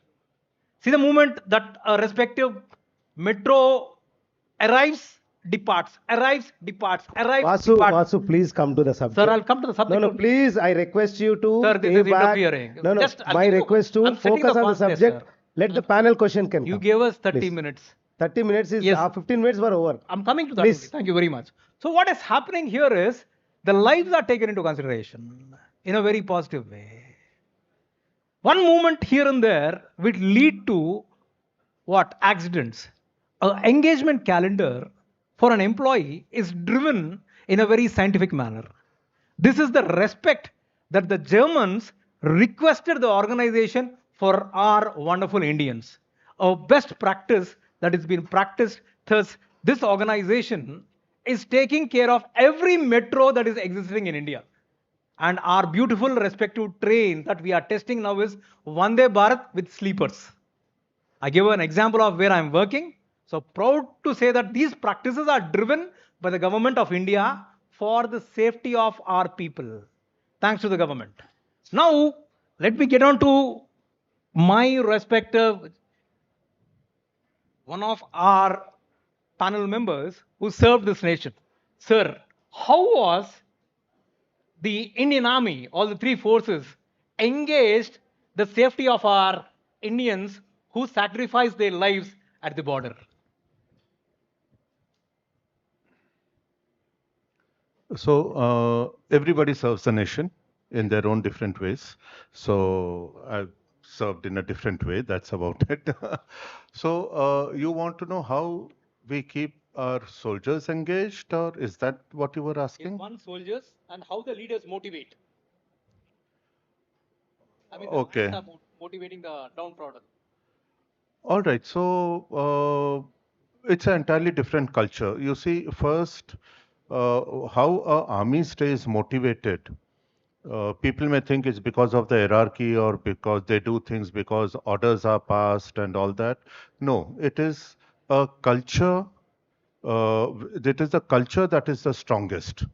The culture to be good at what you do, the culture to be uncomplaining, the even blindly following instructions is also a culture.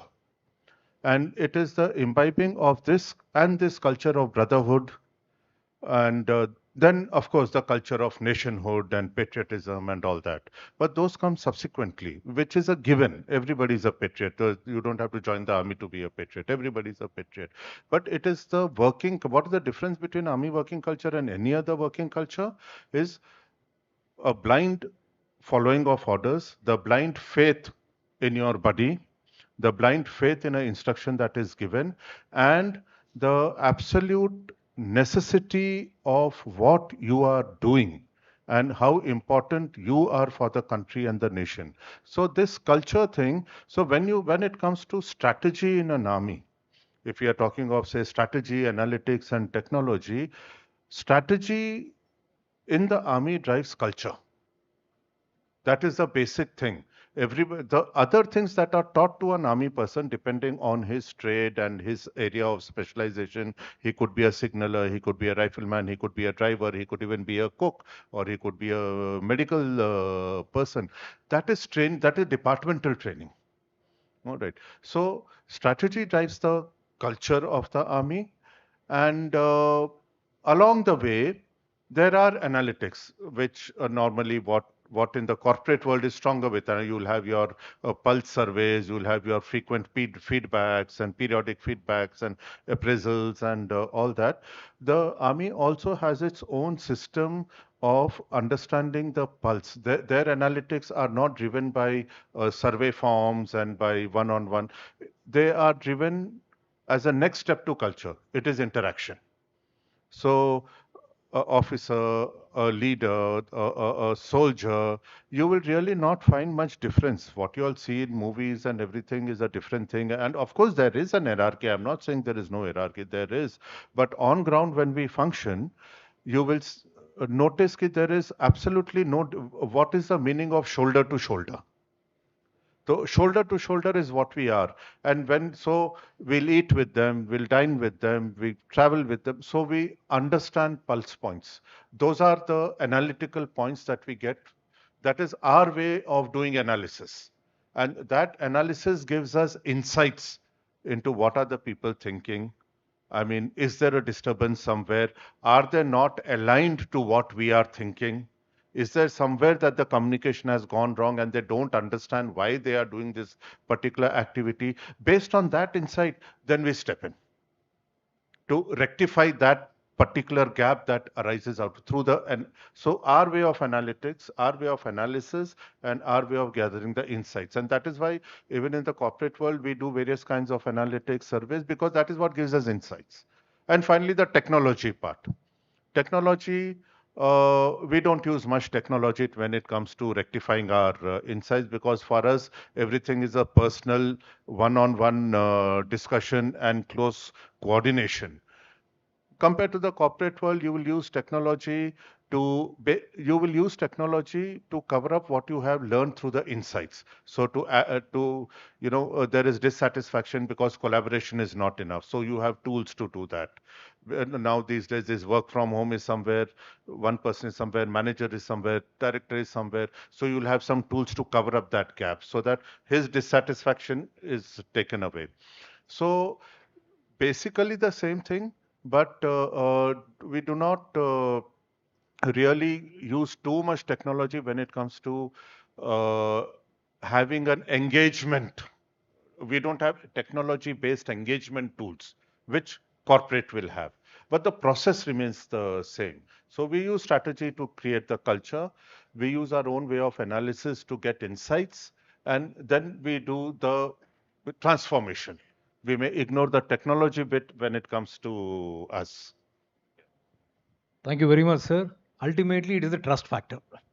Yeah, absolutely. Absolutely trust factor there, because it is one-on-one to ensure that. Off late, you have seen the from surgical strikes till the bombarding of all the missiles of Pakistan. Hats off to you and the wonderful team of our Indian Army. People think that HR is the only one who should drive employee engagement. My request to Naimunisa is HR alone should do, or it is who all's responsibility in the corporate? Thanks for asking a wonderful question, Srinivas. Good afternoon, everyone. This is Nisa here. I'm a head HR at Aspire Systems, Hyderabad location. So according to me, employee engagement is not just about events or initiatives, which we do. It's about creating a culture, inclusive culture for each employee to make them feel valued, recognized, and then support them. Of course, HR creates the framework, initiatives, different platforms for employees. But then, as Rekha Garu said in our previous panel, that equal collaboration from business leadership is very, very important. Yes, HR plays a key vital role for all the engagement activities. But then, I would say leadership involvement, regular appreciation for each employee, what they work, is very, very important to make them do better for a longer run. And then my belief is, of course, organization does not only rely on strategy, but then, it is because of engaged and motivated people around the organization, right? If we have motivated people around the employees, then employees feel engaged and they support for a longer run, right? So this is my take on the your question, Srinivas Garu. Thank you so much. Naveen, 600 odd podcasts, right? And technique 1100 podcasts. Getting engaged, making people follow your respective thoughts, Instagrams, Facebook, whatnot. Getting those hits, followers is not easy. 1100 odd. Huge round of applause, not a joke. That too in a social media. How did you engage them? How did this thought arise? What are the analytics that you gave to people? What is the value creation that you have done? And what were your challenges in getting on this? And what is the strategy that you used? Yeah, that's a fantastic question. In fact, I'll talk about it and later on I'll add a few points related to engagement also. And glad to be back on the stage as a panelist. Talking about the podcast, The Guiding Voice, which is the Asia's Best Education Award winner for 2024, my English podcast. And it's a pandemic baby. Okay, it started in 2020. And to be precise, I launched my very first episode on May 17th, 2020. And there is a logic behind that particular date. One of my partners during that particular time, that guy is employment start date was May 17th, and he requested, Naveen, let's launch on May 17th. That's how I have frozen. And why that podcast, I'll talk a little bit. Because I come from, again, not so popular place. Like it's a semi-urban town called Janagam. Now it's a district on its own. So I studied until intermediate there. After that, I did my engineering at Jyotishmati. I graduated in 2003 from computer science engineering. I was a third batch from the college, and I was always a distinction holder. And in fact, I have to be proud that my parents have given very good education. And however, during those days, I did not have enough guidance in terms of how do I settle in life. So, in fact, I did not have enough money also to pursue some technical courses, so on and so forth. And while the rest of my friends were aspiring to write GRE TOEFL exams, and in fact, out of 60 members in my batch, probably only 5 of them are in India, rest all are abroad. So I did not get enough guidance, and of course, economical situations were also not that great. And finally, I ended up joining Vidya Bharati Institute of Technology as a faculty member. I worked there for 3 years. And in between, I got married to my girlfriend, and I'm still with her. Okay, girlfriend from my engineering days, and that's why I look so young because I got married so early. And after that, during my third year with VBIT, I decided, no, this is not going to make me earn money. Though I am so passionate about teaching and all, I stepped into corporate learning, Java, J2E and all. So fast forward, by 2020, I've acquired 17 years of industry experience, and talking about my GE tenure, in the span of 11 years, I got promoted 8 times. So I became a program manager. So I thought, I have done so many things and I've gone through hardships, failures, success, so on and so forth.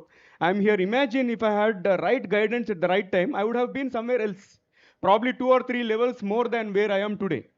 That actually triggered the spark in me in terms of I should do something and all. And with that spark, in fact, in 2015 itself, I joined BITS Pilani as a guest faculty, because teaching is something which I'm really, really passionate about.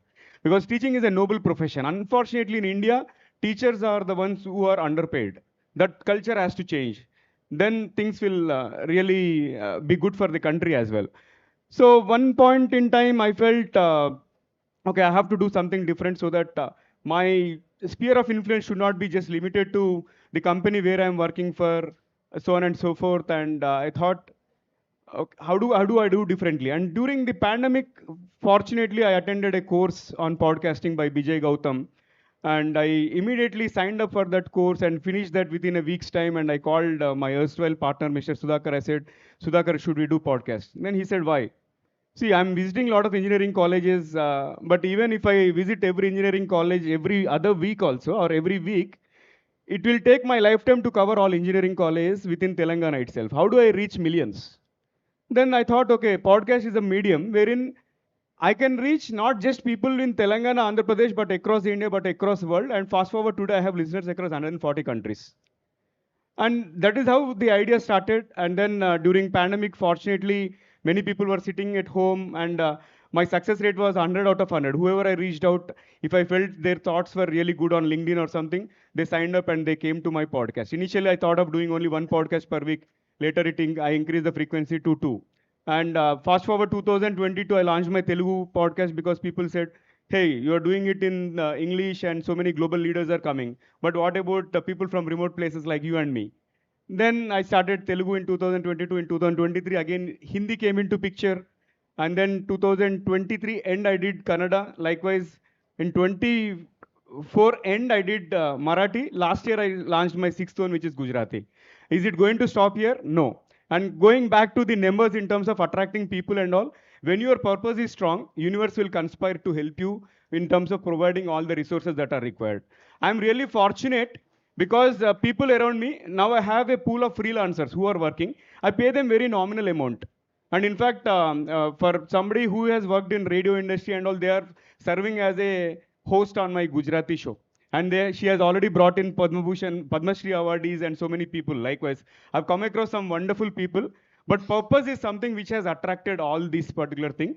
And I want to make sure that a boy from a small town can become as big as Oprah Winfrey or Barack Obama or something. So after starting this journey, My dream has become much bigger, and I'm sure that one day I will reach wherein you will probably remember this day saying that I met this guy during one conference. I'm 100% confident about it. I hope that I answered it. Thank you, Naveen. I started with my Lakshmanji's four respective words: Hitam, Mitam, Priyam, Sneham. Do you know Gujarati? Yeah, I don't know Gujarati. Do you know Kannada? No. But you are engaging. That's the beauty of employee engagement, gentlemen. See the way we can look at people with, and I've seen faculty clapping for few of your strikes. So thanks to faculty, you were keenly listening when you were that. Professor, Yes, sir. Please. how did you become a role model to the students, to your people? You are from Karimnagar. I am from Karimnagar. And what made you to move from Karimnagar to various places? And how did you engage your students? I learned that even today you are engaging your students with various pods, various motivatives, various elements, both financial and non-financial. And how do you encourage them and compete with this technological world? Yeah. Before I do, with your permission, I would be. Please do that. Because professors always they stand and they talk. The second part is professors they never demand, they command the respect. They never demand the respect. I am third generation teacher, and second generation say social entrepreneur and first generation psychologist from my family. I'm very lucky that even my spouse also a teacher, like assistant professor in one of engineering colleges, and we produced two babies who are two baby boys. We are manufacturing one of them is as a teacher. That is our promise. And coming to the engagement, this is our passion. First is without teaching, without talking, we can't live. And connecting the people is most important. And knowing their needs are more important. The subjects which I taught, psychology, and I feel like, I am married for 5 times, not one time. First marriage is with psychology, second is with counseling, third is with entrepreneurship motivation training, fourth is psychometry, fifth is research, sixth only my now the organic wife, say Udayashri, Dr. Udayashri. Then that much of passion is with you, certainly the others they'll come. And my subjects are always social sciences. I never feel that I am a psychologist or something. I am a social scientist. I fit into any this thing. Though I am a square peg in a round hole, I adjust myself. I adapt myself. The thing is where I am and who I am here. Because people know me, they call me. And what is my role? I prepare more. Like the PC Sarkar, senior, he was about to get retired. He wanted to promote his son. Then son started doing the same magical show. Son asked to father, when you are doing, lot of claps are coming, when I am doing nothing like that, how long I will survive on your brand? Son, I do give a technique, or I do give a suggestion. That is, say, practice. Claps started improving. Second, I don't want this. Another 5 years or 10 years, you are going to die. I want to live better than you, like that. Then, son, the second one is also practice. Son, the third one also, without asking you, I am telling you, without wasting the time, third is also practice. Practice. And for my first class, usually like my colleague, there are many contrasts and there are many, say, a kind of, say, like-minded, things are with me. I too am from Telugu medium. People started laughing. I am from Godavari Kani, nearby Karimnagar and all that. The moment where I took my teaching assignment in Kendriya Vidyalaya, my English was so poor, but my content is excellent. I loved my subject. And today what the subjects I am teaching, they are no way required. Still, without that you can't survive. Cross-cultural management. This year what I am teaching in Spurti Engineering College is Gender Sensitization Lab. What is the lab for this? I don't know. Can anyone guess? Even today also. I have completed two and a half chapters. What is this lab? I went and asked the HOD. I went and asked the principal also. Everybody giggling and laughing. Sir, gender sensitization, what's the lab? I'm going to finish another, 1.5 months entire syllabus. See, I went and asked the same question to the students also. Everybody started laughing. That way, we connect.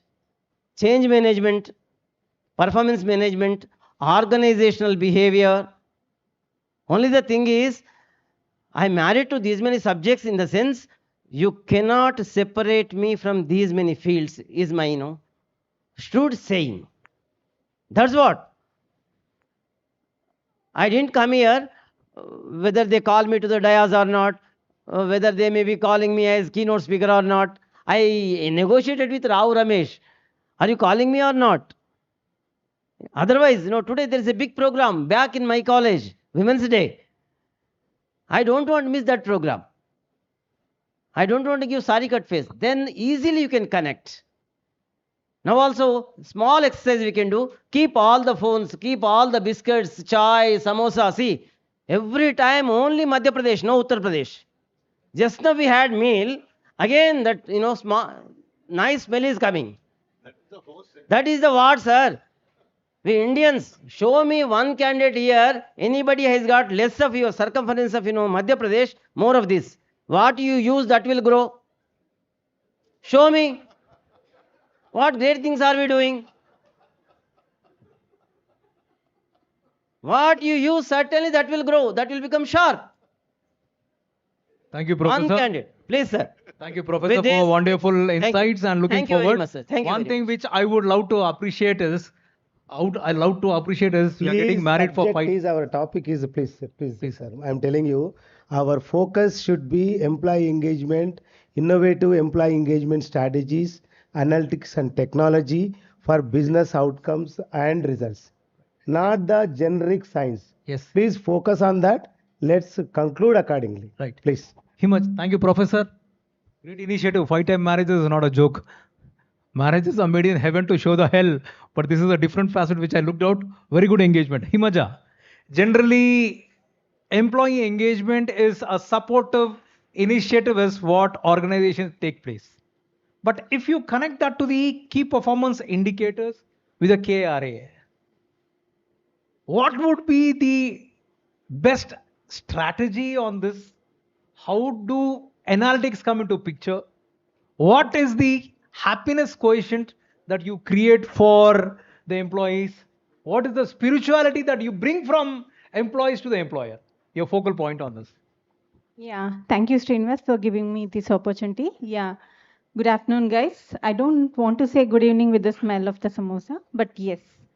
Yeah, definitely employee engagement. It is till now, I think people are considering it as a perk, but it's not a perk, it's a power. Because if you see the balance sheet, you will have all the credits, debits, assets, and all, no?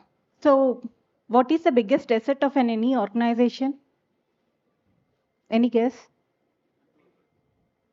Exactly. People are the biggest asset of any organization, even in terms of balance sheet also. So the more we invest, engagement is not again all the events or activities. It is about how you are making them understand what the organization is working on. You have to make the employees imbibe into that. So that's why it has to be in KPI. And nowadays, I think most of the companies has moved it from events or perk kind thing. They made it like one of their key initiative. And yes, I'm not sure of how many organizations, but at least the organizations I worked with, for all the delivery leaders, we have this engagement score as one of their KPI. And as a HR business partner, I do a lot of analytics. We do some employee surveys. Rekha is saying, no, like we have employee engagement surveys yearly, annually, and all. But in my organization, we do. Earlier, we used to do every month, but as the delivery and employees say it's too frequent, so we made it to quarterly. They again are saying that it is too frequent, but still we say, if you don't take this feedback and respond immediately, you're going to lose your talent and you are going to bear the higher cost. Once you lose the talent, you have to refill, right? And when you are refilling them, you have to refill with a higher cost.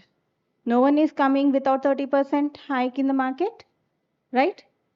The internal employee will come with 5%, 7%, 10, 15% annual increments. But if you go external, you have to minimum bear 30%, which is a high cost. So we made this as one of the KPI for all the delivery leaders. Delivery leaders means it is not the C-suite people, right from the reporting manager. And reporting manager's responsibility to have a very engaged conversations with the employee. Though the surveys are anonymous, we still say manager to go and respond back. Of course, the employee will know that the manager or HR or the delivery leader has responded, but they will not, the other side of the party will not know who is that. So building trust is very important, and analytics when it comes, and now with the current technology of emerging AI, it is very simple and easy. Through our surveys, we can get a AI summary, and it is even giving with the action plan. As business partner, HR business partner, we are driving how the leaders are engaging the employees. So these are your focus areas. So what is the measure you are going to do? And we will have some focus group connects with the employees based on the analysis we got. And from this survey to next survey, how we are improving. If it is not improving, it is impacting the performance reviews. So that's how we actually made employee engagement is a KPI. Thanks for the measures and metrics that you have focused through AI, Himaja. Kanal, if you were Lord Shiva in this current AI generation, how do you mediate the AI? How do you bring in the strategy? How do you mitigate the work-life policies in this organization? And what is your expectation from them? And the employee should win. And how do you engage them? Quickly, we kept talking about AI all day long and strategy and technology. When we talk specifically for employee engagement, one important factor is empathy. In the current AI generation. Without empathy, there is no employee engagement. And so that is the most important thing. Quick examples. I know of a person called Brian who used to run a factory in Cherlapalli. One fine, he noticed now where the empathy comes from. Workers come on their motorcycles. By afternoon, they are all very dusty and dirty while going in the evening. He employed a guy just to dust their bikes. So when they leave their work and are going there, they don't have to dust their two-wheelers. They became so happy. It came from empathy of the owner. I have a person who's again in Cherlapalli running a plastics factory. He tells his employees, I will retain 5% of the salary and I will invest in because he's good in the share market himself. I'll put this 5% of your salary in the share market. End of the year, if you want the money, I'll give you your 5%, I'll give it back to you, or you just let it. They were so happy about it. They purchased apartments because over years now there was a boom time for some last 20 years. They benefited a lot out of it. And that retention aspect, why will they go away somewhere? How much hike do you want to get? Everybody's first empathy. Now, after the empathy is there, the tools like AI can come in. Now, what would I use as a AI tool? I come from a different generation. For me, these employee engagement activities also feel, what is all this childishness happening? What is this Rangoli competition? And we do some drawing. And what is this over pampering going on? I find employee engagement these days a lot of pampering of people who don't deserve the pampering. Nonetheless, the fact does remain that we have to find out pain points. And how would I use AI to find out pain points? I really, sir, do not have any idea right now how, unless somebody comes up with a very good agentic AI tool, which is devised only to find out pain points of that particular organization or within the organization of that particular department. Otherwise, we generally cannot. What of AI will we use to find out anything about a individual's requirements or their attitude or their pain points? So I really do not know, even if I was Shiva, how I would use AI to sort this out. But very certainly, I would put empathy above AI, and maybe we require just involvement with our teams to understand the pain points. And that should be enough for us to get insights as to what is bothering them.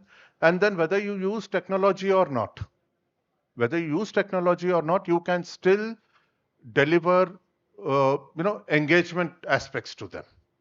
All right, that is how I would look at it, sir. I would really not know when it comes to employee engagement how I can possibly use AI from whatever understanding of AI I have now, which is not much.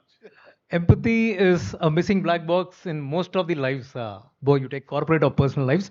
Thanks for that wonderful focal point. You Sir, are can I add one thing here? Why not, please? Sir, there is a tool, Workday Peakon. It's a it's a engagement survey you can do, and now with the AI, it is giving the AI summarization, so you can try it. Bias. It's an AI tool made with whom in mind? No. It is not AI tool whom in mind. Basically it's a engagement survey tool. Workday Peakon is an engagement tool, and there will be hundreds of. You will have the option of giving rating and give a comment also. Rating is mandatory, comment is not mandatory. But when you run the survey, there will be hundreds of comments coming in. And if you go keep on reading and has to analyze, it will be a bit difficult. But now with the coming AI integration in the tool, it gives you a summary just in 3-4 points, and it has a quite good dashboard I understand that. department wise where you are lacking everything. So for large organizations, I can quite understand it's very handy. But seriously, personally, I wouldn't want, if I've got 30, 40 people organization, I wouldn't want to be using tools. That means that shows how detached I am from the organization. If there are only these many employees as are sitting over here, and then I have to use a tool, then I'm not even a leader over there.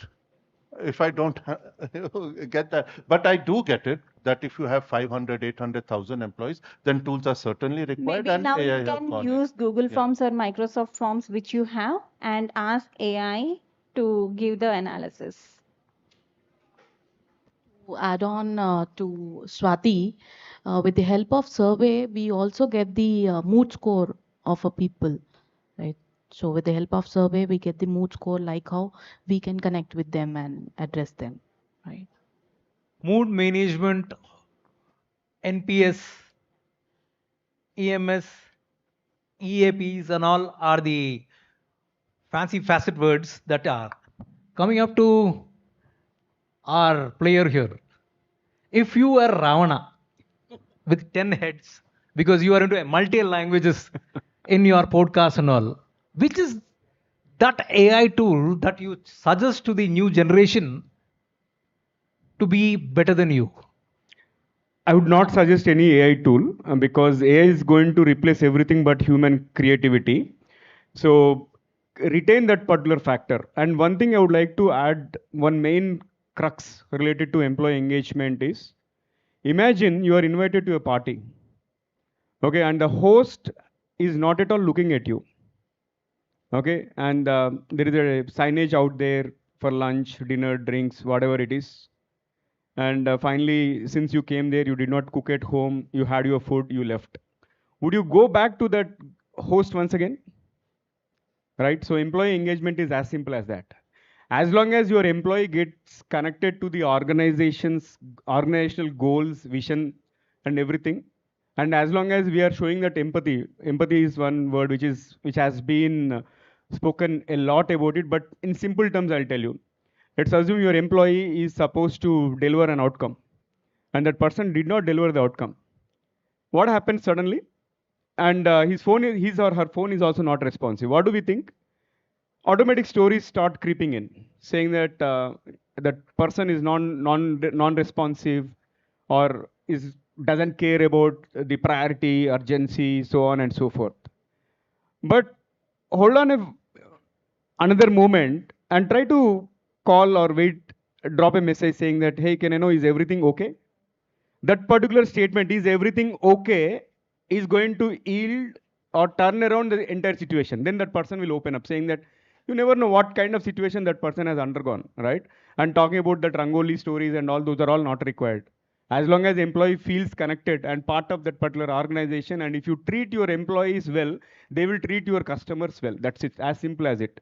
So take care of your employees first, and they will take care of the customers.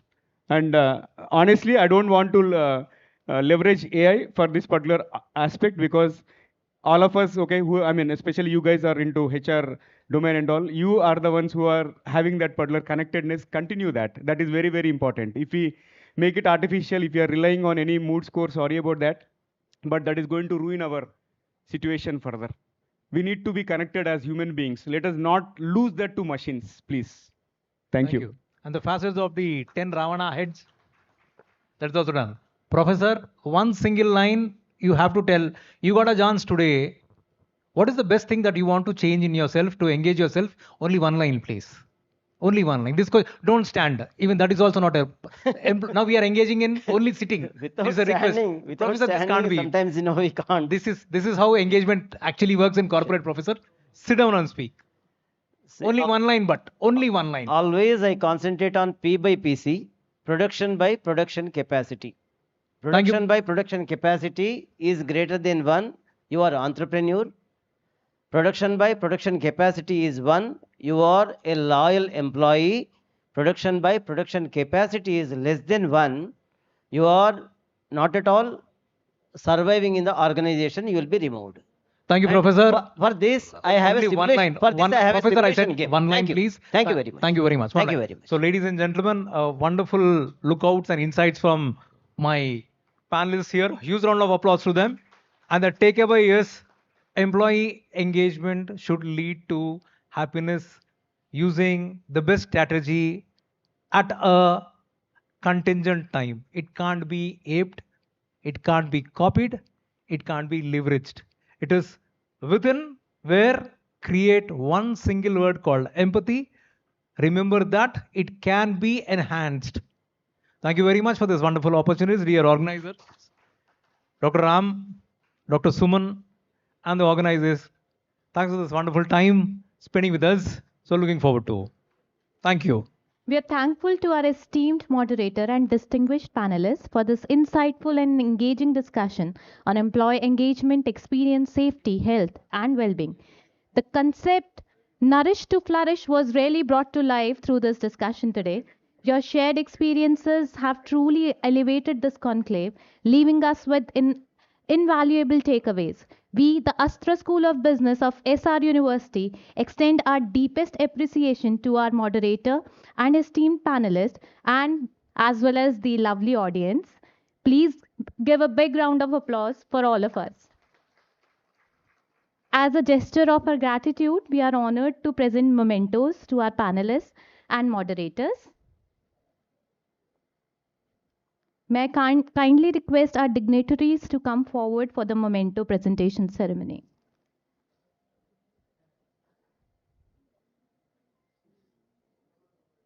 Just a second.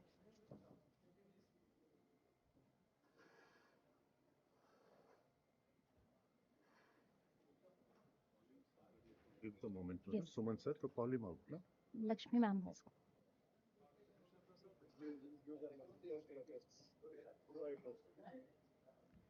Sir Krishna Prasad sir will be presenting mementos.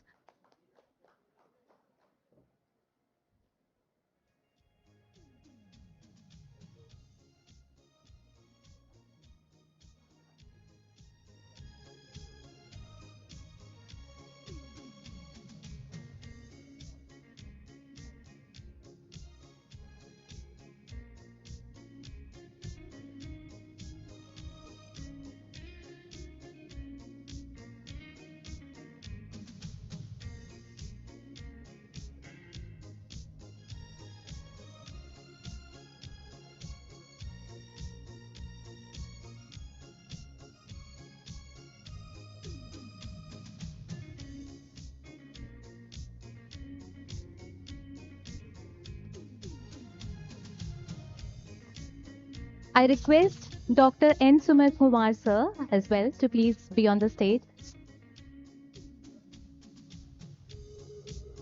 For Ravikant sir.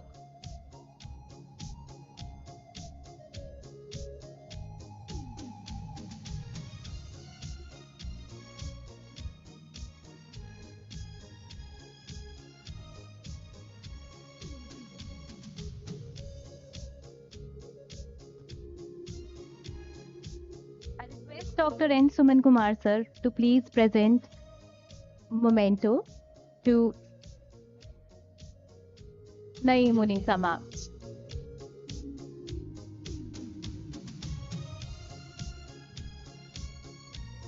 Now I request Dr. Shalini madam to please come on the stage and present the next memento as our token of gratitude towards Colonel B.S. Rao, sir.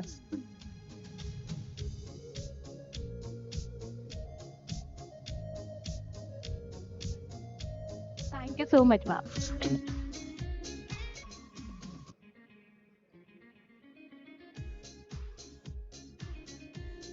I request Dr. Aruna ma'am to please come on the stage and present the memento of our gratitude to Swati Himaja madam.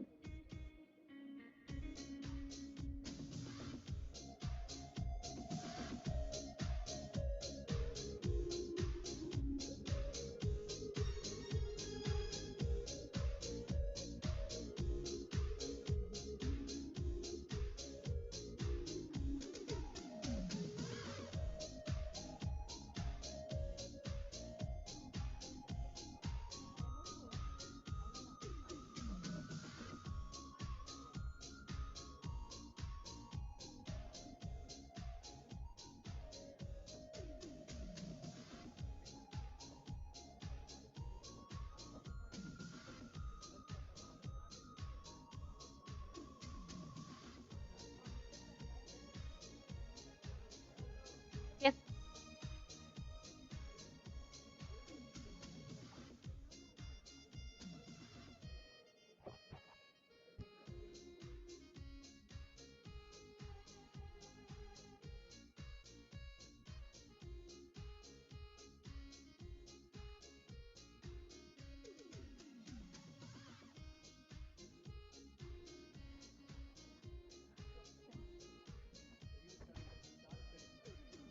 I request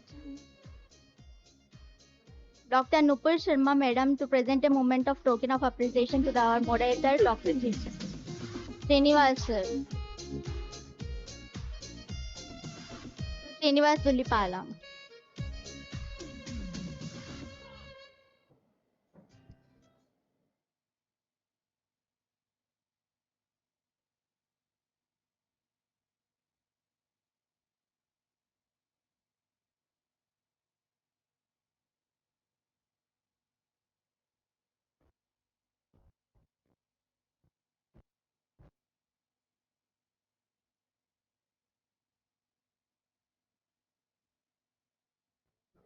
I invite Mr. Vivek to join us to receiving a memento from the SRU. He is very, why we are giving memento him, even though he was actually part of our research team. Initially prepared a questionnaire for total rewards and and another areas like employee engagement, other areas. That's why we to appreciate his efforts. And also he was involved in research. He's also a research scholar, but he prepared a questionnaire along with Rao Ramesh on payroll, compensation, benefits, and where he has actually given valuable inputs. Thank you. Please come. Give a clap to him.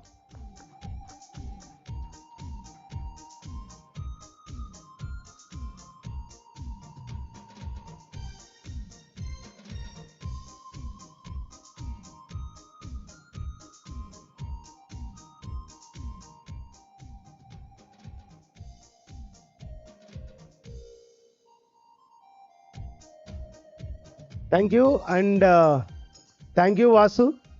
Srinivas Dulipala. We call as a Vasu. Okay. And for wonderful session. Now we are going to launch India's first HR analytics platform. Okay. Please, this is a breakthrough in the last 40 years. Nobody in the country launched HR analytics platform full-fledgedly. And this is made by one person named called Noonal Chatterjee from US, Vamshi Chinda, who worked in TCS, managed around 5 lakhs people. He built a product called People Pilot. See how the pilot is very important for a CM. For the HR, this is going to be the very important product. which we are launching. I request Gurunadham sir to invite our BS Rao sir and Suman. You also join in the unveiling. First, let's connect that to the online. We are going to launch under our co-founder is going to join from Bangalore online, and he is going to give the critical components of the product. He will explain and we will launch. Okay. Sheikh Siddiqui, just check there, login. And today and yesterday and today we have seen a lot of people. If any company is having, my challenge to them that HR Analytics product, I am going to give free of this product for about 2 months, 3 months. Nobody is having first of its kind of product, and which is already used by many companies. At least Reliance Retail recently started. Okay. Can I call?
Sorry for the delay. I will be just joining in 1 minute.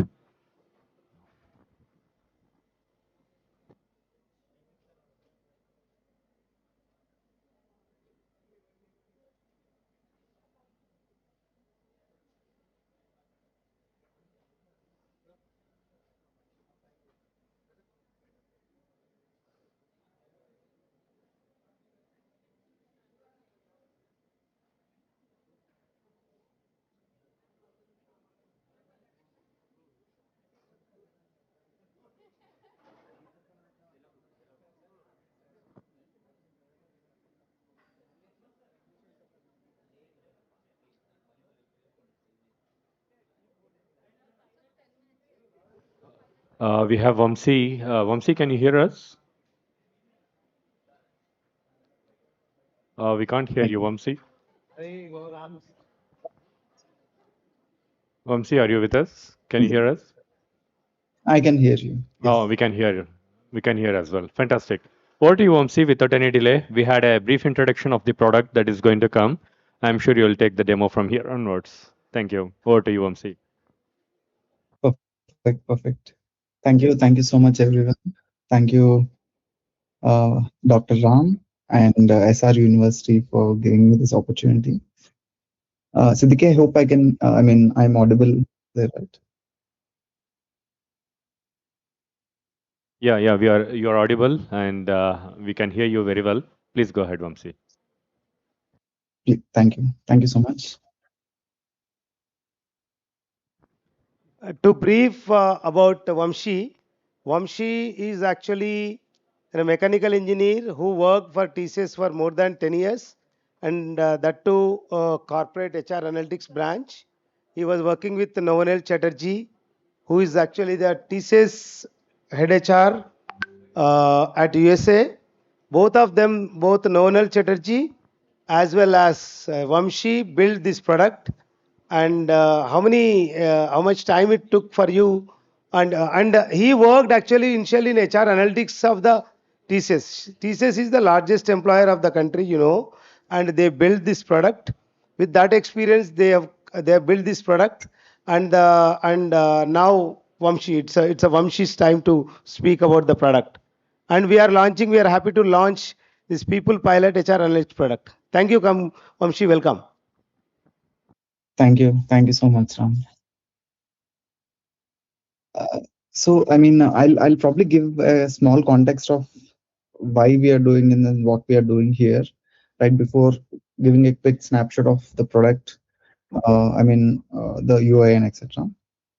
So, I come, as Ram told, I came from HR analytics background. I have my co-founder who has close to 30 years of experience in the industry. We both have seen HR personally struggle in getting right insights at right time.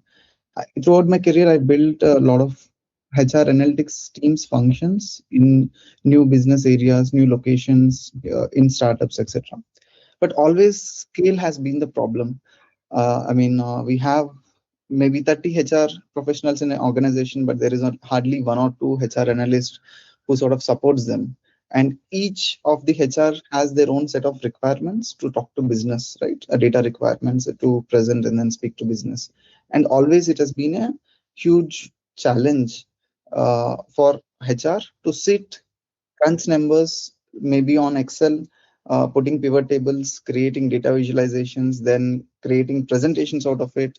All of this painstaking process takes close to a week time at least, right? So our idea is, can we package a system that simplifies this analytical life cycle for HR, right? From data cleaning, data quality checks, etc., till data analysis, statistical reasoning, predictive modeling, and then creating presentations out of it, because a lot of communication still happens on presentations with the management. Okay, so this tool we envision is supposed to have all of these particular features. That's what we are trying to do with the product. Okay, with that background, probably I'll quickly walk you through the product line, etc. But if you have any questions in between, I'll be happy to take.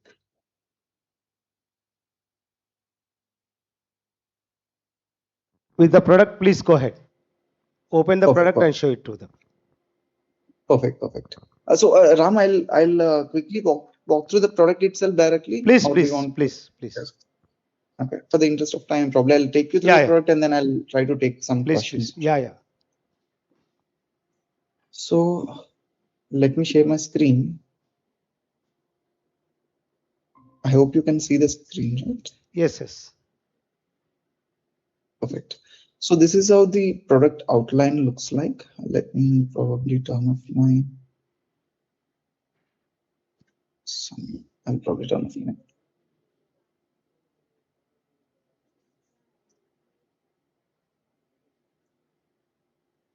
No.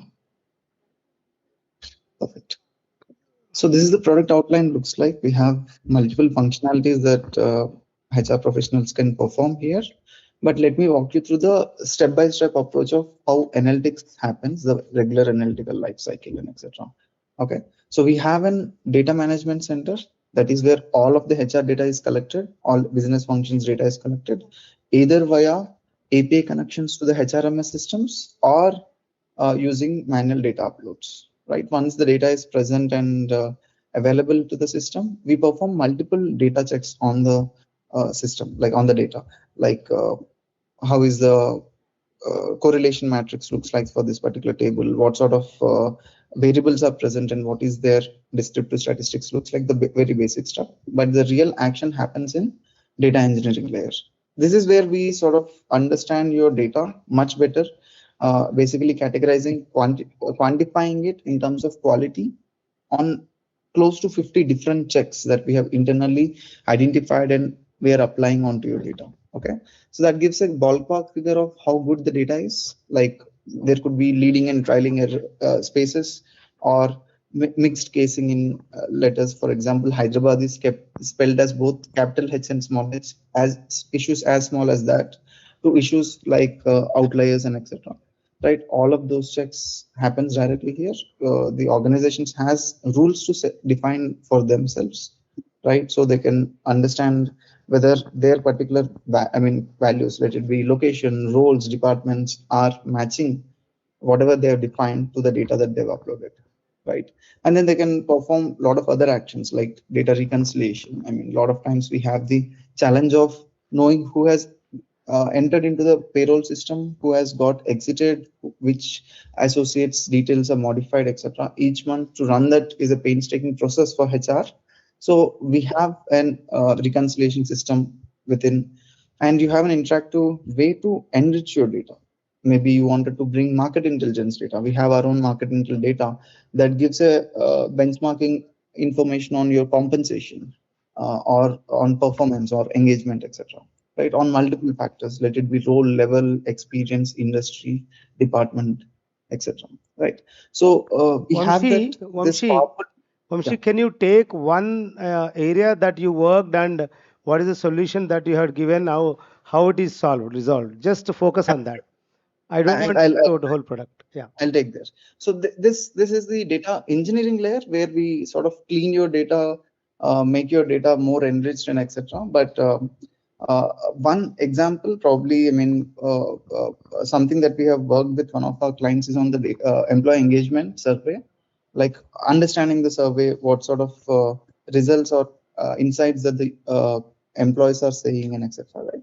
So here is the control panel. In the right side, we can ask set of questions to the system and then it provides response with insights. So for example, initial question we are asking is, how is the engagement survey looks like? It gives quick insights on metrics on like overall engagement, participation rate, etc. With what's working well, not working well, with an chart depicting the overall performance by manager. Okay, so we can ask. What is the red color? Red color? What was the red color? Sorry, yeah. Red color highlights basically the lowest two managers who has the lowest engagement score. Okay. Okay. So this is basically the sort of annotations, to bring HR's notice that this is the area where there is some problem for you to focus on and work it. Okay. Right. So we are just giving some annotations, but we are asking follow-up questions on the specific annotations. For example, those two managers, the follow-up question we have asked is, how is it compared to organization's average? That's the question we have asked, and the system sort of maps those two managers at organization level and then gives us the result. And the follow-up questions could keep on going, like how we interact with the data scientist in the organization. So you can ask questions on like what would be the next 6 months plan, and the system sort of indicates what actions we can take in the next 6 months, etc. But anywhere, whenever you find any insights to be valuable, you can very easily create a presentation out of it. So we have a presentation module built within the platform so that the data analytics journey from data cleanup till presentation all is at one place. So for example, if I wanted to create this as a presentation, I can select any of the slide templates that we have, or you can create your own slide, and the slides will get generated in the background one by one. And you can basically modify the look of the slide, how you wanted to present it, or if you have any organization branding that you wanted to impose on, you can do all of that. And click on download. The information comes back to your mail as a PDF document.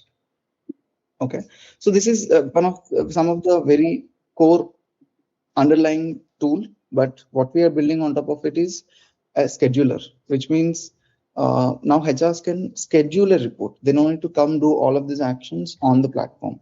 I wanted to get this same report every month on first, let's say.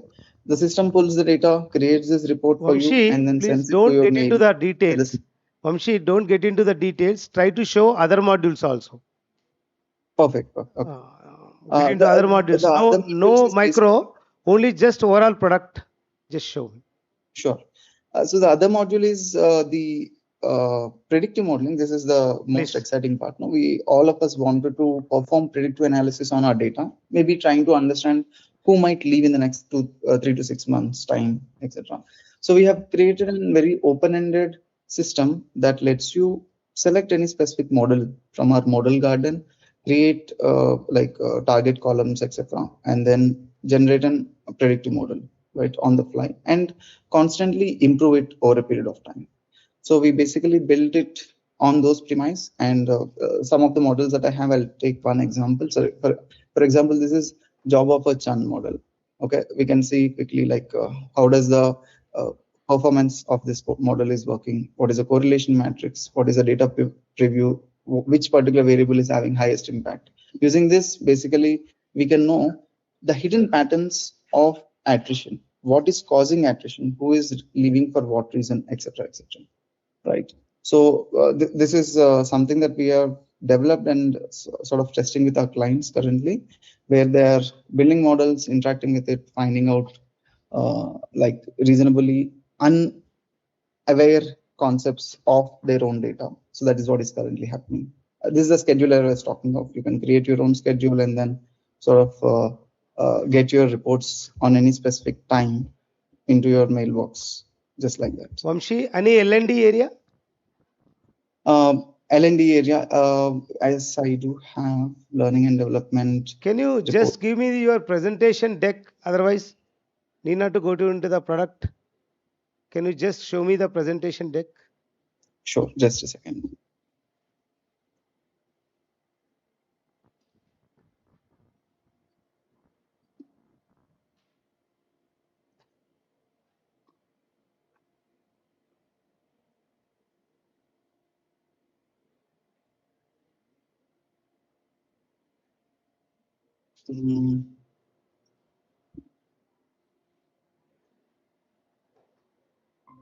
Yeah, I hope you can see my screen.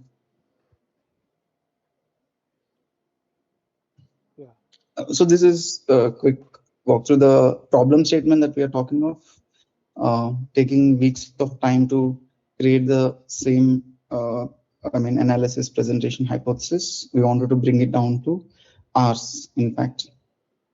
Okay. And the impact of people analytics. I'll probably skim through quickly so that I can show you the architecture and the actions. We have two main products. One is solutions library. Another one is insight generator. Insight generator is the one that I was talking about till now. And we are building a new one, which is a survey management system for primary data collection, etc. Analysis, right? So the three layers of the product: data engineering, data analysis, and presentation. That's the quick demo that I have given. A quick architecture view of what the overall system contains, right? I have shared this particular deck with Ram. Probably he'll share it with you also. And how the content generation process happens on our platform, right? The slide generation process that I've showed you just now. And the core model, analytical model that we are developing, this is not like an LLM, like what we are seeing in the general purpose AI space, because there's a huge set of data leak issue. If we have to upload our employees' data into something like ChatGPT or Claude, that would result in data leak eventually, probably 3 months, 6 months down the line, knowing what is the salary of any specific person or how long or what sort of performance or presence he has got, etc. The internal discussions could go online. So we are creating a very specific analytical model that serves this purpose. Okay. Yeah. So this is our co-founder, Noanil, along with whom I have started this company. And we have a team of close to 15 people currently who are basically powering this entire system to be running and serving the clients as of now. Okay. So there's a journey till now. We have got incubated from Math T Hub almost a year back. Since then, we have gone through a lot of journeys, academic partnerships till now, right? And I mean, we are newly venturing into new sort of business functions as well. But HR has been our primary focus. Yeah. So that's all. Thank you, Vamshi. Any questions from anybody? This is real data science, how it integrates with the HR. Okay. And we are actually already, Vamshi, how many clients you handled till now, Vamshi? Can you come and, yeah. Yeah. Who are the major clients you are handling now? Yeah, I think we are currently we have launched almost 3 months back. We are currently engaging with close to 40 different people, but actively, because of the year-end closures, etc., we are yet to onboard few people, but actively we have onboarded 12 to 15 clients till now. Who are the major, can you name few if possible? There are, I mean, clients from all the, industries. We have clients from real estate, healthcare, IT services, etc. So there were clients from all dimensions. What all are the geographies major also we have challenges they are facing? Analytics, in HR analytics, people analytics. Sorry, your voices. What are the major challenges? What are the major solutions you are actually providing to them?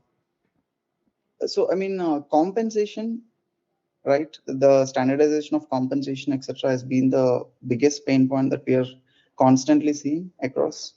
Controlling the attrition, good attrition, for example, that's the second highest thing, right? People are sort of whatever predictive modelings that we are offering, that is where the biggest energy is going on. The third thing is learning, because learning is very evident now with the technological evolution. In every space there it is required. So how can we basically empower right talent into putting right skill set, etc., has been a biggest focus area. These are the three things, Ram, that we are seeing from our clients too. Thank you, Vamshi. Thank you for joining us, and look forward to connect you again back actually in Hyderabad, and very soon in Hyderabad, one of the forum. And thank you so much for joining us. And I thank Gurunadam and as well as his team for providing us chance to showcase your product. And thank you for joining, and convey my wishes to Novanil also. Thank you very much. Thank you so much, Ram. Thank you, SRU University also. If you wanted to connect with me, I mean, we have our website www.peoplepilot.io, or you can reach out to me via LinkedIn, Vamsi Chinda. My name is, so you could reach me out there. If you have any follow-up conversations, I'll be loud to speak to people. So we're very happy to interact with you. But thank you so much for the opportunity. Thank you, Vamshi. Thank you. Thank you. Give a big clap to him. Thank you. Thank you.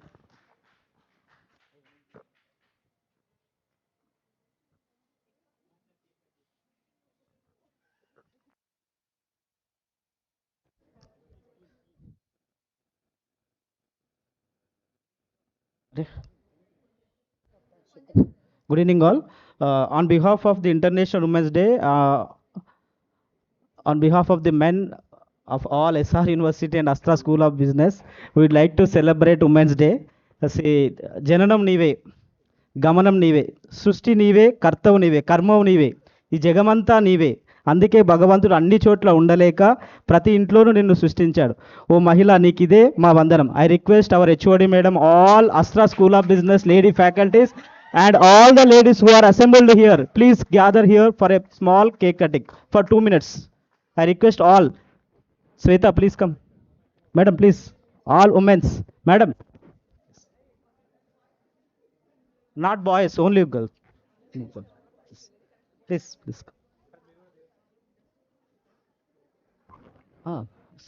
Madam, please, madam.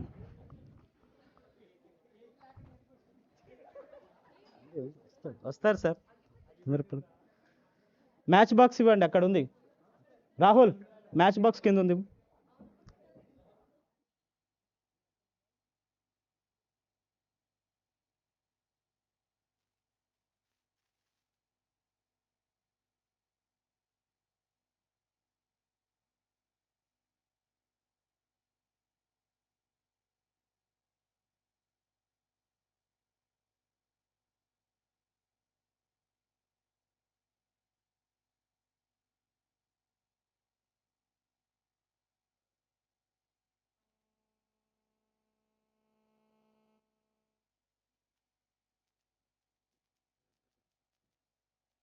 Cut చేయకు 2 seconds కి. Okay ma'am. Photos click చేయాలా?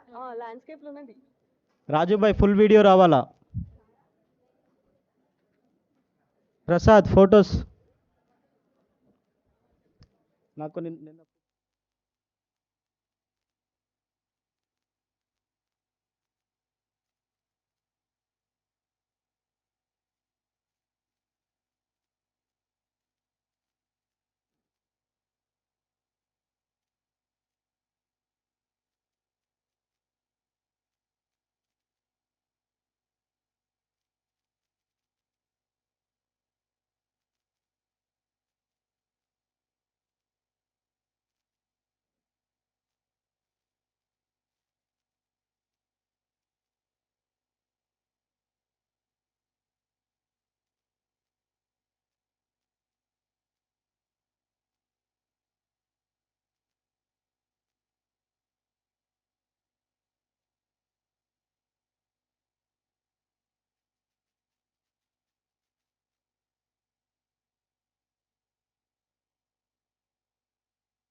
సహజంగా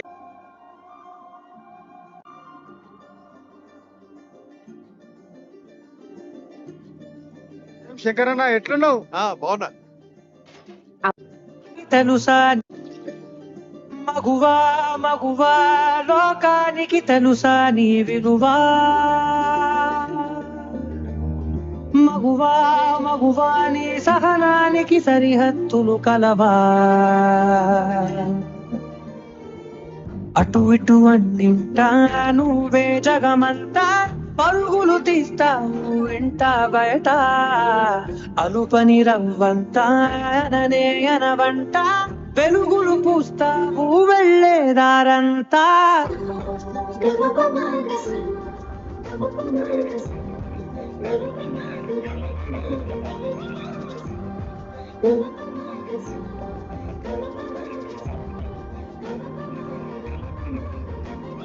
మగువా మగువా లోకానికి తెలుసా నీ విలువా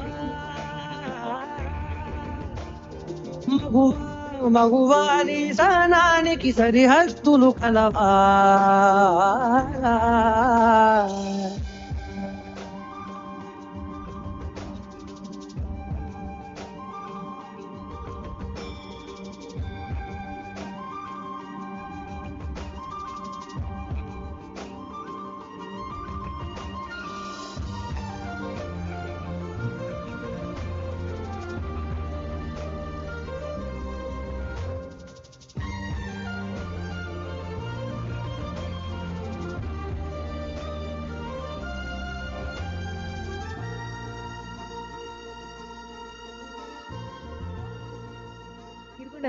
thank you.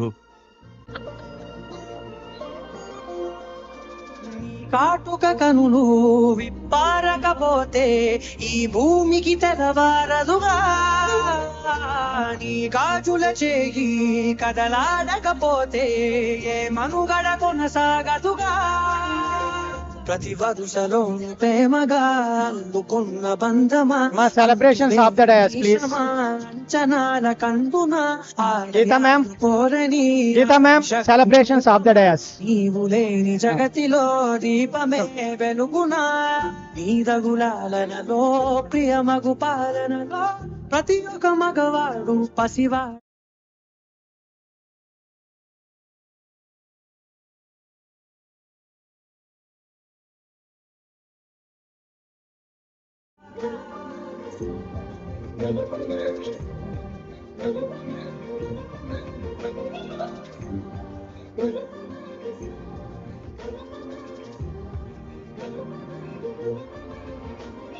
మగువా మగువా లోకానికి తెలుసా నీ విలువా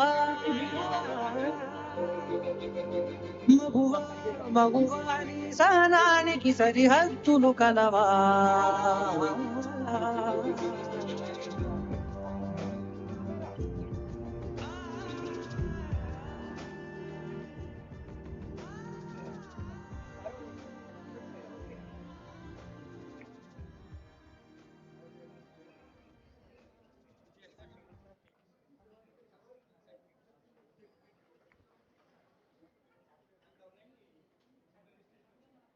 Good evening, everyone. As we arrive to the valedictory session of HR SATT Conclave 2026, it gives me immense pleasure to reflect on this insightful discussion and knowledge shared throughout the day. We witnessed enriching conversations across multiple panels covering themes such as HR innovation, leadership, entrepreneurship, analytics, and future of the work. Each session has brought valuable perspectives from industry leaders, academicians, and practitioners, and thank you all for this. We will now move on to the certificate distribution ceremony. May I kindly invite our distinguished dignitaries to a stage to present the certificates. I invite Mr. Krishna Prasad Cheruku, founder and managing director of Gawker Consultancy. Next, I invite Dr. Suman Naredla, director NMIMS. Sir, I kindly request you to come on to the dais. Next, I invite Dr. MGR to kindly come on to the dais for the distribution of certificates. Now we will begin the certificate distribution.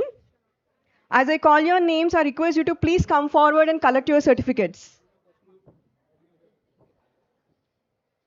I also request Dean, ASTRA School of Business, Dr. Gurnadam Goli.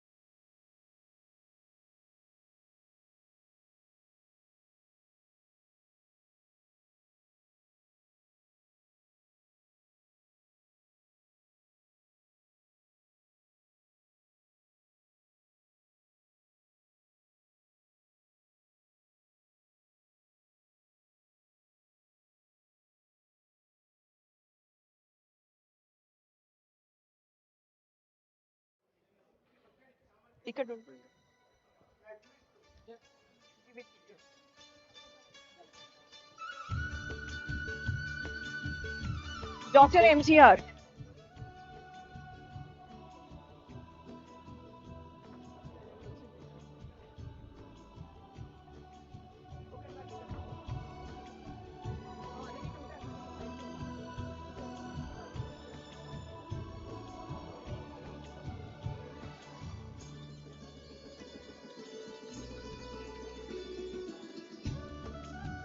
Mr. Srinivas Dhulipala.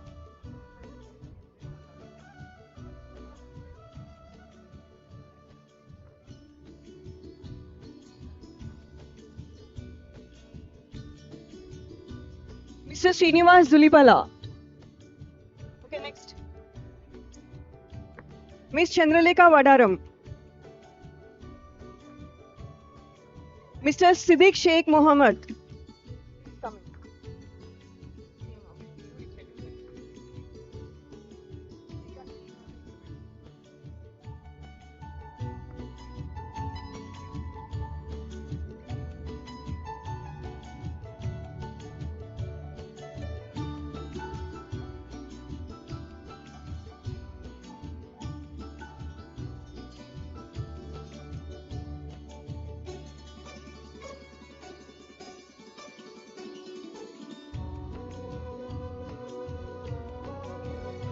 Mr. Suman Narela.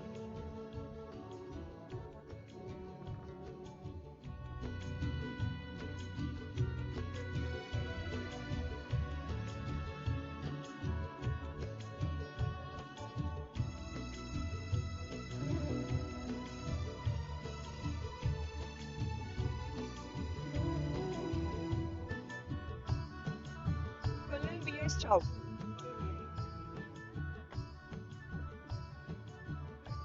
I request Colonel Sir.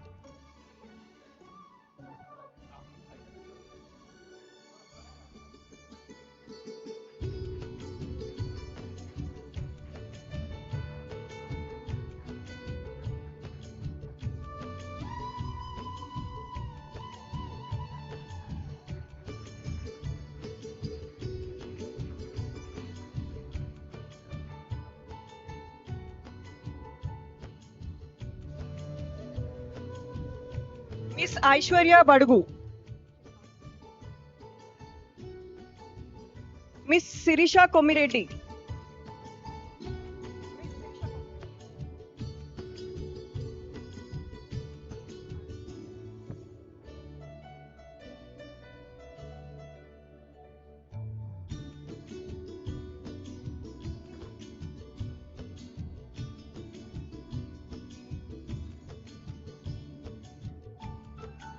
Miss Sirisha Komireddy.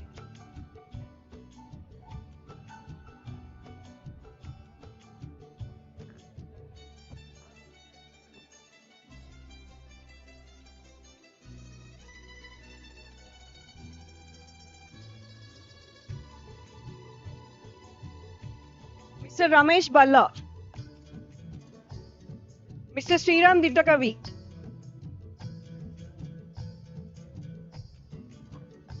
Mr. Naveen Samala. Miss Swati Himaja Yarram.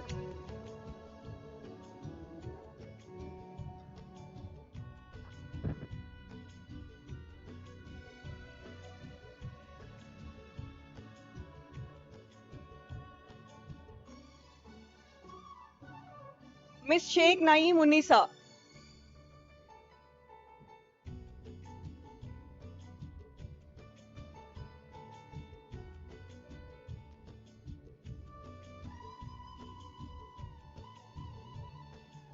Professor Ravikant Regala.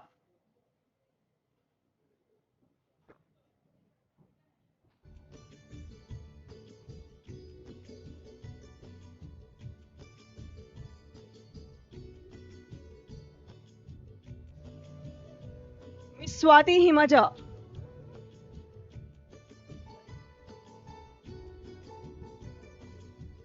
Miss Swati Himaja.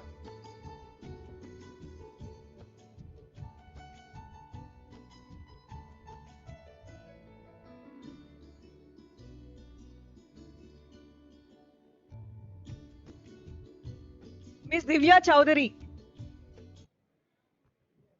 If you're using AI in your workflow, then you might be facing these three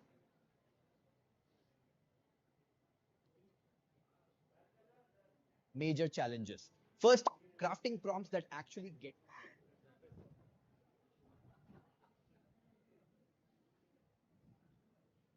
Mr. Nagasai Vishwanath. Okay. Yeah.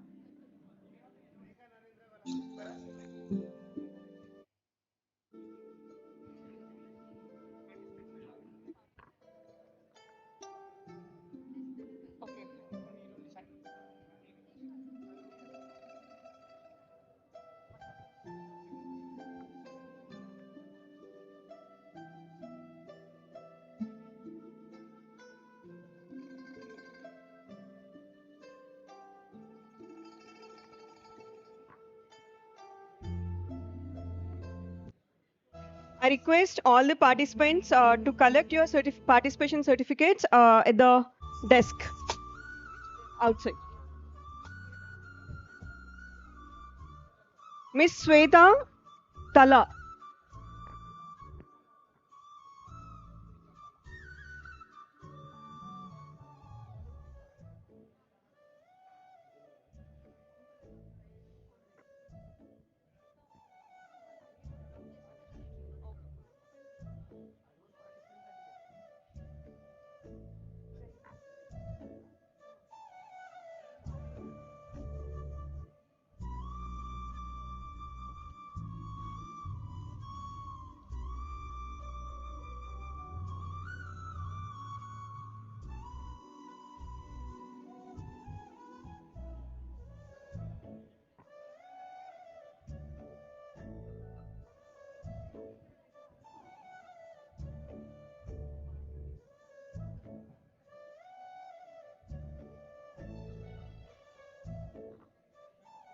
Thank you to all the dignitaries for gracing us today. And also, I request all the participants to collect the participation certificates at the desk outside. And also, to formally express our gratitude, I now invite Dr. Gurunadam Goli, the Dean, ASTRA School of Business, to deliver the vote of thanks. Sir, I kindly request you to deliver the vote of thanks.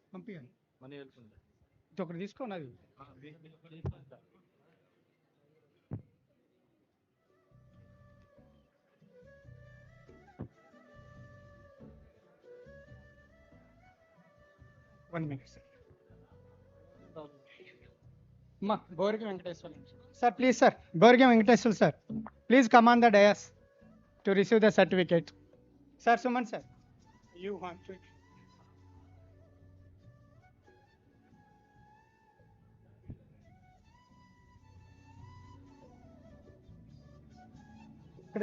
Group picture.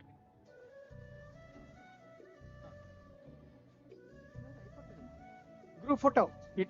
5 minutes. After this group photo. Begin కాదు ఇక్కడే దిద్దాం.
Our scholars, Himani, Yusha,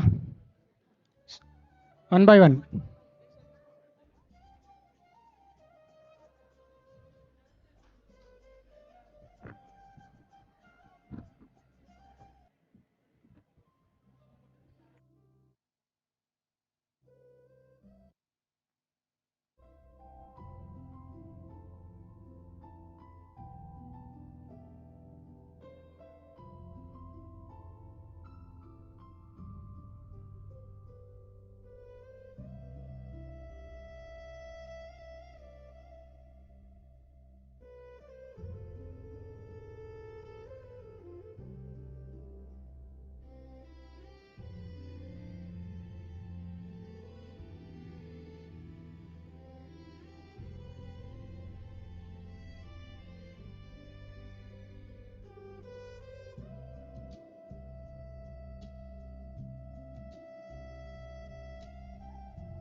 Good evening to everyone. It's my great privilege to propose the vote of thanks on the successful completion of the HR SATT Leadership Conclave 2026 organized by ASTRA School of Business, SR University. This conclave has served as a wonderful platform for meaningful discussions, knowledge exchange, and collaboration between academia and industry on contemporary leadership and HR practices. First and foremost, I would like to express my heartfelt gratitude to our esteemed speakers, panelists, and distinguished guests for sharing their valuable insights and experiences. Your perspectives and conversations on workforce planning, talent acquisition, organizational development, compensation and rewards, statutory compliance, leadership and culture, employee experience, HR analytics, and the future of work have truly enriched all the participants. This conversation will help bridge the gap between academic research and industry practice. We sincerely thank NMDC for their generous support and encouragement in making this conclave possible.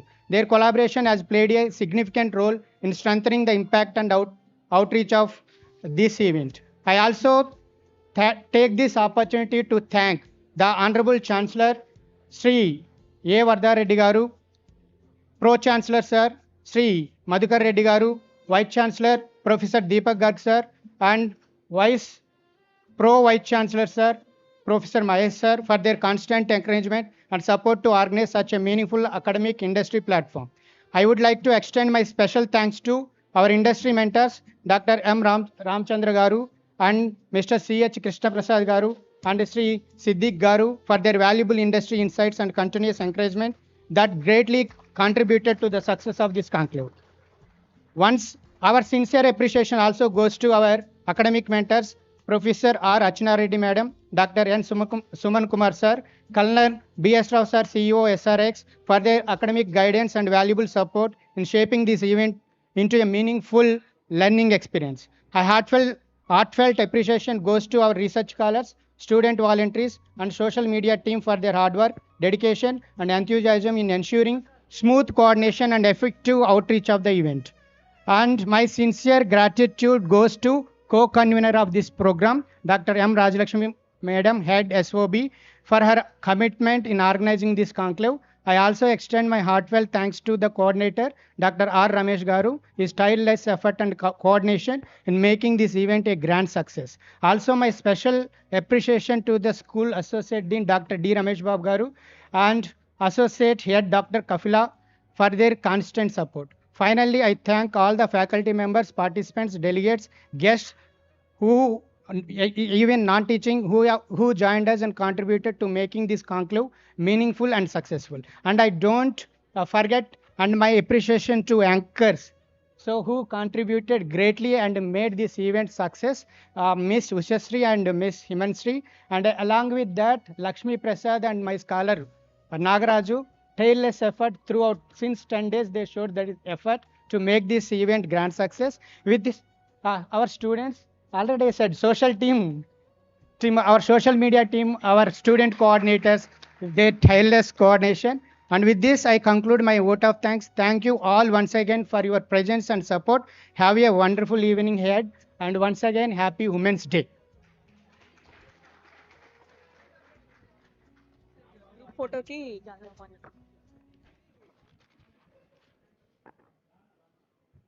with this, we come to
The song take us higher. HR guru, respect on repeat. Mind so sharp, heart so deep.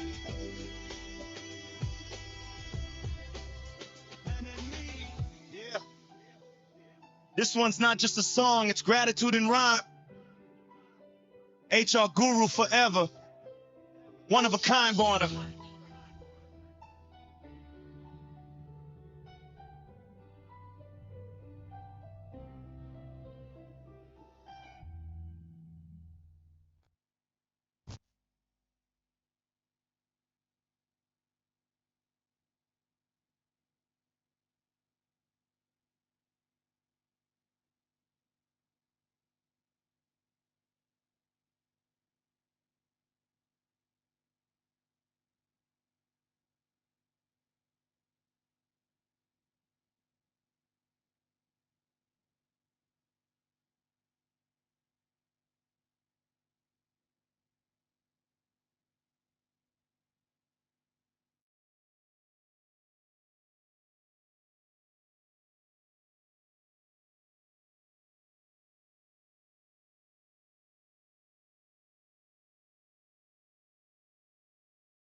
Thank you so much, sir.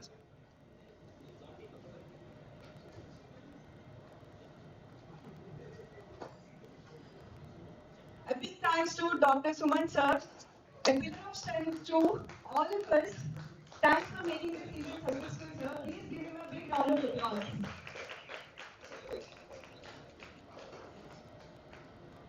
Thank you so much, sir. We are so happy to see you again with us.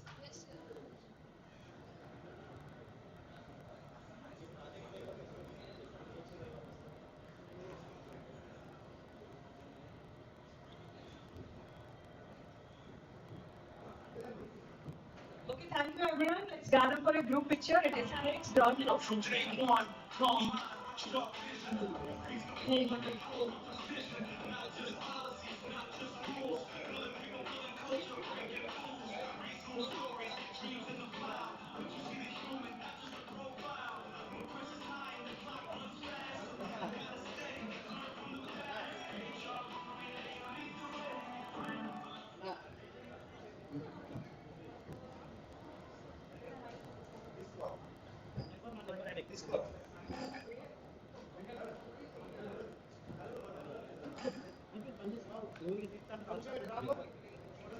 రాజు పని చేసుకో స్క్రీన్కి బంద్ చేసి